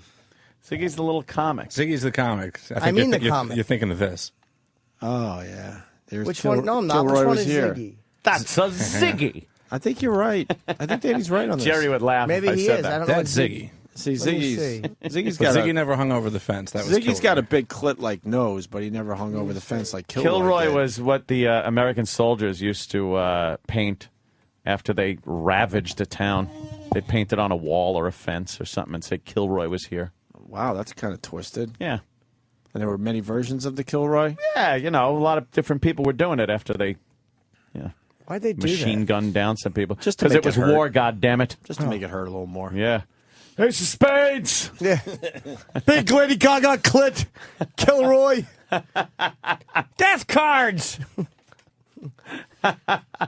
Woman with a clit that big could drink out of my hog anytime. He drinks patty water. That was the fucking Vietnamese guy's big improv. He drinks patty water. Patty water. That's the big insult in Vietnam. Your stomach is hanging out. You drink patty water. Patty water. Linda Might. I'm a big clit fan. Is that Lady Gaga's fucking meat pussy? Is that it? Look up Linda Might. She's an old lady, but she has a fucking massive clit. She used to have a big site. I used to belong to it. Linda M-I-G-H-T. Linda Might. What a good egg. Oh, fuck. That's a cock. Stop being such a cock. Stop being so judgmental. Judgmental. What are you mean-spirited for? Get the fuck out of here. That's Linda Might's big clit. You're gay if you're sucking on that. No, you're not You're at all. You're a homosexual. Not at all. She had a giant click, Haldeman. A giant clit. I don't like click. She had a giant click. Her clit. That's what I called him. Her clit looks like Bobo's cock. It's not a cock, though. It's a big clit. She's a lady with a gift. And look, the labia hanging down like a ball bag. That's just. Let me see. That is just. That's a ball bag without fucking- the balls. It's not. It's a big gooey clit. Oh. Open that up. Let me see that picture. In Sparta, that would have been thrown off the cliff. Her fucking pussy gets so wet. Look, it's a ball bag without balls in it. No, it's not. It's a big fucking No. lovely pussy. No, it's not. She's probably pumped it there, too. There's other shots where it's not Pumped it? pumped. I don't like pumped. With what, an M80? That's fucking Did disgusting. you pay to check out this website? Years ago. Yeah, I haven't belonged to it since probably about 8 years. But Linda Might's a bit up there. She's a little long on the tooth, and as they say. Long in the labia. Yeah. But she has a Why big, so long in the labia? big fucking, big meaty pussy. Yeah. Be great to use as a hat. You can wear her fucking hat in the tundra. Wear her hat. Wear her hat. I'm tired. I'm a fucking non-improving Wear her idiot. hat. Good one. You. Well, then why don't we go over here and do this? Hey, you know what? Lean over here just for a second, Don. No, further. Come on, stick your hand out, because it's time to get your pinch. Oh, well, so much for that. Go on with the weather. Go on. I'll go ahead and do the weather right now. Let's talk about it, and let's take a look at our... Way to acknowledge something's going on. What happened? She fell leaned over over. and fell out of her chair. I saw that clip. Fell flat on her face. That's great. Yeah, it plays better on video. Please run the Anthony Poon and Peener PSA bit when the show ends. That's Tom O in Dallas. What happened? Remember Poon and Peener in the morning? Oh, of course. Poon and Poon. Great show. How could they not acknowledge that she fucking fell out of her seat? Oh, well, so much for that. Go on with the weather. Go on. Of course, dumb fucking twat anchor. So much for that. Go on with the weather. Wouldn't you spend a little more time Of with this? course you would. And then Let's they just take a go look at right our to the weather. Galveston Tower cam. Oh, they all suck. They really are let's fucking just go horrible. on with- Non-improvers. Okay. The greatest clip ever. I love that one. Fantastic. And good news for all those Star Wars fans out there. Really? George Lucas is teaming up with Seth Green to develop a comedic Star Wars animated series. Isn't there already an animated Star Wars series? yes. So this is going to be a comedic? Yes, I knew this would get you going. I think you got Clone Wars on Cartoon Network. Yeah, It's not yeah. Adult Swim, and Seth Green does a lot of Adult Swim stuff. Plus, they've done the Robot Chicken Star Wars episodes. Right. Plus, Seth Green I'm sure he's had a lot of influence on Family Guy and all the Star Wars that happens on that show. So What is this going to be like? How is it going to be funny? Like, what comedy elements are we going to... Well... I'm sure it'll probably just be like both. Like I Robot said, Chicken and- both Family Guy and Robot Chicken both have like hour-long Star Wars specials. Oh, okay. So I'm sure it'll be in I that like vein. that Robot Chicken. It's I'm a sometimes little I can watch behind. it. Sometimes I I can haven't watch watched it in a while. Sometimes I can't watch it. Yeah, of course. Yeah. It's hit or miss, but when it's good, it's real good. Yeah. And this, I can't watch it since Seth Green just dicked out on us that day. He just dicked out on us. showing he didn't really have a good sense of humor. I was. He's just, been in some great stuff, and we make fun of one project he was in, and fuck, man, He got so defensive on that. Meanwhile, you get. I'll have you know. Did Yeah. he give us a I'll have you know? I'll have you know. Meanwhile, you get somebody like, Michael Madsen, who completely just rips apart his shit movies and will tell you that they were shit when they're shit. And then he's been in great movies. But it's like, all right, we understand. Everything you do isn't gold. I might have been pwned. What? Chester's liver from Whack Bag writes, oh, that was put out as an April Fool's joke. Are we picking up on Was an it? April Fool's joke? Oh, someone got and you. announcing yo. it 6 days later? So maybe there isn't a comedic Star Wars animated series that's going to be put out. If it is an April Fool's joke, it's a sucky April Fool's joke. It's stupid. Yeah, because who cares if you fell for it? Right. Like it's something stupid like that. I want to know what George Lucas is up to next. He's good. Now you're saying it's not an April Fool's joke? I mean, there's like 335 articles on it, and like the latest one was just an hour ago. I mean, I'm sure if it was a goof, I'd get that result first. Yeah. I heard that he wants Seth Green to have his artist draw him a chin. Yep, that's what he wants because he has a weak chin. Tired of Lucas and his shitty fucking furry animals. Stupid. You think you should come up with a new concept? I'm this point? so How about come up with something fucking tired of it. At this Something point, you think new. you should try something different? After Vader, the rest of them can eat my ass. Do you think George Lucas's mansion has nothing but Star Wars Oh stuff my in God. it? I don't think. Skywalker Ranch. He even calls this fucking place. You think you can't even have a bowl of cereal at his place without fucking some No, kind of he Star eats Wars C-3POs. theme? Yeah. He bought up all the supply of C-3PO cereal. Where's the commercial for that? Oh my God! You think this every time you This walk is into his playing house everywhere. Right. When you're taking a shit, you hear this. You lift up the toilet seat and this is what plays. C-3POs. Find a commercial for C-3POs. Jimmy, you think George So awful. Lucas? I don't know, likes Star Wars? You think he likes it? I don't think he likes Star Wars. No. Huh. He loves it. Jimmy just did that for me. I appreciate Jimmy.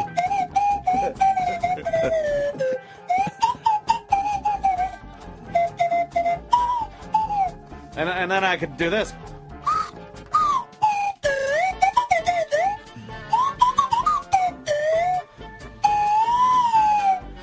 That's R2-D2 when he's all sad. All right. Now, all these unique cereals like C-3POs, what shitty cereal are they ripping off and just change the shape of it? They're gone I now. know. No, but I mean, they all did it. Like, they Yeah, would just it's rip horrible. off like fucking Frosted Flakes or something and change the name and make the shape of the thing a little different. Mr. T cereal. What was Mr. T That's cereal? probably alphabets. Yeah, alphabets. good I think point. that's See, that's what I'm getting at. Let me hear the commercial and maybe we could see what All right, it is. figure out what cereal.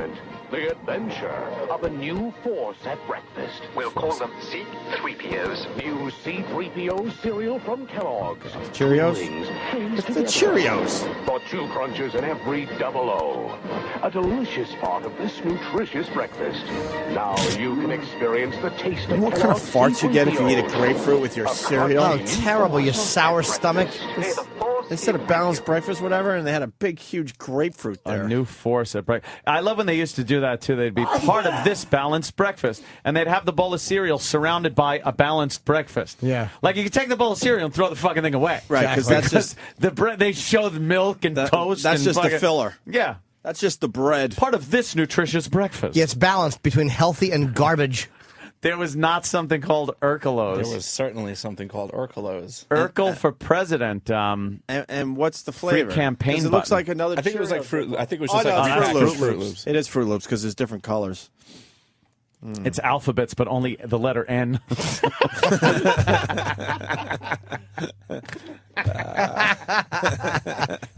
Family Guy's a great joke. Peter points to his bowl. He goes, "Oh, I think my Cheerios are trying to tell me something." He goes, "Brian, look." It says, "Ooh." He goes, "No, those are Cheerios." I thought it was funny. It was. It was. We're just tired now. We're laughed out today, Dan. Yeah.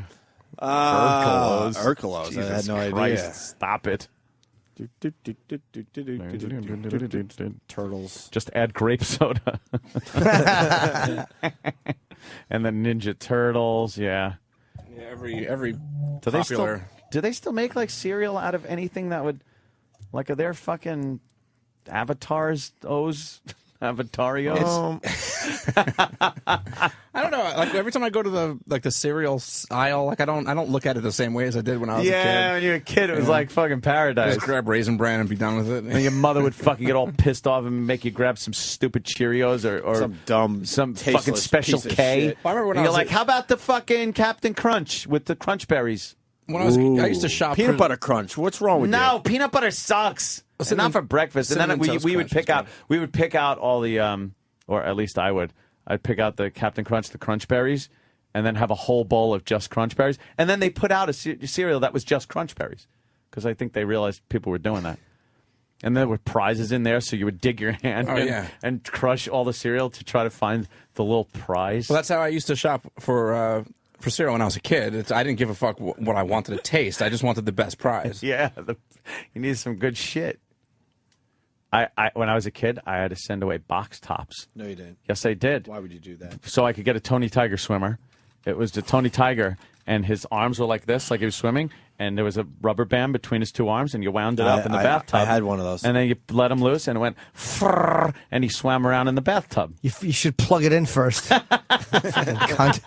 I had one of those. I know exactly what he's talking about. And I sent it the worked. box It tops worked for and the everything. first 2 or 3 times, and the fucking rubber band or rubber something band would broke. Then it break. became a Natalie Wood swimmer. Yeah. And what did Daddy do when he saw that you were playing with the Tony the Tiger swimmer? Nah, he wasn't there by then. Oh, okay. You know, he was, Yeah. Well, no, After he he was was still 18. there, but he was, he didn't care. Yeah.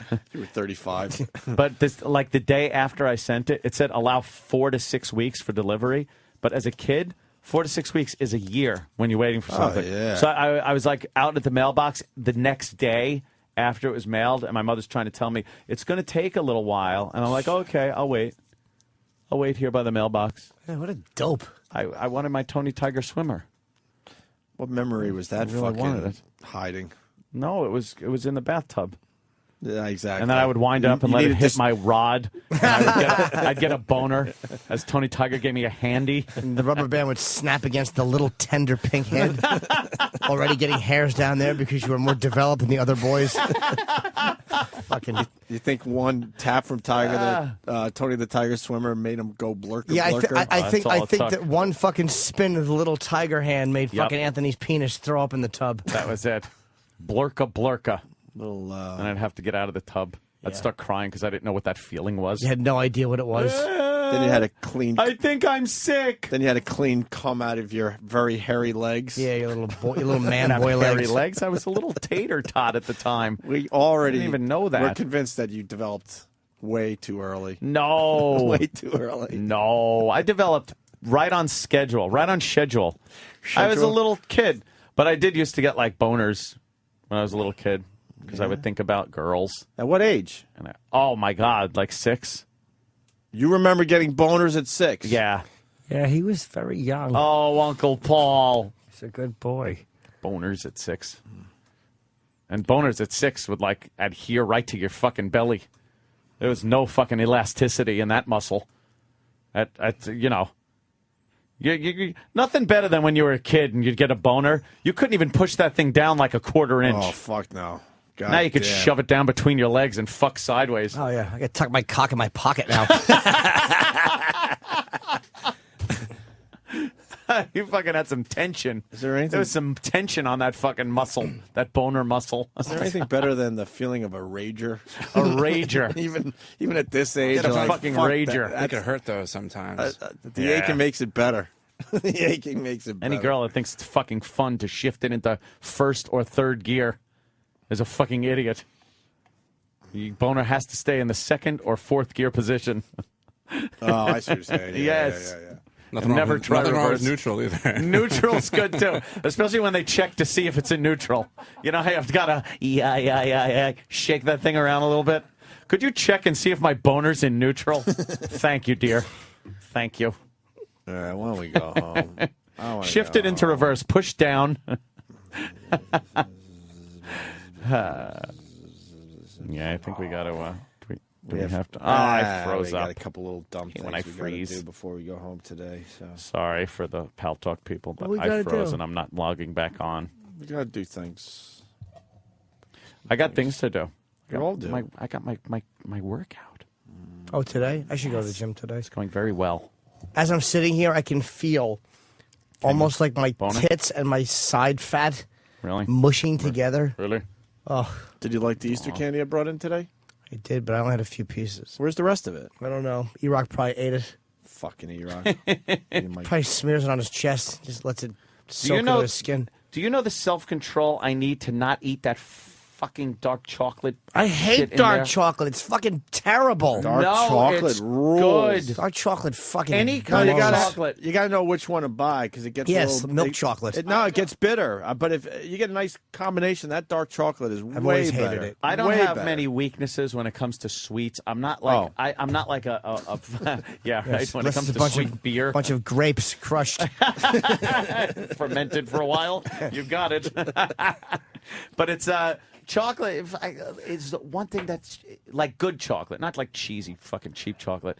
Good fucking chocolate is just amazing. Do you truffles? You like nuts with your chocolate? No nuts, no crispies, no crunchies. Smooth, milky chocolate.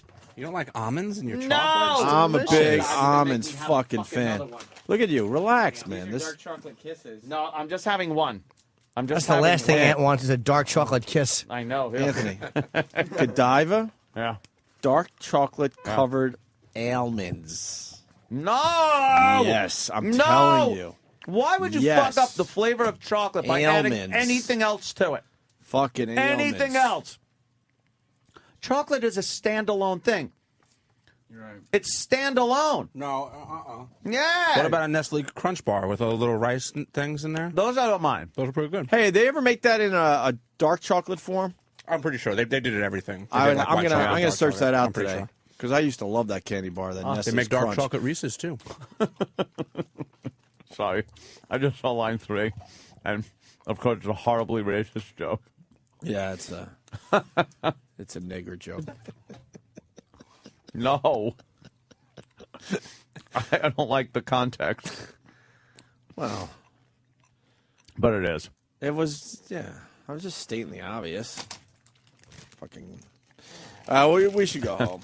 Yeah, let's take a hike. We're getting punchy. That's when we end up Hopefully getting in not for trouble.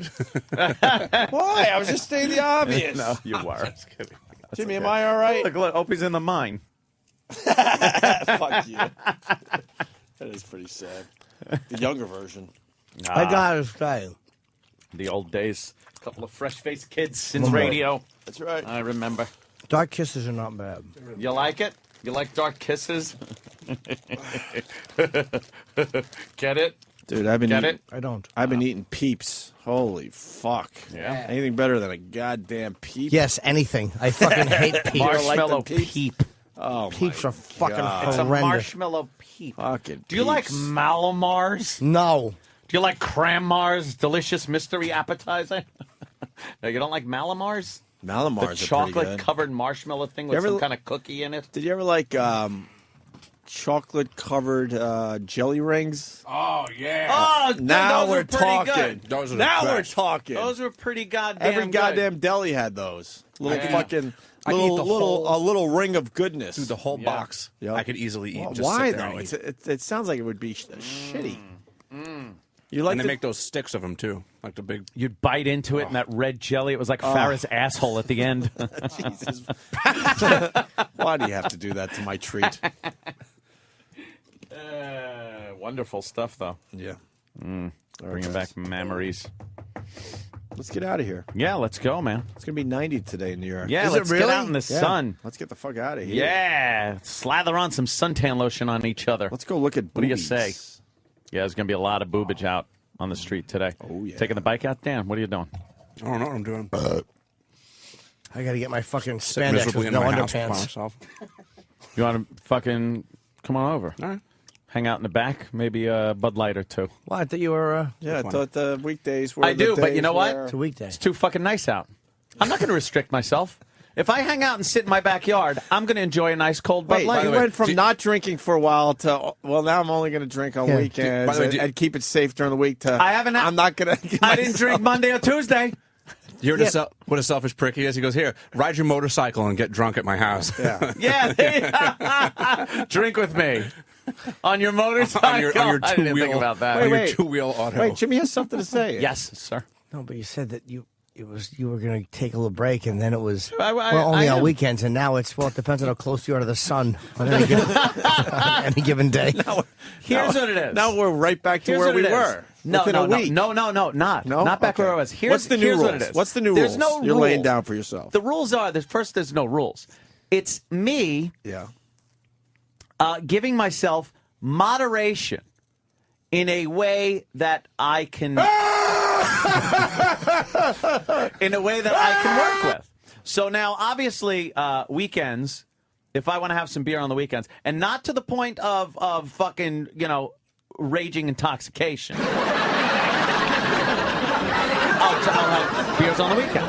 Now, today, I have the trainer coming over pretty early in the afternoon, and I will work out. Ginny say, what are you, nuts? Get out of here. Exactly right. I will work out, and then I am going to sit out in the yard with a nice cold Bud Light in the sun, in the heat, and just sip away at that Bud Light in the backyard. Because why should I restrict myself? I'm not talking about pounding drinks all night long, all day and all night. I just want to enjoy the nice weather in the way I like to enjoy it. A cold beer. Face down in the grass. I want to enjoy it like other people do in their yard. Mrs. Shatner. Are you going to come in tomorrow with one of those awkward sunburns because you fell asleep in in your backyard? The back of his head and his back is all burned. His face is nice and got fucking dirt and a worm. Fucking green tinge. Fucking mulch. We all have to make believe that you didn't fall asleep in the backyard again. Anthony's the only guy that tries to deny drinking when he has mulch in his eyebrows. Isn't it true you came in here once with the left side of your face sunburned in your left hand or something? Yes. I had fallen asleep in the chair out back on a very sunny, hot day. And I was like, my head was on the side. We all saw. And I had a 50-50 tan burn. So what's different? You're just like Close Encounters. What's different? Because Jimmy wants to know. The difference is that the moderation level is there. It's not like let's say we're looking at a few weeks ago. Anthony would go home and sit down on the couch, start watching some TV, and then just go, I guess I'll grab a beer, and go downstairs and grab a beer, and that would not stop until Anthony went to sleep. So that was, a lot of hours of drinking beer. And it was winter. You were bored. Yeah. And now, I really, and you could laugh, but I wasn't even thinking about having a beer Monday or last night. Even watching the game. I had my bottled water and was just enjoying the game. I like the fact that Anthony drank on Sunday, and he hasn't blacked out in 2 days, and he considers it a victory. I had 2 Bud Lights on Sunday. at Mom and Sal's. And then I drove home, and that was it. Sure. And I went to sleep. Yeah. Cool. Yeah. It's all about What'd you dream of? Moderation. You were a horse pulling a cart in the winter? Beer. Fucking Clydesdale. I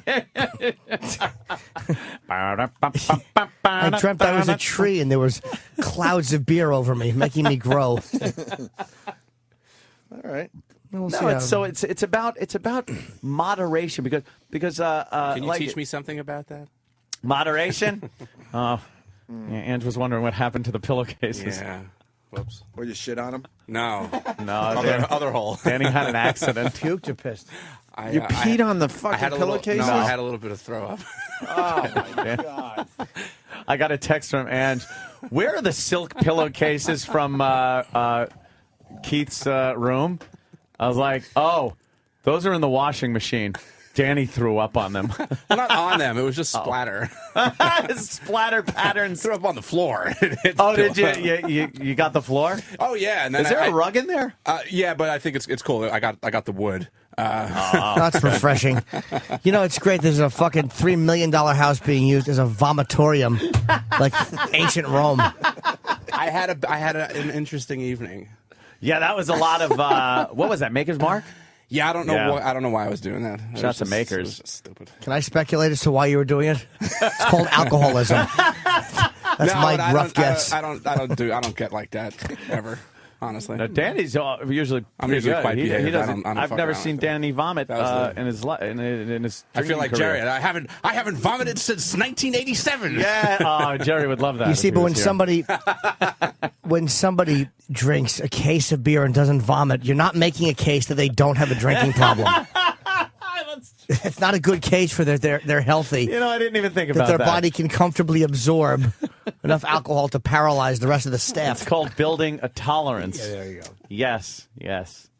I'm kind of glad I threw up because if I didn't, I would have been in a Felt like much real worse shit. world of hurt. Than that. Yeah, sometimes it's better to just purge that out of you. And I had a little bit of like a stand by me thing going on because like I kept like, you know, I had to clean it up obviously, and it was like, you know, 3 a.m. or whatever the hell time it was, and I'm trying to like, you know, sop it all up. And it's just, shit. It's just disgusting, and I keep smelling it. I'm like, ugh, and I gotta run to the sink and puke again. Oh, it was awful. That was a terrible thing. I don't like throwing up. It's one of my least favorite activities. Yeah. No one likes throwing up. The maids came over though. Gave it once over to the whole place. So Yeah, I think Keith we're said I safe. was banned from the North Wing. You're banned from the North Wing Apparently, now? and he said he's putting a lock on the door. Shit. There's only like 2 more rooms you're allowed in. Danny's getting banned from like every room in the house. Well, what else am I banned from? You were banned from where the Christmas tree is stored. Oh, yeah. When you decided to sleep in your boxers on top of my Christmas tree. Hey, listen, we don't need to tell these stories. What's creepy is you're not banning them, though. You have, No, you have I have people no- that are banning people I have no say in my house. in your own house. I have no say in my house. Are you kidding? You got to be the master of your, what is it, the master of your castle? Yeah. No, the king of your castle. King of my castle. Yeah. But you know what? That's too much How work. come we don't tell the stories about when I just come over and nothing happens? I know. Yeah, we sit, watch fucking a Watch movie TV, or fall something. asleep, we're tired. Yeah. It's Because only it rarely happens. It's only the throw up and sleeping on top of Christmas tree boxes. Ridiculously. The fucking drunken karaoke. It's fun over there. All right. It's funny, a few weeks ago, it was, I'm going to drink, some bored in the house, it's too cold. Now it's, it's sunny out. Well, yeah, it's a very narrow window of weather where I won't drink. Yeah, exactly. When don't you drink? When it's got to be it's partly cloudy Yeah. and 68 degrees. I refuse to drink when it's tepid. I wish we had the original announcement he made a week ago. I didn't say I A was week and a not half ago. drinking. I didn't say You're pretty that. proud I of was yourself. not drinking. You got it? Oh, we might have I it. said I was. As long as it's quick, because we're running into Ron and Fez time. I said I was going to stop for a little while. Just to, you know. And that was 6 It days, was- but 3 of them were a bellyache. Yeah. All right. And then the You know weekend what? came. Lydia was proud of you. Let's not forget. I had a couple of Guinness. And then I had a couple of Bud Lights on a Sunday. That's moderate drinking. Not even. That's lightweight drinking. Yeah, I quit for a week. It wasn't like anything in particular. I was just like, you know what? I've been like drinking beers like every night. Not a lot, but you know, 3-4 beers, whatever. I If was you just like- stop, then you're able to just. I was like, I hope I'm able to stop because if I have a problem, like stopping, or if I start to get anxious about it, then I probably do have an issue. And I said, fuck it, I'm just not going to drink for the week, and it was fine. I didn't have any problems at all. Yeah. It's no big deal. There's plenty of water in the house. Put a little vodka in there and. Yeah, no one's the wiser. Jesus. All right, let's get out of here. We'll play that. Yeah. We'll play that clip tomorrow. Maybe get into it more. Let's go. But it's gonna be a great day in New York. go. Enjoy your day, man. We'll see you guys tomorrow. Let's go. Opie and Anthony mornings, 6 to 11 a.m. Eastern on the Virus, Sirius XM.